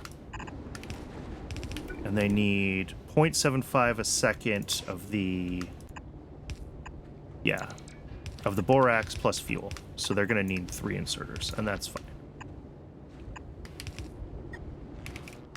And I bet if I take all of this and I move it over 1 or 2 slots more, I can get things to connect.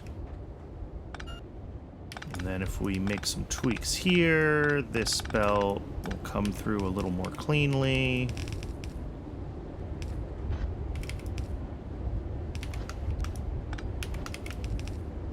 There we go.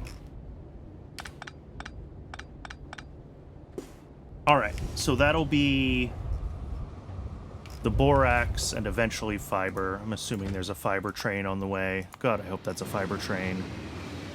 Nope, it's nickel. I'll have to check on my fiber. That's a problem. But in the meantime, this will output the molten nickel. So we need the oxygen and we need hot air.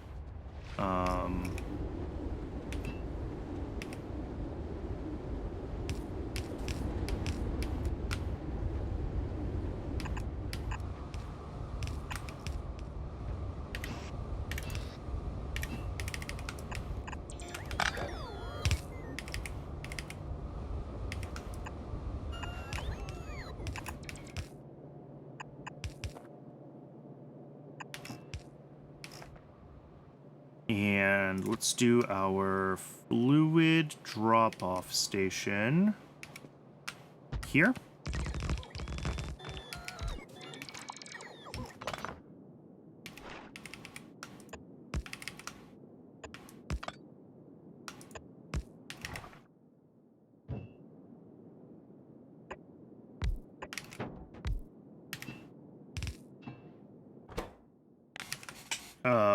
We need oxygen, and we need hot air. Same over here. Oxygen and hot air.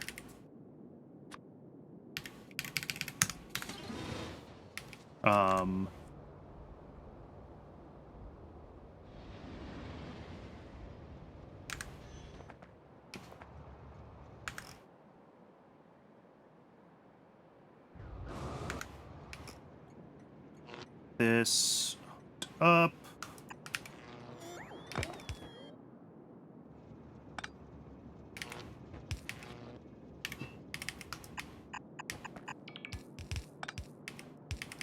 Nope.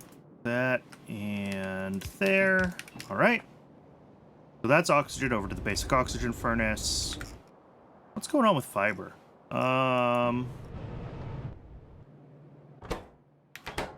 Not really keeping up with the demands of the rail base is the answer. All right, I might have to do another big fiber build. That's just a thing.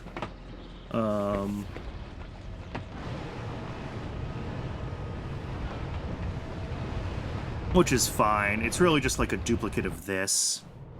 I don't think I have any tech that drastically improves on what I have going on here for making fiber. But that's fine because it also will generate this biomass that I need. So I guess I could try to see. I probably have space around here if I'm careful. To just like copy and paste this like nearby. Yeah. And then hook it up to the same stations. That is definitely a possibility.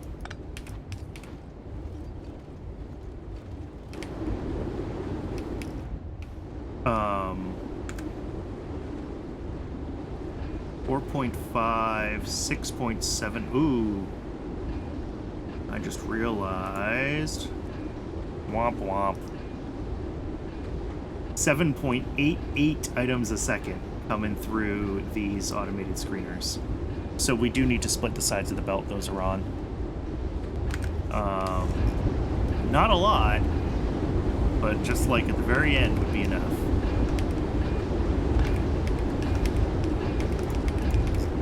There we go.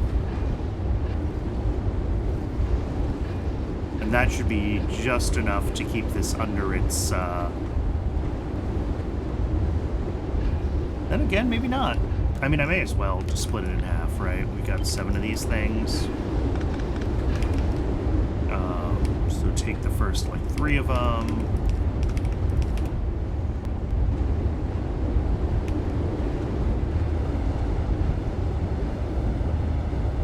Alright. That'll run those. And then, what have we got going on here? We've got oxygen, we've got hot air. Both of those have been delivered. Let's not make the mistake that I've made a million times. Alright. So the basic oxygen furnaces just need fuel. I'm also feeding them the wrong nickel. I missed a step. Okay. This is fine. It's actually fine. We need the ball mills.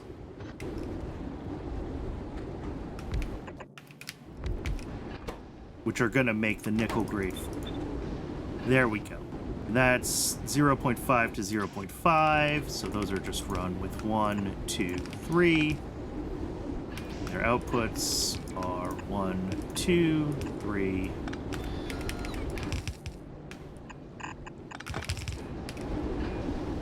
And then, you know what? Actually, if I just do like this, and let's do it over one more. Leave a little bit of breathing room. I like to leave a little bit of breathing room around my buildings in case I need to route anything else. And then I can reposition my basic oxygen furnaces, and basically nothing has changed.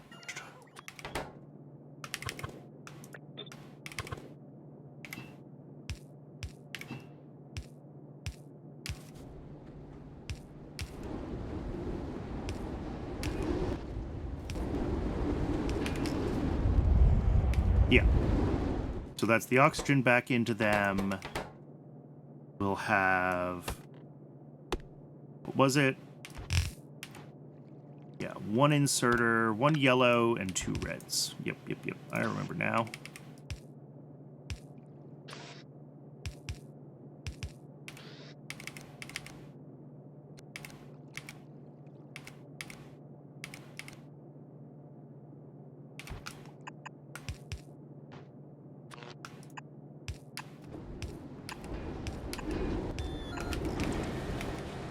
Okay, there we go. That, I mean, they still need fuel. That's still a problem. But let's grab a station here for, this will be a solid pickup.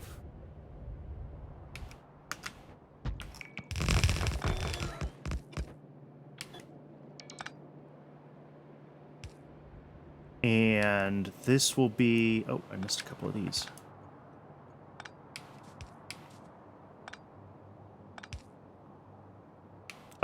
This will be for the sand coming through here.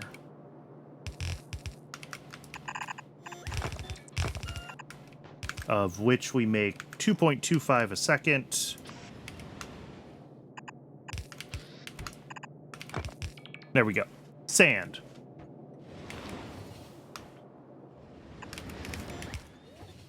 Let us also set up, before I forget, priority for all the byproduct stations. So you're a byproduct, you're a byproduct, you're a byproduct. Okay. And then...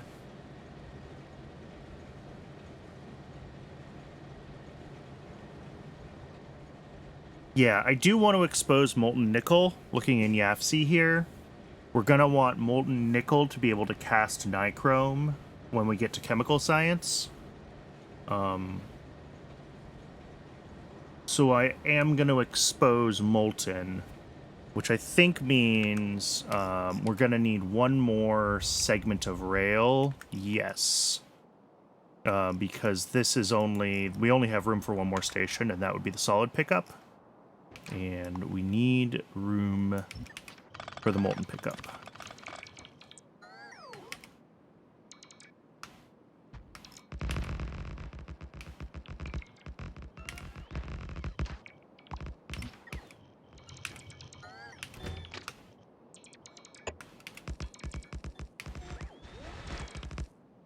All right.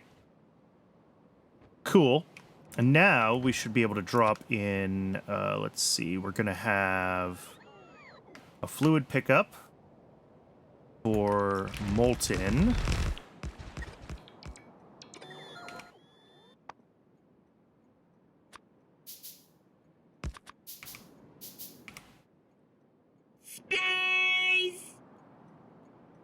Oh, Grim, thank you so much for the 2 months of Prime. I really appreciate it.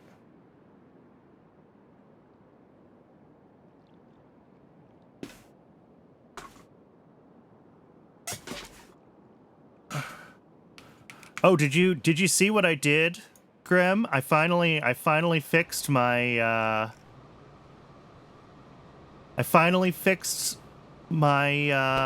my niobium plate byproducts. They're gone. They're on rails now. You'd be so proud of me. It's going. I realized that I didn't have nickel on rails yet, so I'm getting nickel processing set up. And this is the last metal for all my alloys and then mechanical parts. We got done zips, xys, yays, sponges. So all of those are in varying stages of covering my screen in text. No, all of those are in various stages of bootstrapping. Yeah, I'm dangerously close to Pi 2. I was going through it at the start of the stream. If I go to Unified, the Grand Unified Science page, I've been trying to go through and basically anything that's still being crafted on this page is something that we don't yet have on the base. I believe I got it completely, like, set up so that it's just the things being built here. And, like, you know, the top 4 things are the science packs, and, like, below that is getting... It's a dangerously small list. There's probably still things that I'm missing, but I think everything here is correct. You know, it's a matter of, like, did I miss any intermediates looking at... Oh, here, formamide. That's missing. So, we gotta figure that one out. That needs... Oh, ammonia, carbon dioxide, and methanol. This is actually really easy.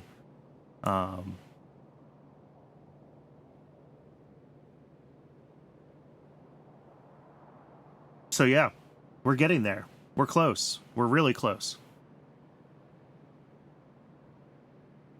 Yeah, it's net zero on methanol. I just have to make a little bit of methanol to start it up. Which is fine. I can pick anything I want, honestly. Any of these methanol production methods would be fine.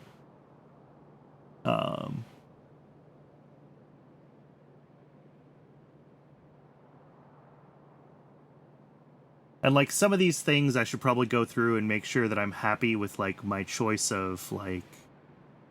Am I sure I want to be doing casein from hydrochloric acid versus... I mean, probably don't want to be trying to make acetic acid, right? Unless there's an easy way. No, there isn't. Even from guts.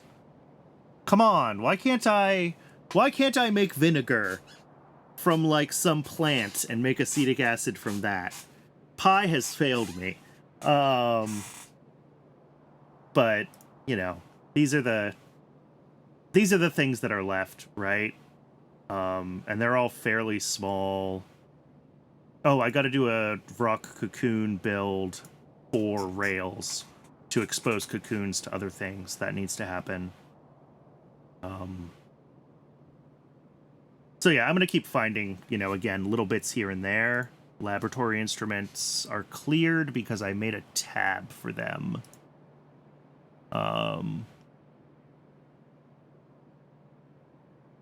But yeah, it's close.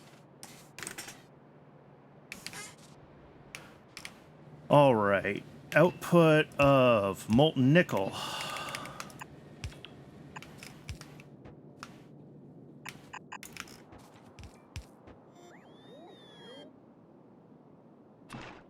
Wrong pump.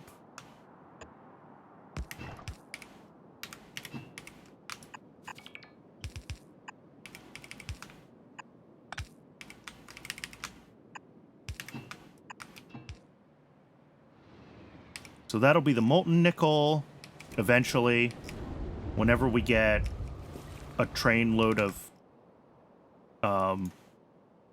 fiber. Ooh, is this one going to where I want it to go?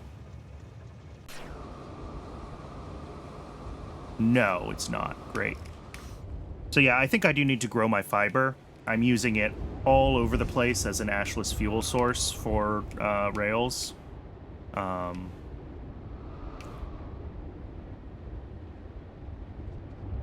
It's just gonna become an issue. I wonder if I should, since I expanded this, and I have room for more stations, what I'm tempted to do here is get rid of these things from this station. Tell this to be entirely full there. And then I can grab another drop-off station here. And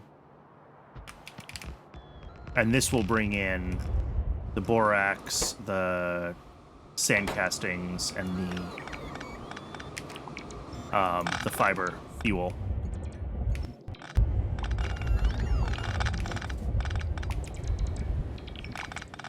And that way, we're a little bit less messy with some of it. And we can store more ore and keep it buffered a little bit better at this end, which I think is going to work out better. Fiber and borax here.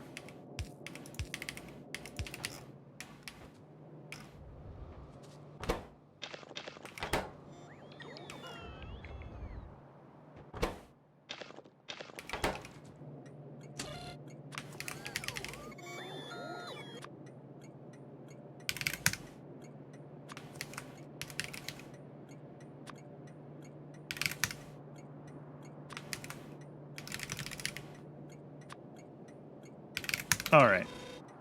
And then this will go right over here, right up through here. So this will be the fiber and the borax, just as before, except it now feeds this direction. Yeah. And that keeps things a little bit cleaner in the overall layout of the base as well. All right.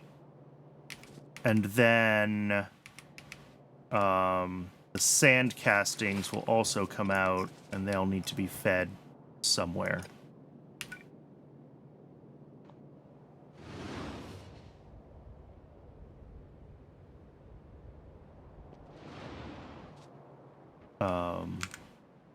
Nickel, we only have one casting unit. Okay, so let's just do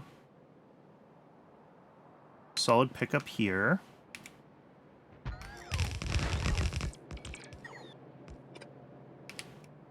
And then we're going to do what we've done in a few different places, which is that this casting unit just poop shoots right in.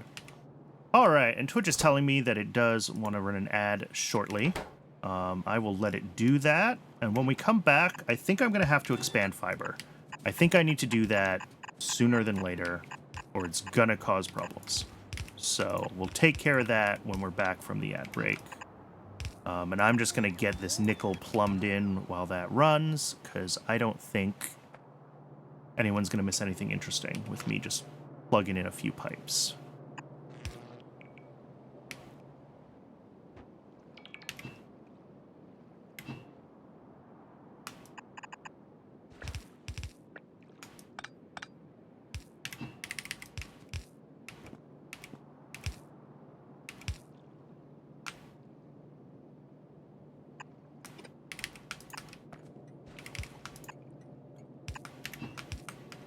All right, and this is theoretically nickel done. We are still waiting on that fiber issue. Oh, and we need a bunch more train signals. I should go back to the mall and grab signals. I don't want to grab signals, but since it's an ad break, we'll take the time and we'll get signals. And I'll restock my inventory while we're over there.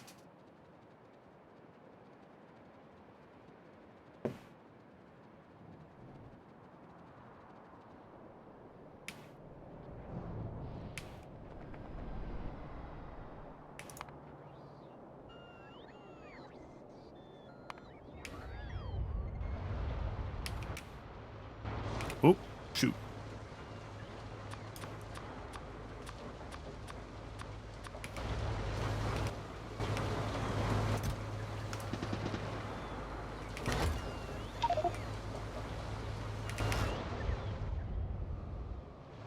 Okay.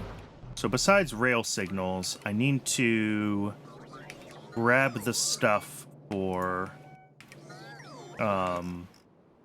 another fiber build. Basically another clone of this, which 13 that's a weird number of moss farms. Maybe it's right though.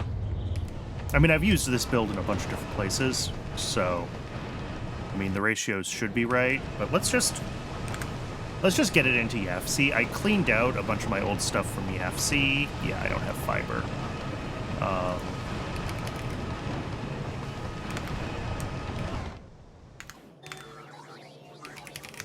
Let's get fiber back into YAFC, and then we can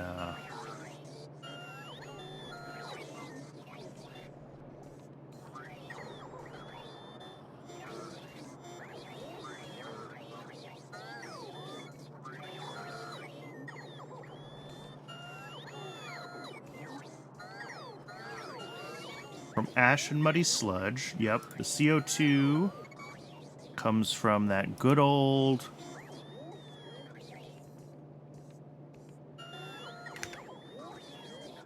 I think 3 of these is the ratio that I ended up on. And I don't know why 3 ended up being a good ratio. Yeah, 3 to 16. This has got to be what I did. And then moondrops. Yeah, 2 moondrop machines. We're going to make fiber and biomass, except some of that biomass comes back around as ash. Tree seedlings, tree seeds. Moss without stone.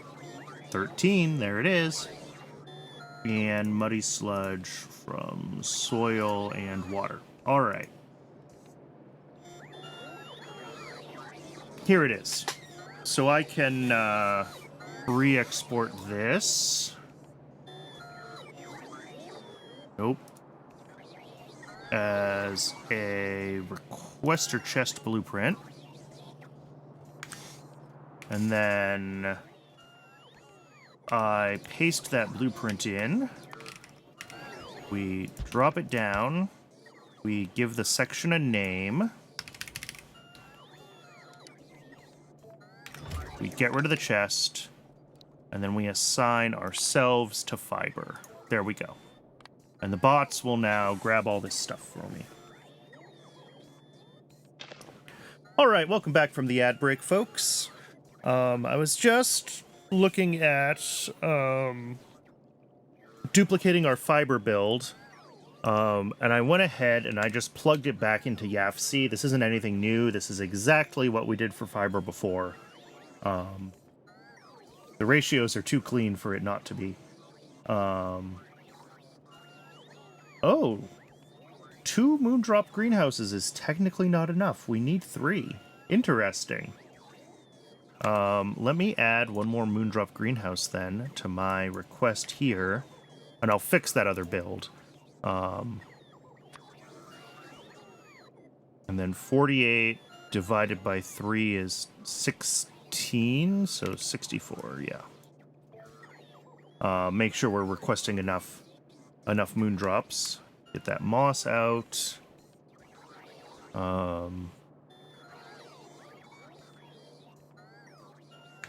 Alright. Oops. So yeah, we need... I'm going to take an extra moondrop greenhouse down because I do want to put it in at the other fiber build. And then I'll find a spot where we can try to get this built out. I think we should be able to do it pretty much near where the existing fiber is and plug it into the existing stations for fiber and down here. It's just I'm not sure if I can... I don't think I could copy and paste this as 1 unit and have space for it. Like, I might have to do the moss and the muddy sludge a little bit differently. We, of course, have to set up one more of these here.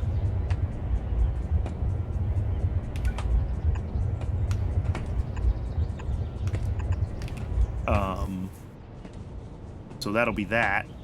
And then all of this part of it we can copy and paste, no problem. But yeah, we're gonna copy and paste it in chunks because I want to organize it a little bit better. I don't love this layout, but we should be able to fit it all. I don't know, around here somewhere, or over here somewhere, and just get it plugged back into exactly these same two.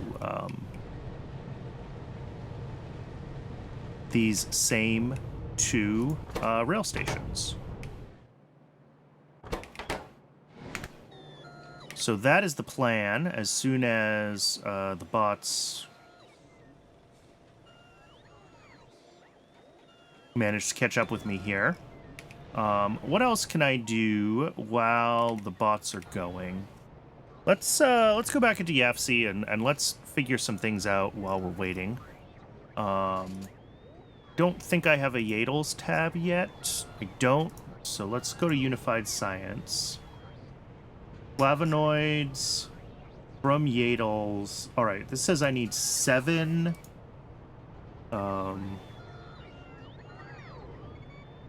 7 yaedols cultures. Oh, and we also need to make fungal substrate, which I'm not making yet. So that's something I need to look into as well. So let's, while we're waiting for the bots, we can get yaedols looked at. So we're going to make these. This one.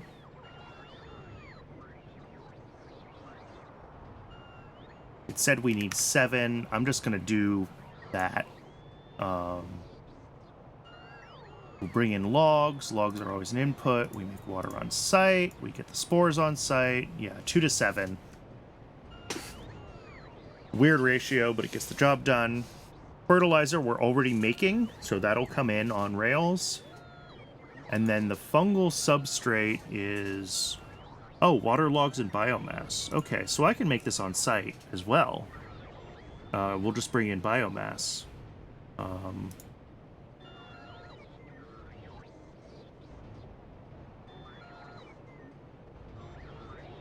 Or, you know, compost wood and just do it on site. So 0.12 a second if I do that. If I do the logs, 0.1. Is it really the same? Oh yeah, because 1 log is 5 wood. And it's either 2 logs to 30 biomass, or 10 wood to 30 biomass. So it's the same. Yeah, alright, fine.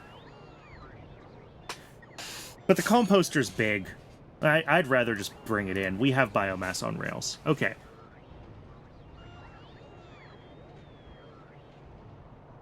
Something somewhere needed improved fungal substrate. But no, maybe not. Not at this tier.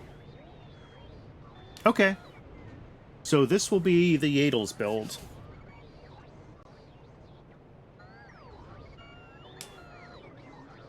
They have enough stuff coming in. Yeah, 3 inputs. That I don't really want to do them on site with other things. I wonder if I should build this like double size.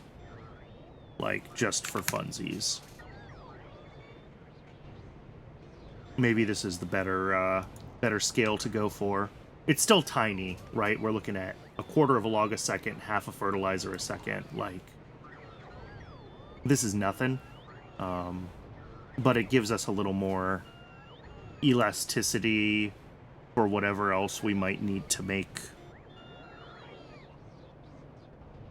You know, flavonoids. Okay, we'll do 1 building doing this, right? That'll be our factory scale.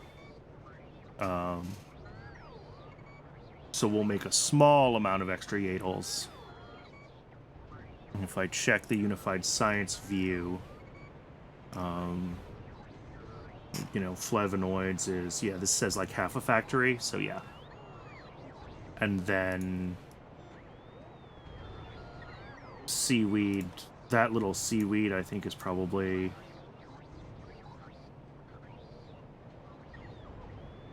Maybe we do this one? Yeah, 3 facilities. Because we'll do that on site. We'll bring in saline water. We'll do limestone on site. And how much CO2 is this? Is this small enough that I want to do... The answer is yes, this is small enough that I want to do moondrops.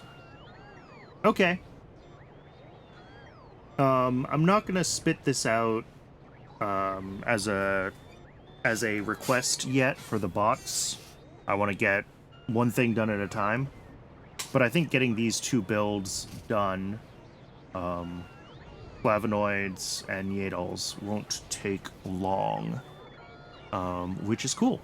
And that's one thing checked off. I think flavonoids is just a direct input to science. Yes, it is a direct input to science. So that's, that is cool.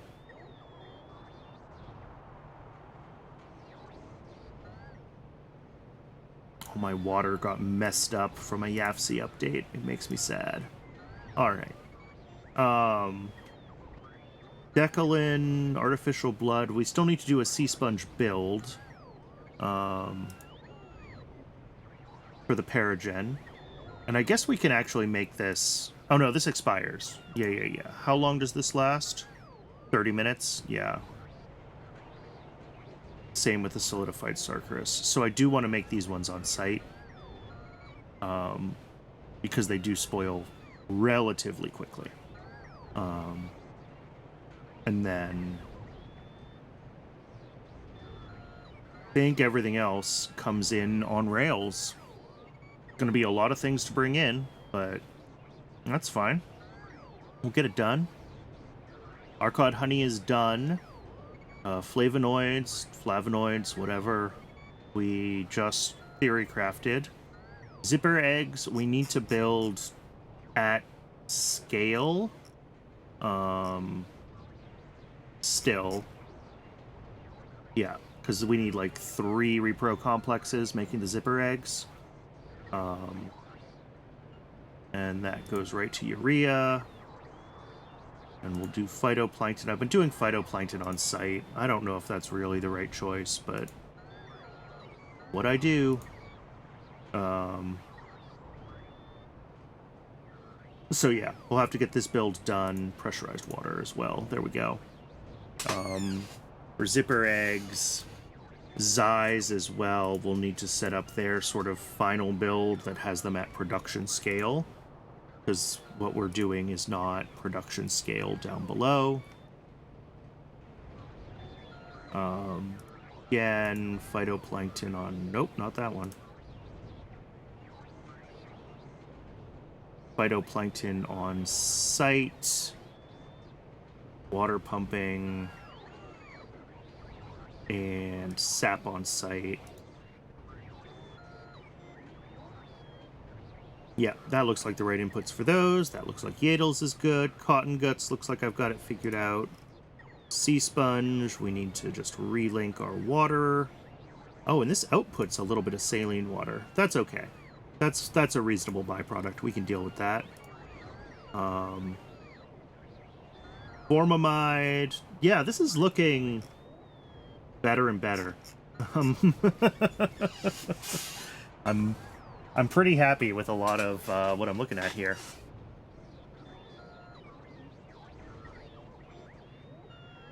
Alright. I still hear the bots running in the background in the game audio. But we can take a peek and see how close to caught up... Oh, they have caught up with my requests. Okay.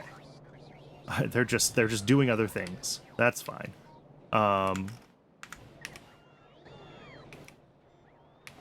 So let's head down. We're gonna have to head over back to Nickel and get that fixed. It's still missing rail signals, but before I do that, I want to do more fiber. Let's get the fiber build dealt with.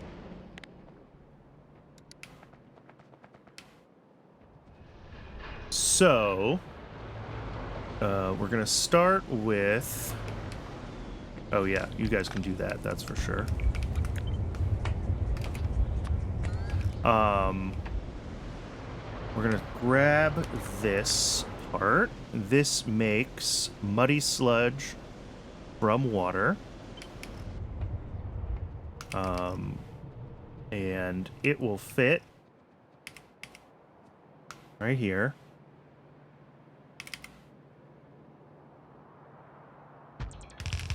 All right, so that's muddy sludge.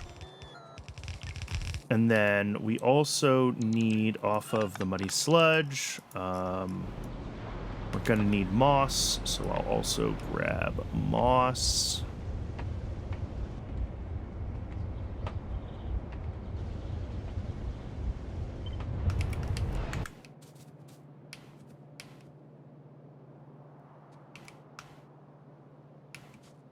Kind of right there, actually. Looks like it should keep things pretty well connected.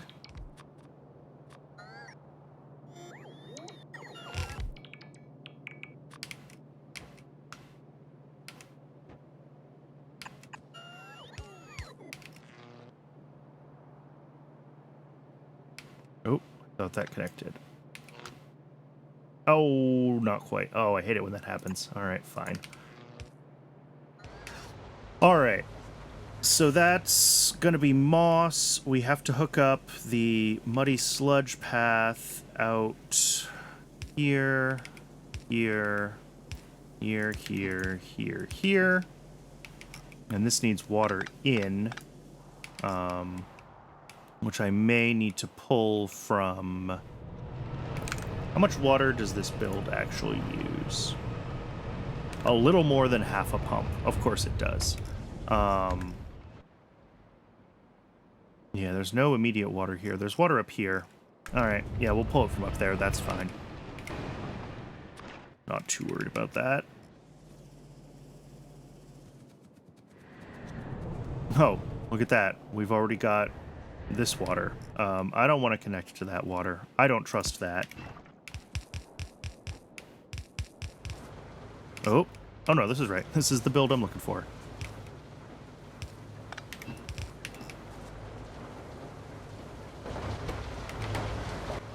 All right, so that'll feed the moss.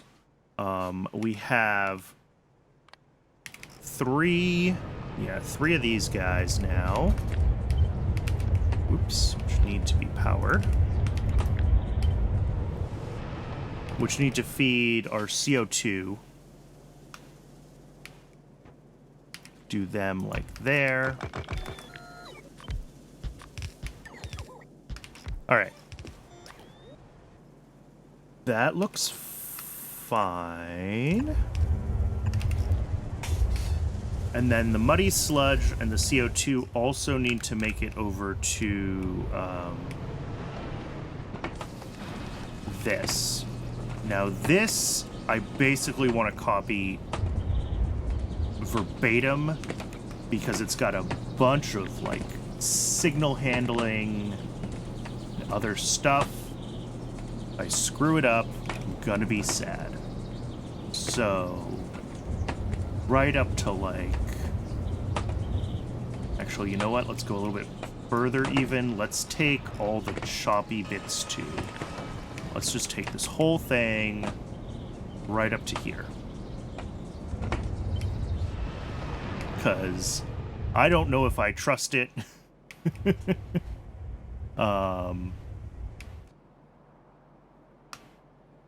That can go right there.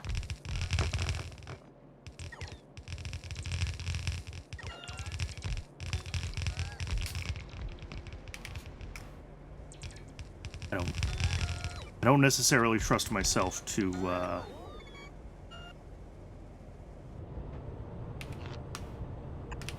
put it back together piece by piece, right? All right, and then this belt is ash in, and What is this pipe? This pipe is the muddy sludge. Okay, that's not coming in from this side anymore.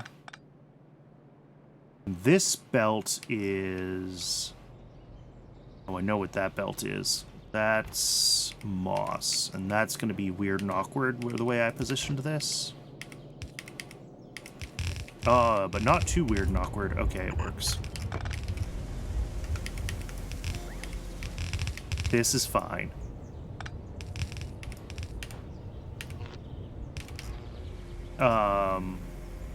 Muddy sludge, we can connect right up. CO2. Yeah, that's fine. All right. So these guys need ash, and they need seeds to bootstrap them. Let's grab the next module, which is this part. I think this will fit still attached basically here.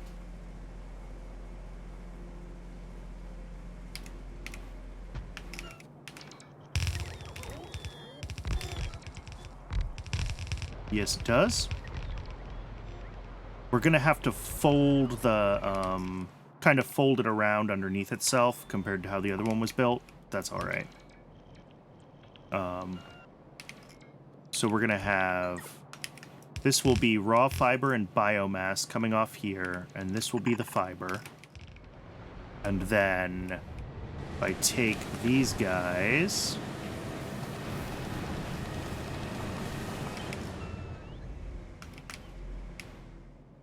they're gonna hook up kinda exactly like this. All right. And then this fiber output, I'm not going to deal with right now. Let's deal with biomass first. So biomass is going to get split. The priority output is right, because that's what feeds the ash. And then anything that doesn't go to ash needs to come right up.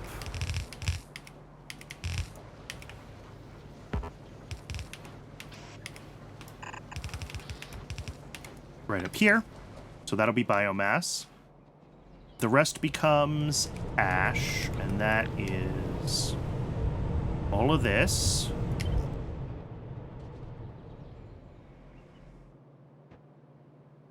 Which needs to be positioned, and I'm glad I checked. That's about as good as it gets.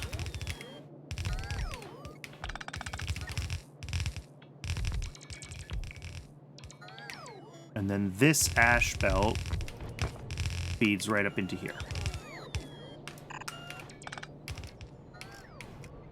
I don't think this is much better than the other layout, by the way. We're still wasting a bunch of space, but...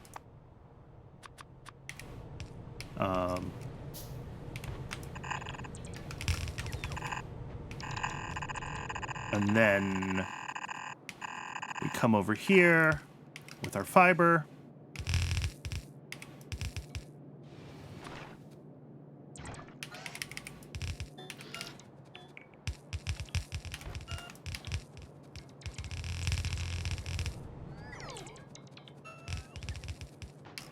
Okay, so I think I just need a little bit of ash and a little bit of seeds to bootstrap this system. So let's yoink some ash. Let's yoink some seeds.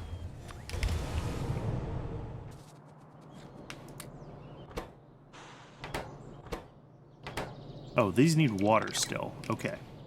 Oh, and this water output needs to go to an outfall. That also is important. Of course, that doesn't reach. What about 2? Yes. All right, that's water. No, not water. Oh, there we go. That's water.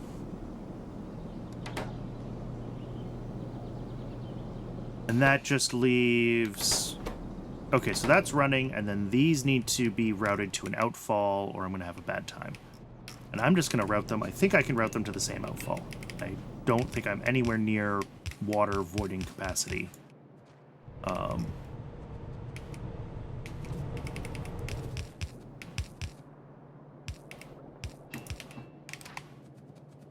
Although apparently I am at a length limit.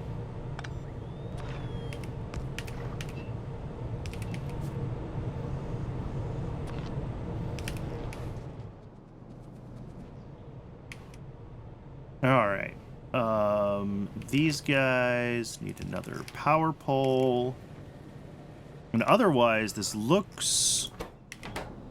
Oh, I didn't get enough ash, huh? How much more ash do you need?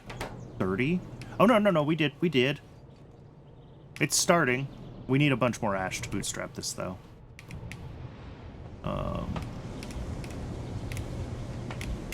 Which should be okay.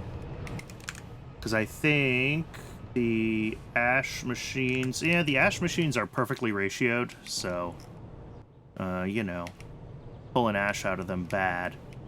Maybe I shouldn't do that. What I should do instead is I should grab biomass. And do this.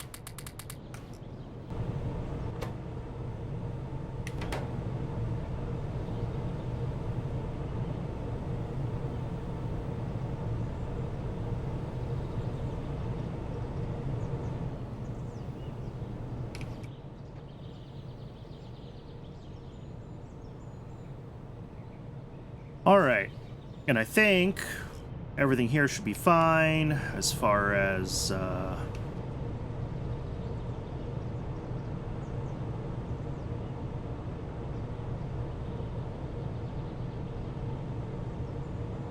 yeah, it looks like we're voiding the water fine. Yep.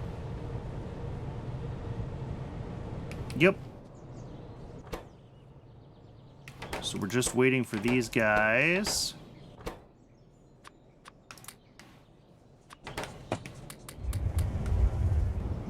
To all turn on.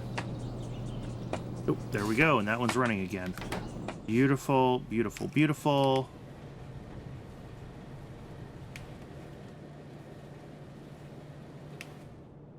Thought I saw some logs coming out of this. Where did they go?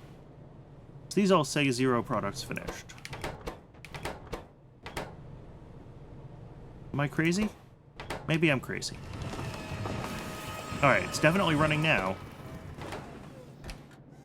Oh, yeah, we did get logs, but not enough logs to turn all of these on yet, because they didn't fill fast enough. Alright. That's the problem.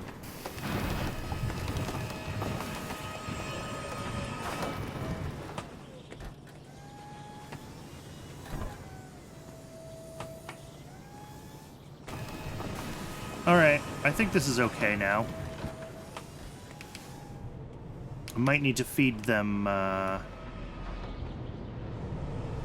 Do I need to feed more ash into this? No, because this makes excess biomass. So even if it temporarily blips on the logs, it'll have a little more biomass, and it can use that to get the ash levels up to... Yeah. We'll be fine. Same down here. It should be able to, because it is ultimately biomass positive, it'll eventually saturate this, and it'll be able to get itself running. That is the hope, anyway.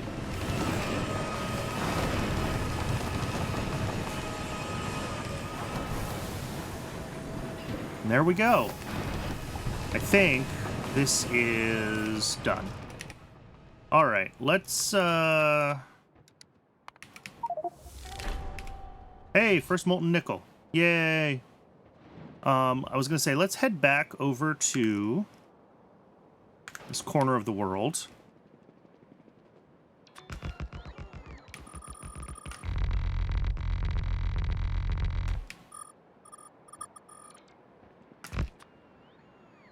Let the bots build some of this up.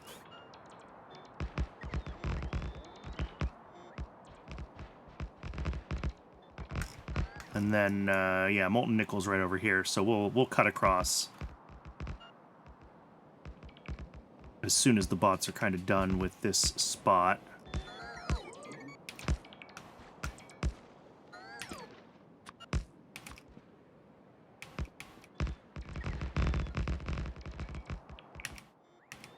All right, I think that is all of my bots back to me. Yes. So if we go back to nickel, I think all we have to do at nickel is drop off, yeah, rail signals. And double check that all the signals now look good and correct. And they do.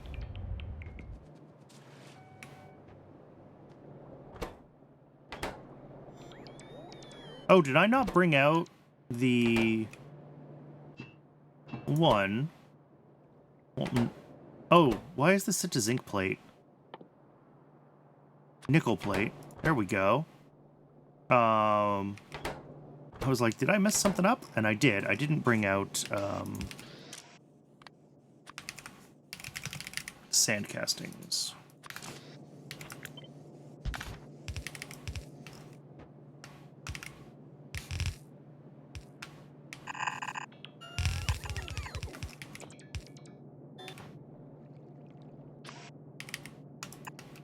There we go. That'll be sand castings. And then that will be nickel. Ugh.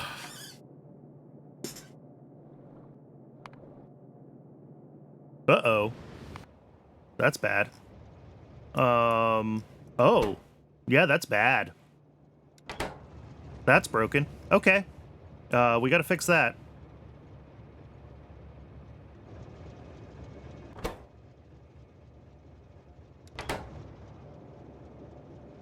We gotta do something with rich clay is what we have to do. I need bricks for science anyway, so my plan was to start turning rich clay into brick. So I guess we're gonna do that.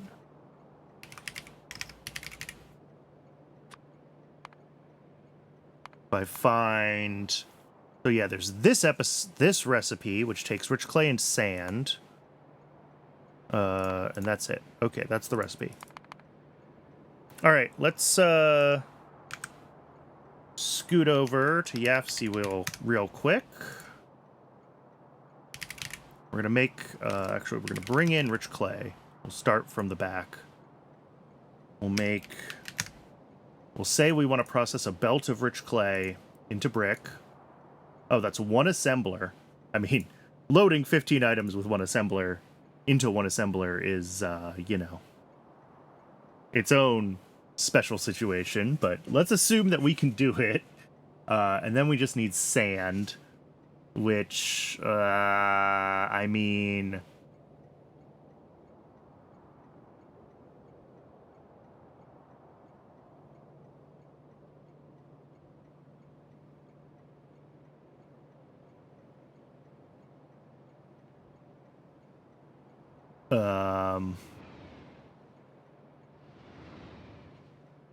Oh, that's not actually that many electrolyzers. It's only 4 electrolyzers. 6 washers. Okay. Yeah, we can do this. And then we do need still a water pump, and we do need an outfall. Alright, yeah, this will be... Oh, 2 water pumps, actually. That is a lot of water.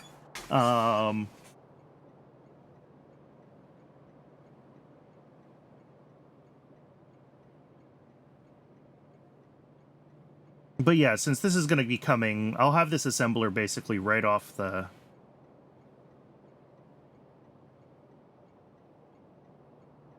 Yeah, we'll have just like 6 inserters basically feeding this automated factory directly from its station. It's going to be hilarious. So let's go find a spot. Well, actually, we can find a spot right over here. We're right on the rails. Let's go over here and let's do it like here. How many stations do I need? I need 3.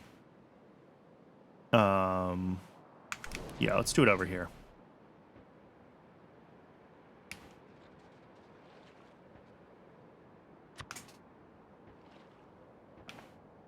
All right.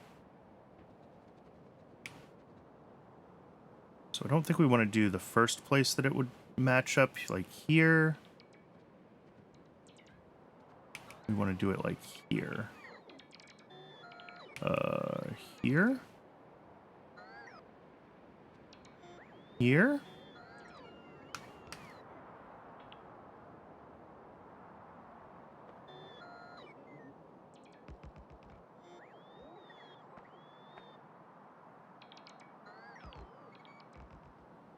Why does nothing line up? There we go. That's everything lined up. Oh, and that's much higher than I wanted to make that, and it's pointed right in the wrong spot. No, not there. Guess we want the top of it, where the bottom of that one was.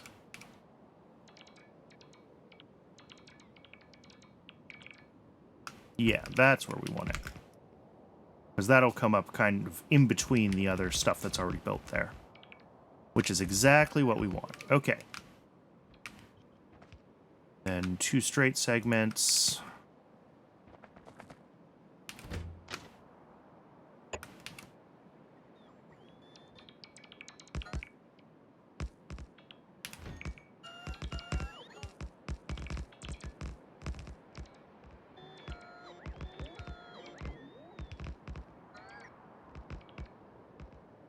All right, and for now, I mean, we're just going to be basically compressing the rich clay because stone bricks stack to 1,000. We're not going to have a consumer for the stone bricks at the moment, but that's fine. So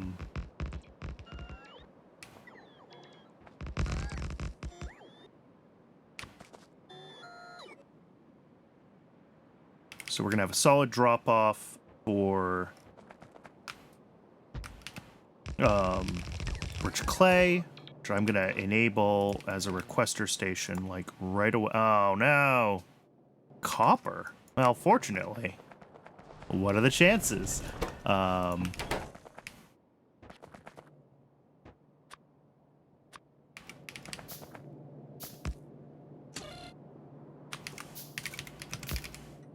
So we'll request rich clay here.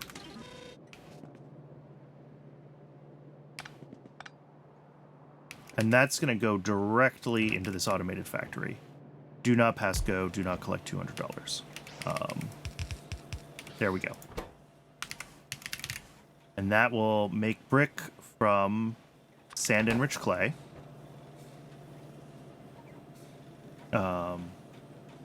Oh yeah, as fast as possible there. And then this will output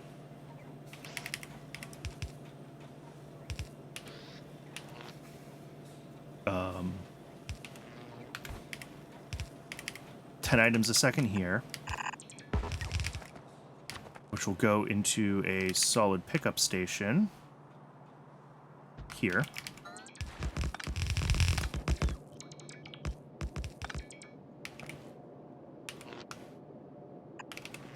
And we're going to have to get more,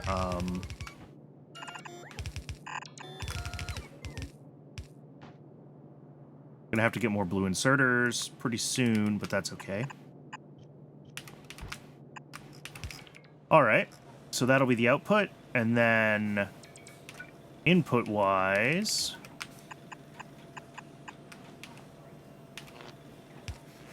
this is gonna be from sand. And actually, let's rescale this to just one of these. All right, 6 washers. We're going to need a few more soil extractors. Maybe one more electrolyzer. Oh, I didn't actually get my shopping list for this yet.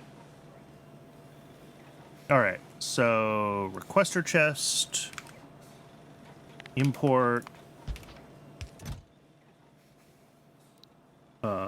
Bricks.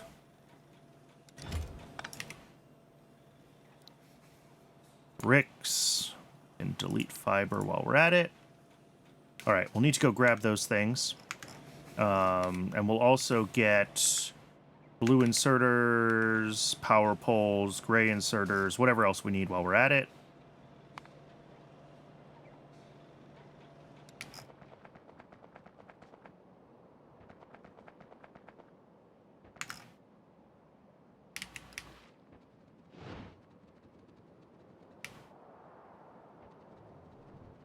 And we'll be able to get that brick build done pretty quickly.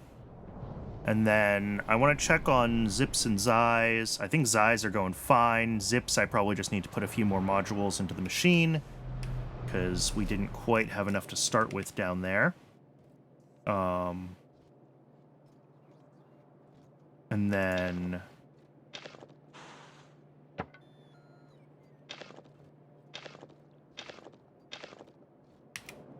let's see here. Blue inserters, please. Oh, there we go. They got them.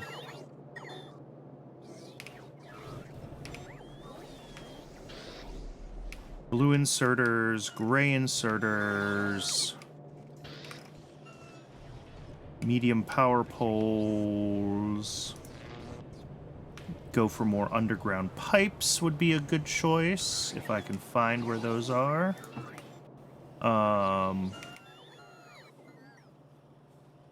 Yeah, and everything else, we're waiting for the bots to catch up to me. So the bots are going to have to bring in the remaining buildings there, unless I can find them.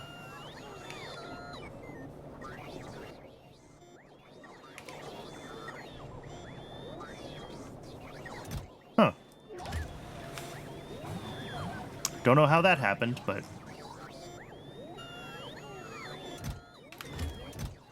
there's so much stuff that ends up in my trash chests, like...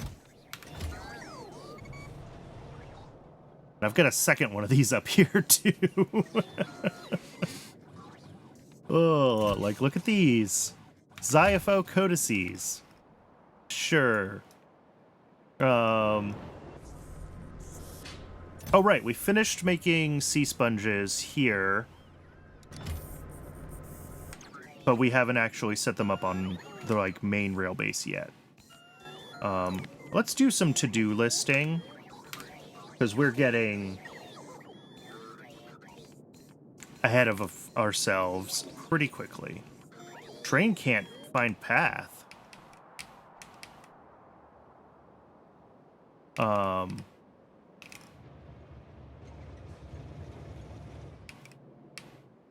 must have missed, like, one piece of rail signal or something.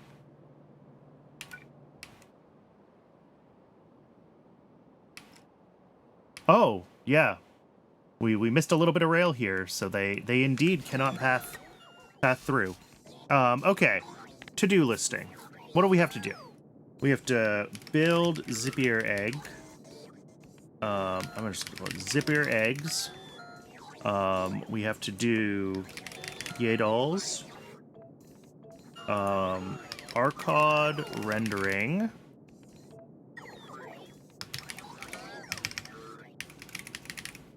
Xyhiphoes,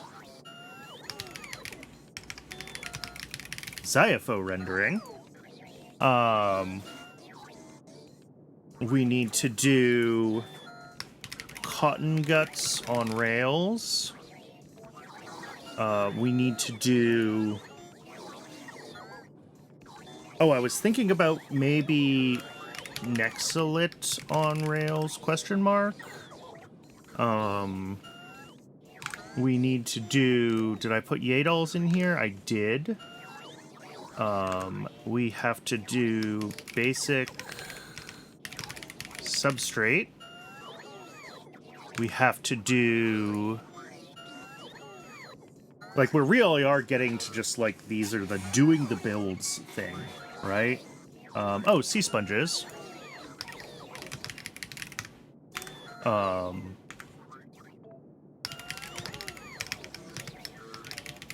Vrock cocoons. Biosamples, retrovirus, DNA polymerase, poor alien samples, good alien samples. There's a bunch of stuff, that stuff still.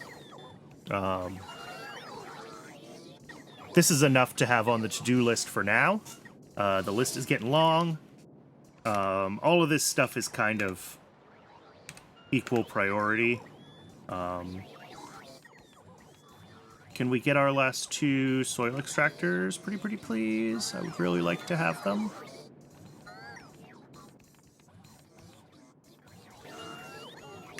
There it is, last one. Okay.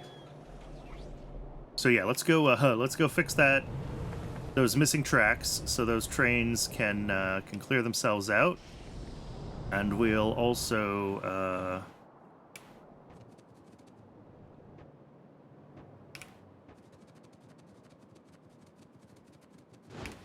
oh, of course I haven't built this part yet.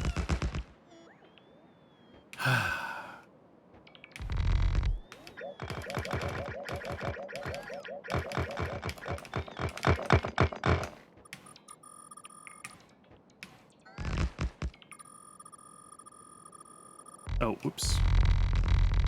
Oh, every time I try to drag by hand. Cannot draw a straight line with a mouse. No, just don't hold shift, Brennan. Don't hold shift, but drive straight. There we go.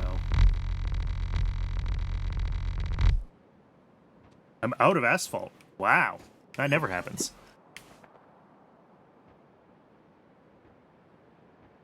Or, I guess it rarely happens. Am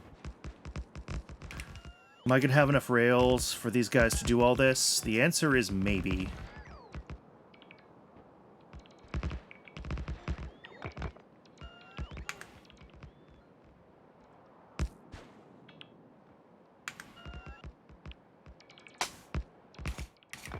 I think so. I think I will.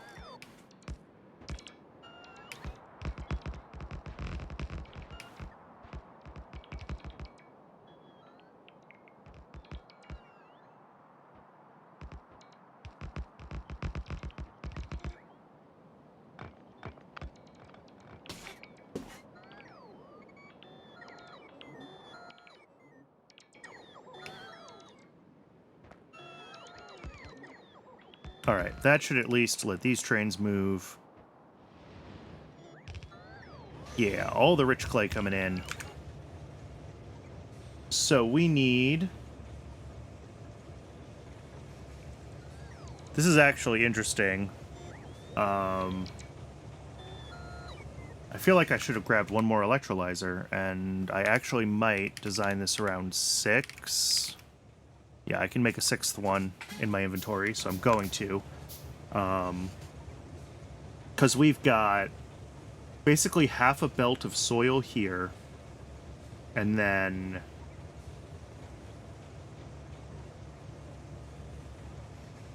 two and a half belts from the soil extractors. Oh, which are gonna come out because they actually can stack, though.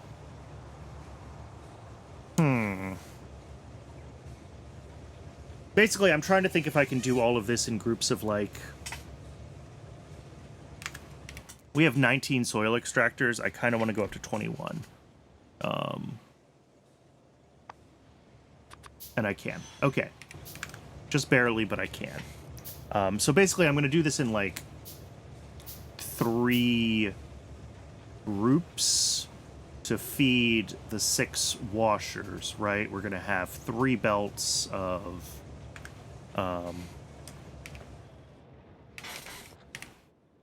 We're actually going to kind of build around the washers up here. So we'll do...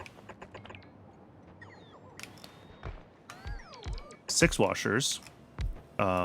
Each of these is making sand from soil.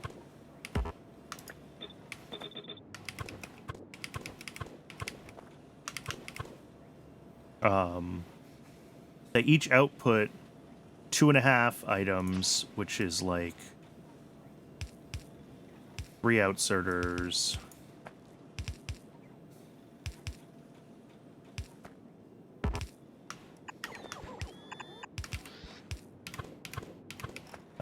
That's not quite going to work.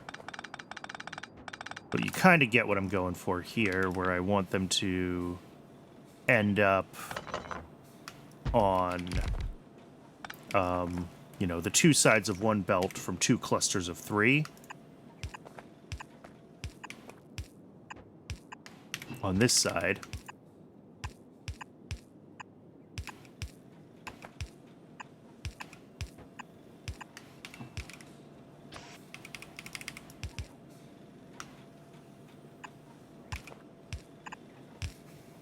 Oh, it is like exactly as many inserters as they can handle.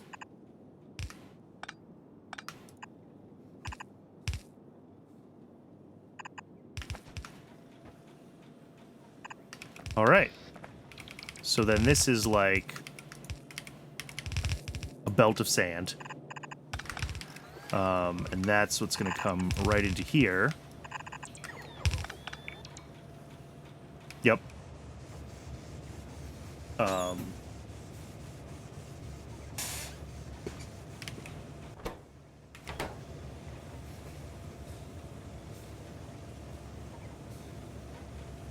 I don't know if these 6 guys can quite get us up to, you know.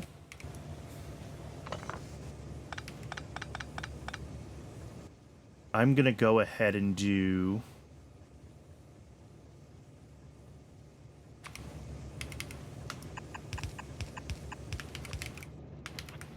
means all of this needs to be 1 higher.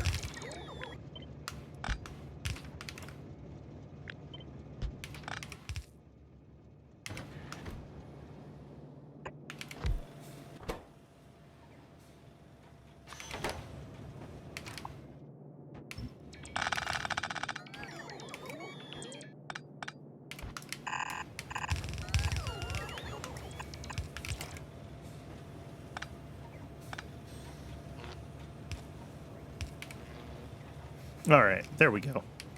And then over here, these guys... I mean, there's really no...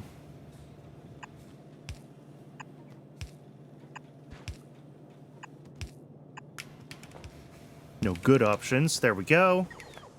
And then on the input, each of these needs half a belt of input.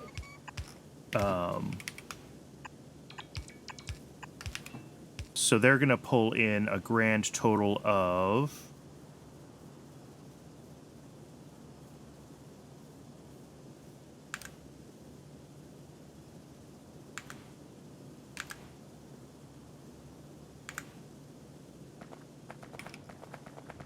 $7.5 each. Yeah, that's a lot.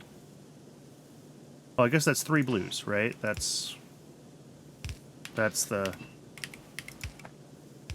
equivalent.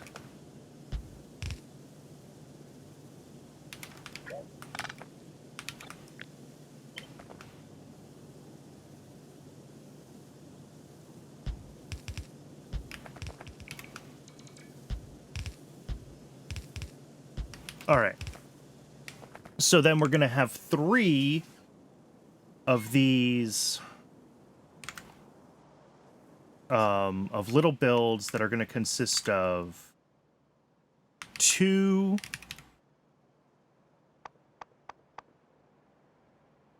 thought I made another electrolyzer. I guess I just thought about it. Needs iron plate. All right. I'll have to think about where I can get iron plate.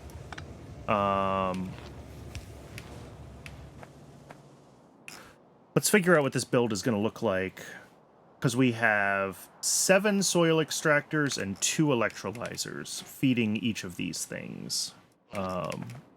So, electrolyzers making... Yeah, this is the muddy sludge to water recipe. And then output of that, 1.66, so that's a blue outserter.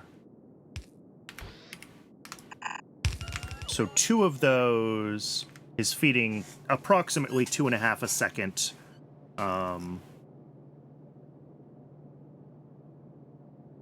To one of these belts. And then we need, I guess, 5 a second here, and then the other 7.5 a second on the other side in the form of soil extractors.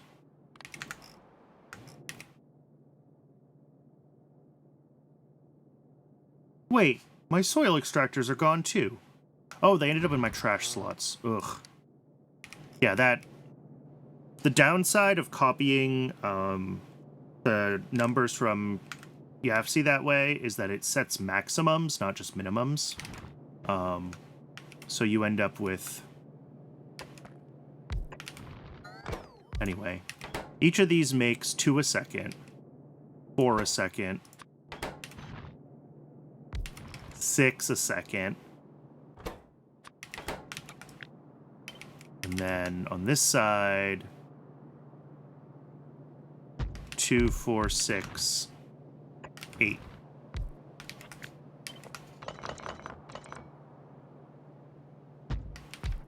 Right, and that's our 7. So this is one of these modules, and we're going to have 3 of these. So let's pull this closer to where it might be useful. There. And then there. Ooh, and that's getting up into this build's business. Don't love that. I guess if I pull it back, we can do it like...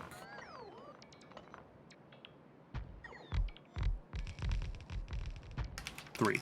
There we go. So then this, actually... You know what? Let's pull this down... 2 more. Oop. Yeah, like there.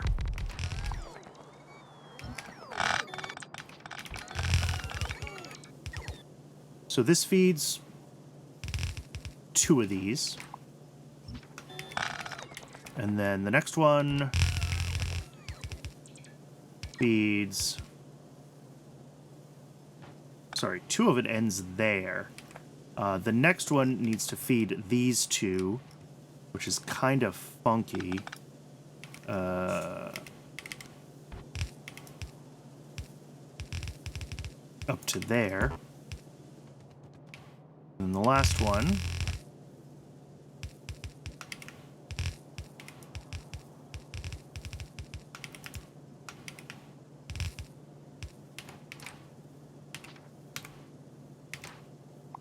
All right. So those will be our 3 lanes of 15 each.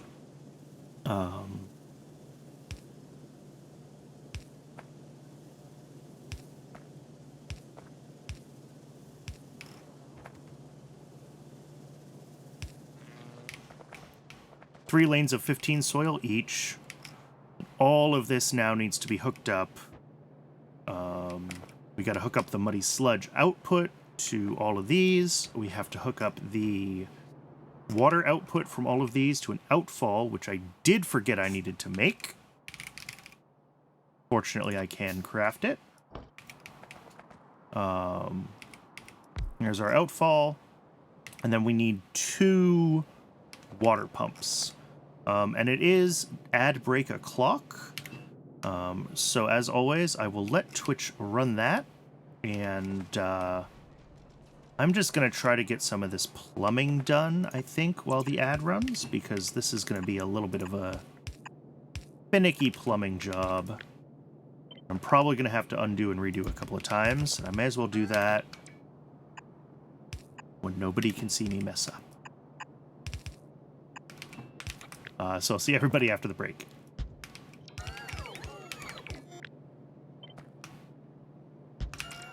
All right.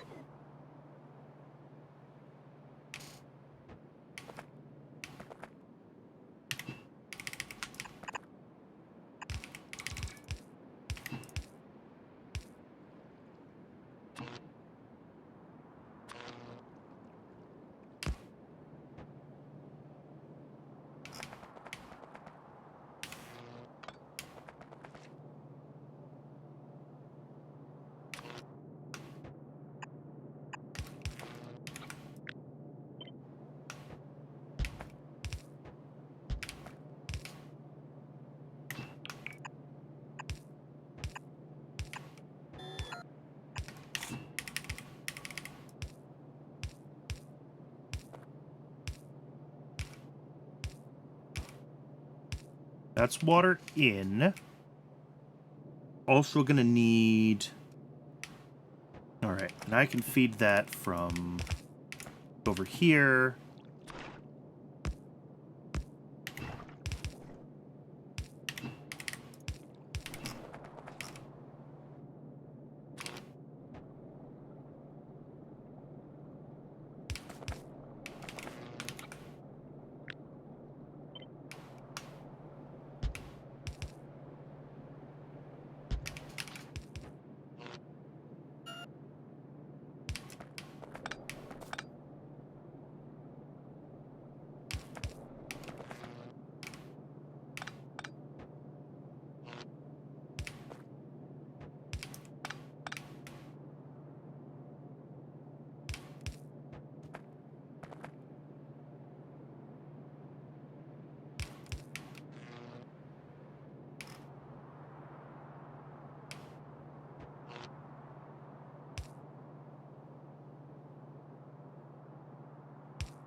Alright, so that is... Oops, apparently I missed...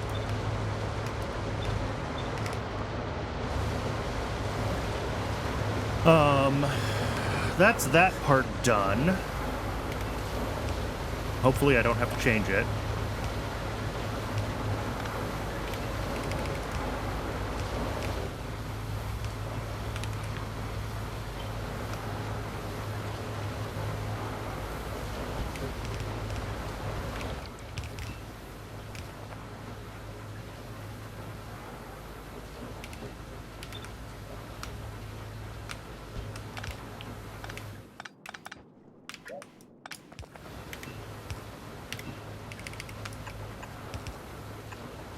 Alright, welcome back from the ad break. The plumbing has continued.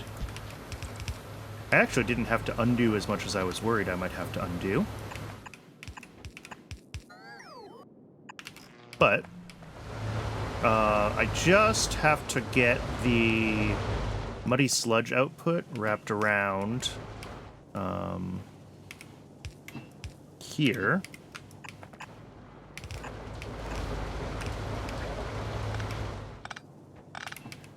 Of course, I just filled that whole thing with hot water.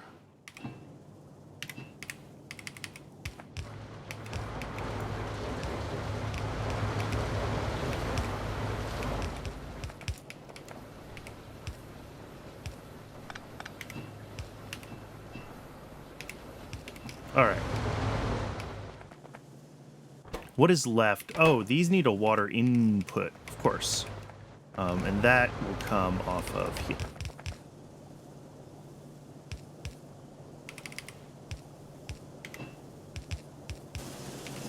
All right, so that should now be sand, a belt of sand.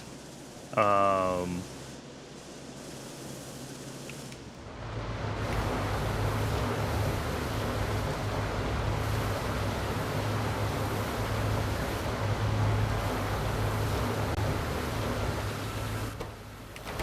concerned about... Oh, yeah, of course. Because these are...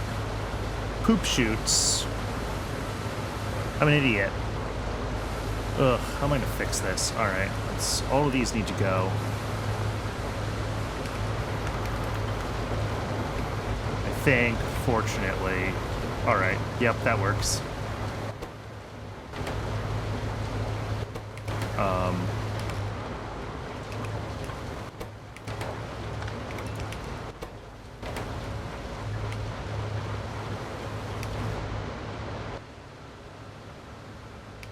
Oh. Right, that was the water input to this whole system. Okay.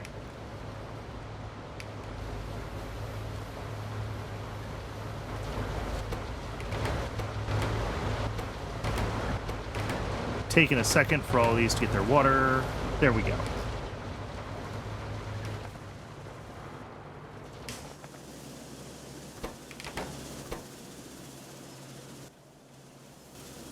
Alright, this is showing not enough water coming through, which is impressive. Yeah, we need a little more water. Third pump. Alright. That is bricks, though. Oh. Beautiful. Beautiful. Just beautiful. I should probably... Well, it's too late now. I probably should have built this to use... Well, it's not really too late now. Yeah, I'm gonna take this up here.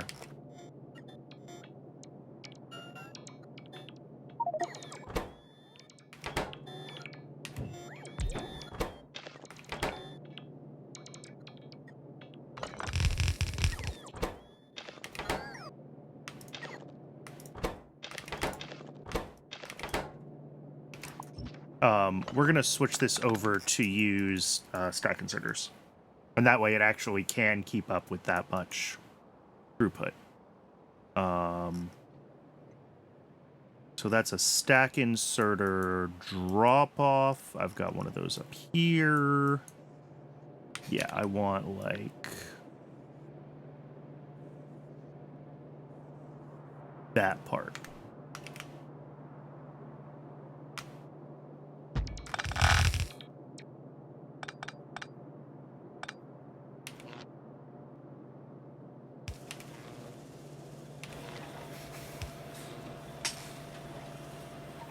There we go.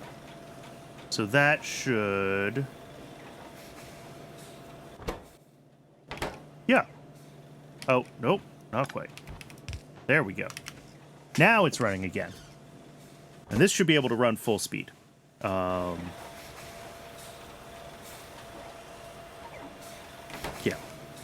Because 6... oh, nope, this is backed up. We're backed up because muddy sludge? Because... Oh, because I didn't hook up the oxygen output, because I'm an idiot. Okay, that's fine.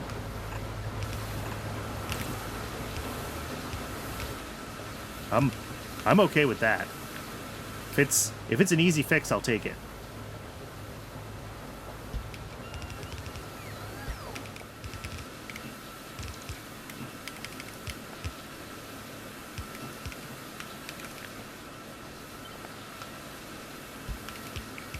All right, that's oxygen, and that's just going to be a fluid pickup station on this side here.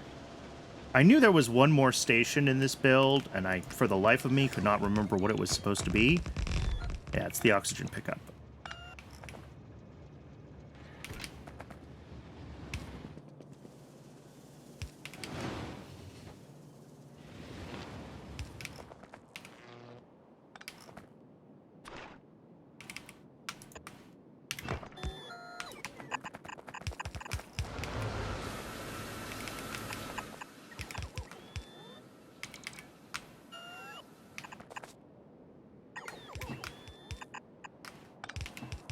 All right, there we go. Oxygen. And because this is a byproduct, we want to drop in high priority pickup on that oxygen. Okay, that is bricks dealt with, or more importantly, it's rich clay dealt with. I'm not sure why this issued a request.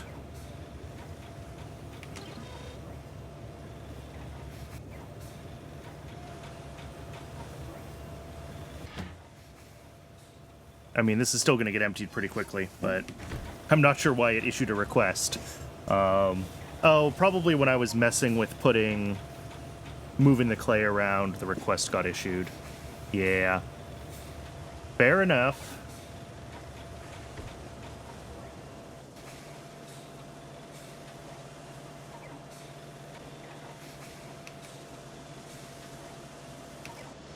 Okay.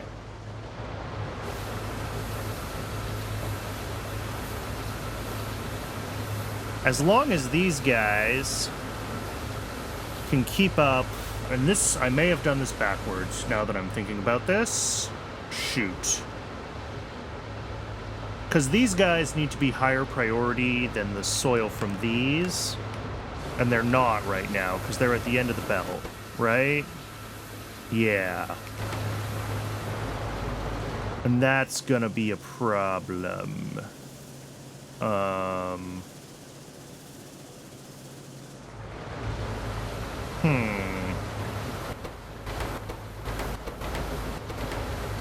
Yeah, I messed this up. I have to, like, redo this whole build. Or not the whole build, just, like, these parts of this build. I think if I take, like, here... If I take this whole thing, and we flip it horizontally...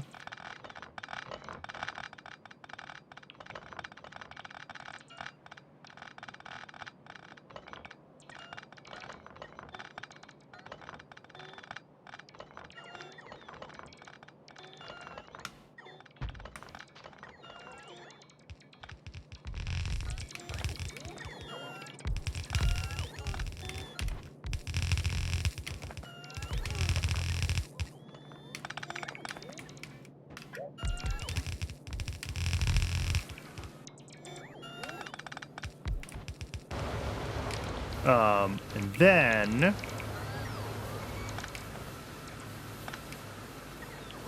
we do have to fix the water outputs, so let's make space through here. We have to fix the water and the oxygen, and this needs to move to this side.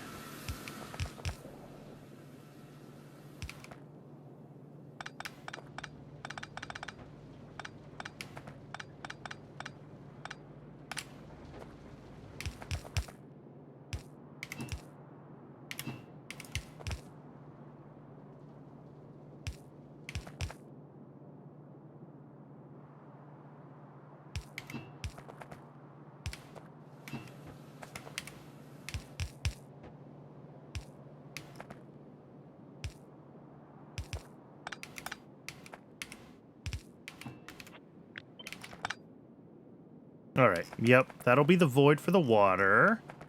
All of the muddy sludge and the oxygen needs to change, though.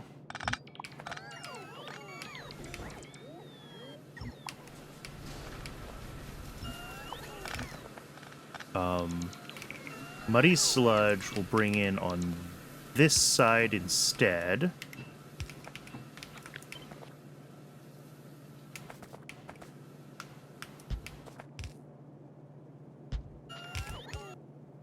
And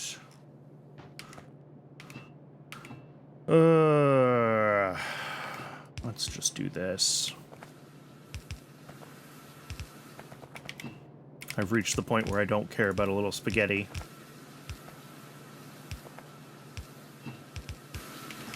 I mean, I'm never particularly precious about spaghetti, but I particularly don't care at this point in time. All right, and then this, I think we can actually do, like, here. No, that's not going to work. A for effort, Brandon, but no. I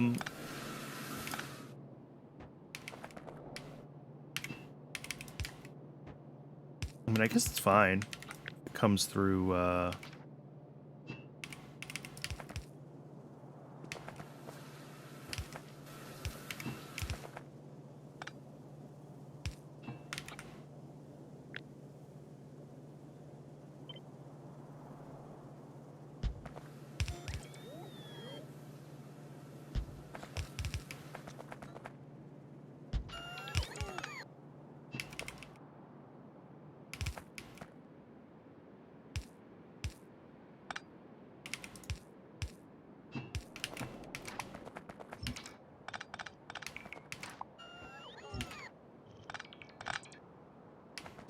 all right, and then we just have to get everything powered again.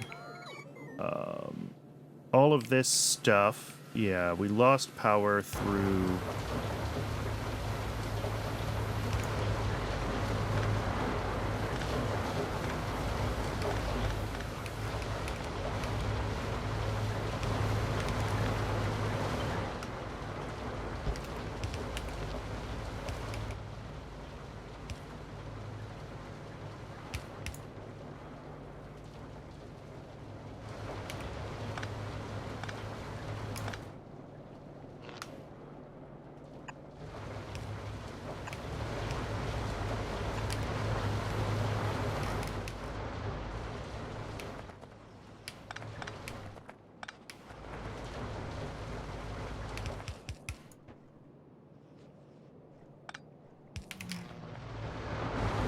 And I think we just kind of need to do like that.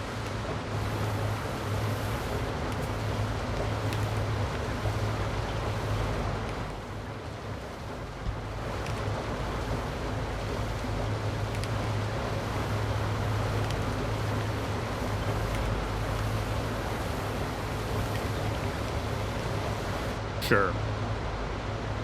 Technically, that's the same shape of the power line that goes through all the other ones.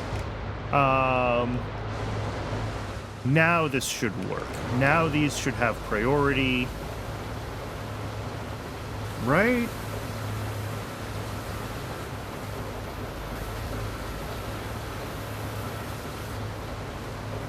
I mean, maybe what I need to do is just like this.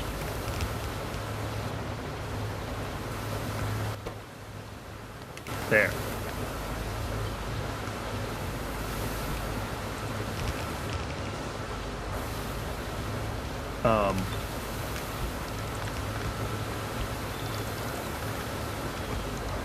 There we go.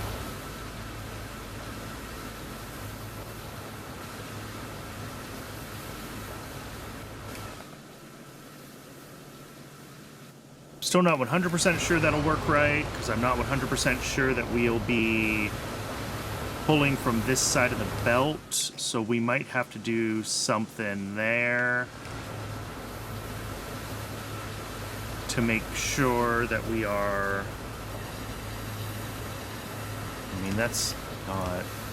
Do we just throw a balancer in on each of them?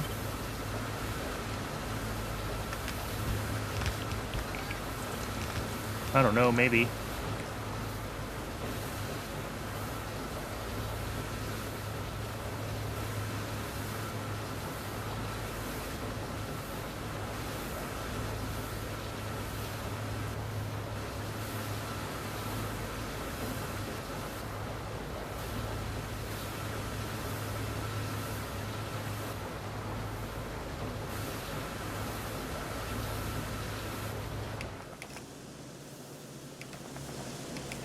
Whatever. Worst case, it backs up. I don't want to spend any more time messing with it. All right. I need a little more asphalt if I want to...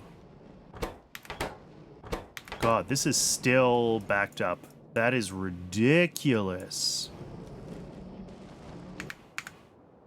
Now, did I mark? I should have. I'm pretty sure I did.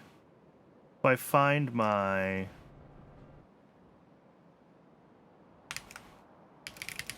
Where am I making my zips and zis? Here we go. Yes, I did mark this as high priority. Good. So we'll make sure that we use the... Oh, we got a bunch of them. How about zis? Also a bunch. Wow. All right. Let's go down. I need to throw a few more. I mean, not that we need that to craft faster. It's crafting plenty fast. But I can throw a few more zips in as modules in the zip factory.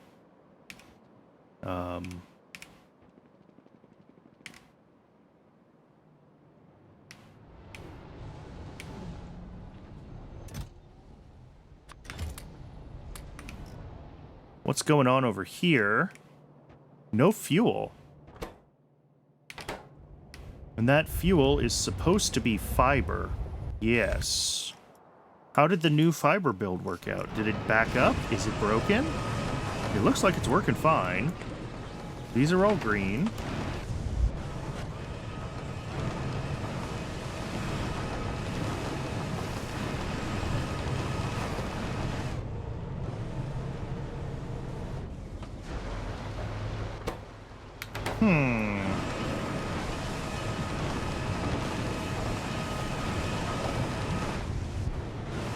I'm concerned. This seems like there's a lot of raw fiber backed up still. And I'm not sure how that happened. Because, like, these should be able to run full-time.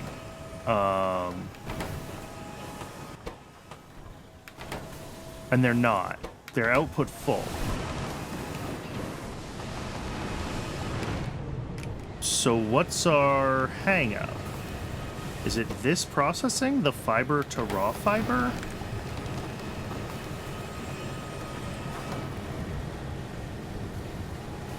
Yes, it is. It's 3.1 ball mills for this craft, not 3.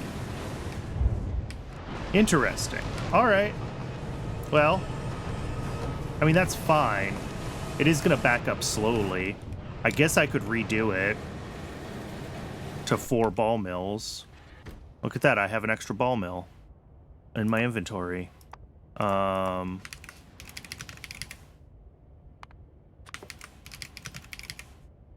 May as well. We may as well do it. We should fix it. Like, fiber is an issue, so let's not ignore a bottleneck in the build, just because I don't want to deal with it. Let's head up to base.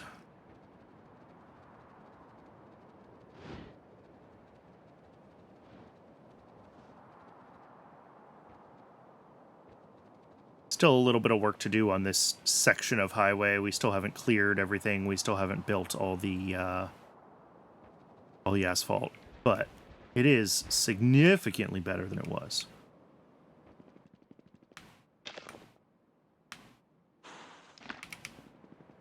And I can grab a few thousand asphalt and get that dealt with almost no issue, pretty much whenever.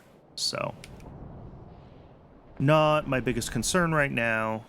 Oh, we're already at 6.5 hours. I should probably think about wrapping up soon. I do just want to let the bots bring me this extra ball mill. There he is, ball mill. I'm gonna go rejigger the fiber builds, just so that it's no longer, the ball mill is no longer the bottleneck. And then we'll, I think we'll call it a day after that. So we've got 4 of these now.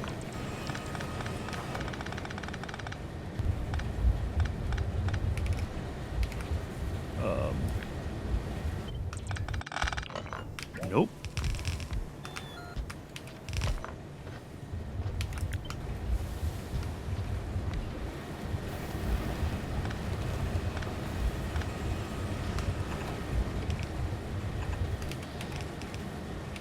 And then they all output 2.2 items. All right. So we'll call that 3 inserters worth.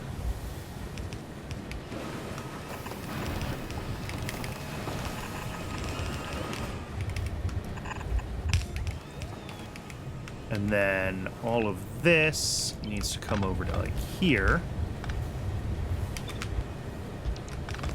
Nope.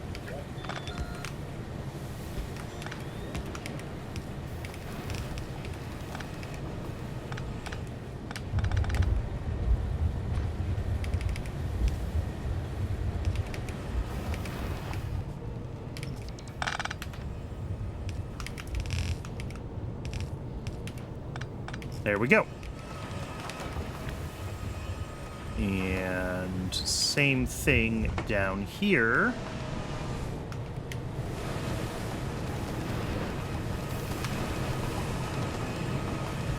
Except we're going to have a little bit of a messier everything, getting the biomass and the fiber outputs.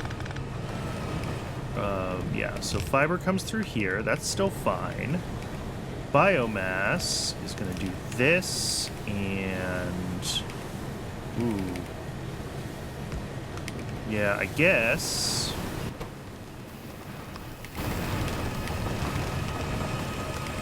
Don't love it, but get the job done. I could pull this over, actually. That's what I should do.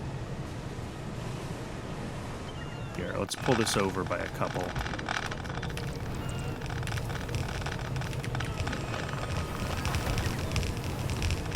And then this, output priority right. feeds into there, and then this one feeds up.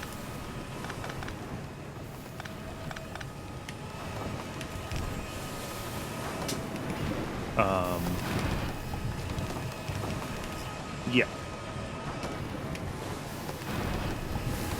That should be what we want. Yeah, fiber comes this way, biomass is prioritized to ash, raw fibers go in there, and then these guys will just merge right in. Yep, that is what we want. Cool.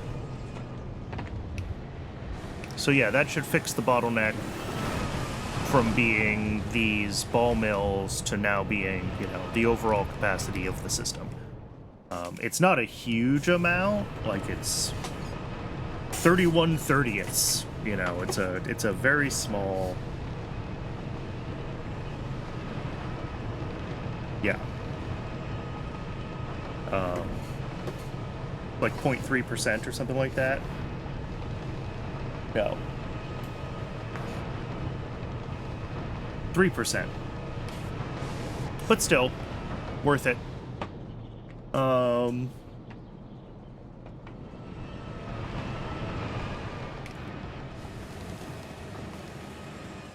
Biomass is still looking good. Yeah, biomass is coming in fine. All right.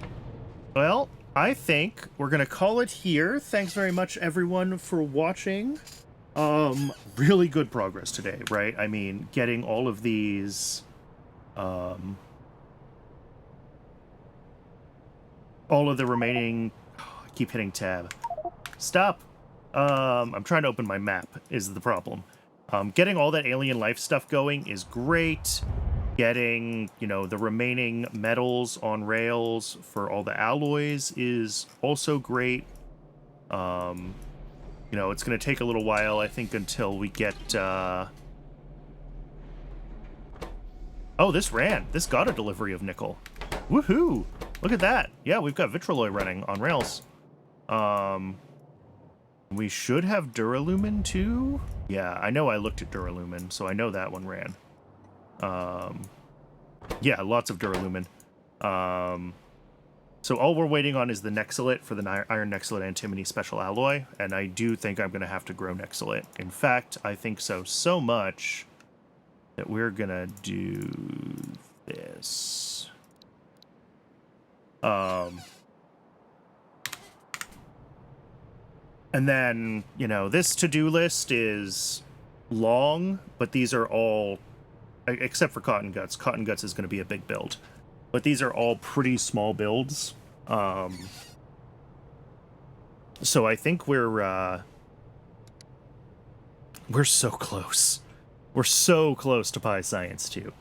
How many hours are we in? 264 hours. We might have Pi Science 2 before 300 hours. I don't know how that stands in, like, general Pi speed, but I'll be happy with 300 hours. Considering I'm streaming and the rail-based migration that I went through that was a little more of an aggressive rail-based migration than I maybe should have done. You know, 300 hours is pretty good. So yeah, next time we got this to-do list to work through, we're just going to keep pushing towards Pi Science 2, and that will be next Tuesday. Whatever that day is. July 8th? July 8th. Let's go with... No. Yes, the 8th.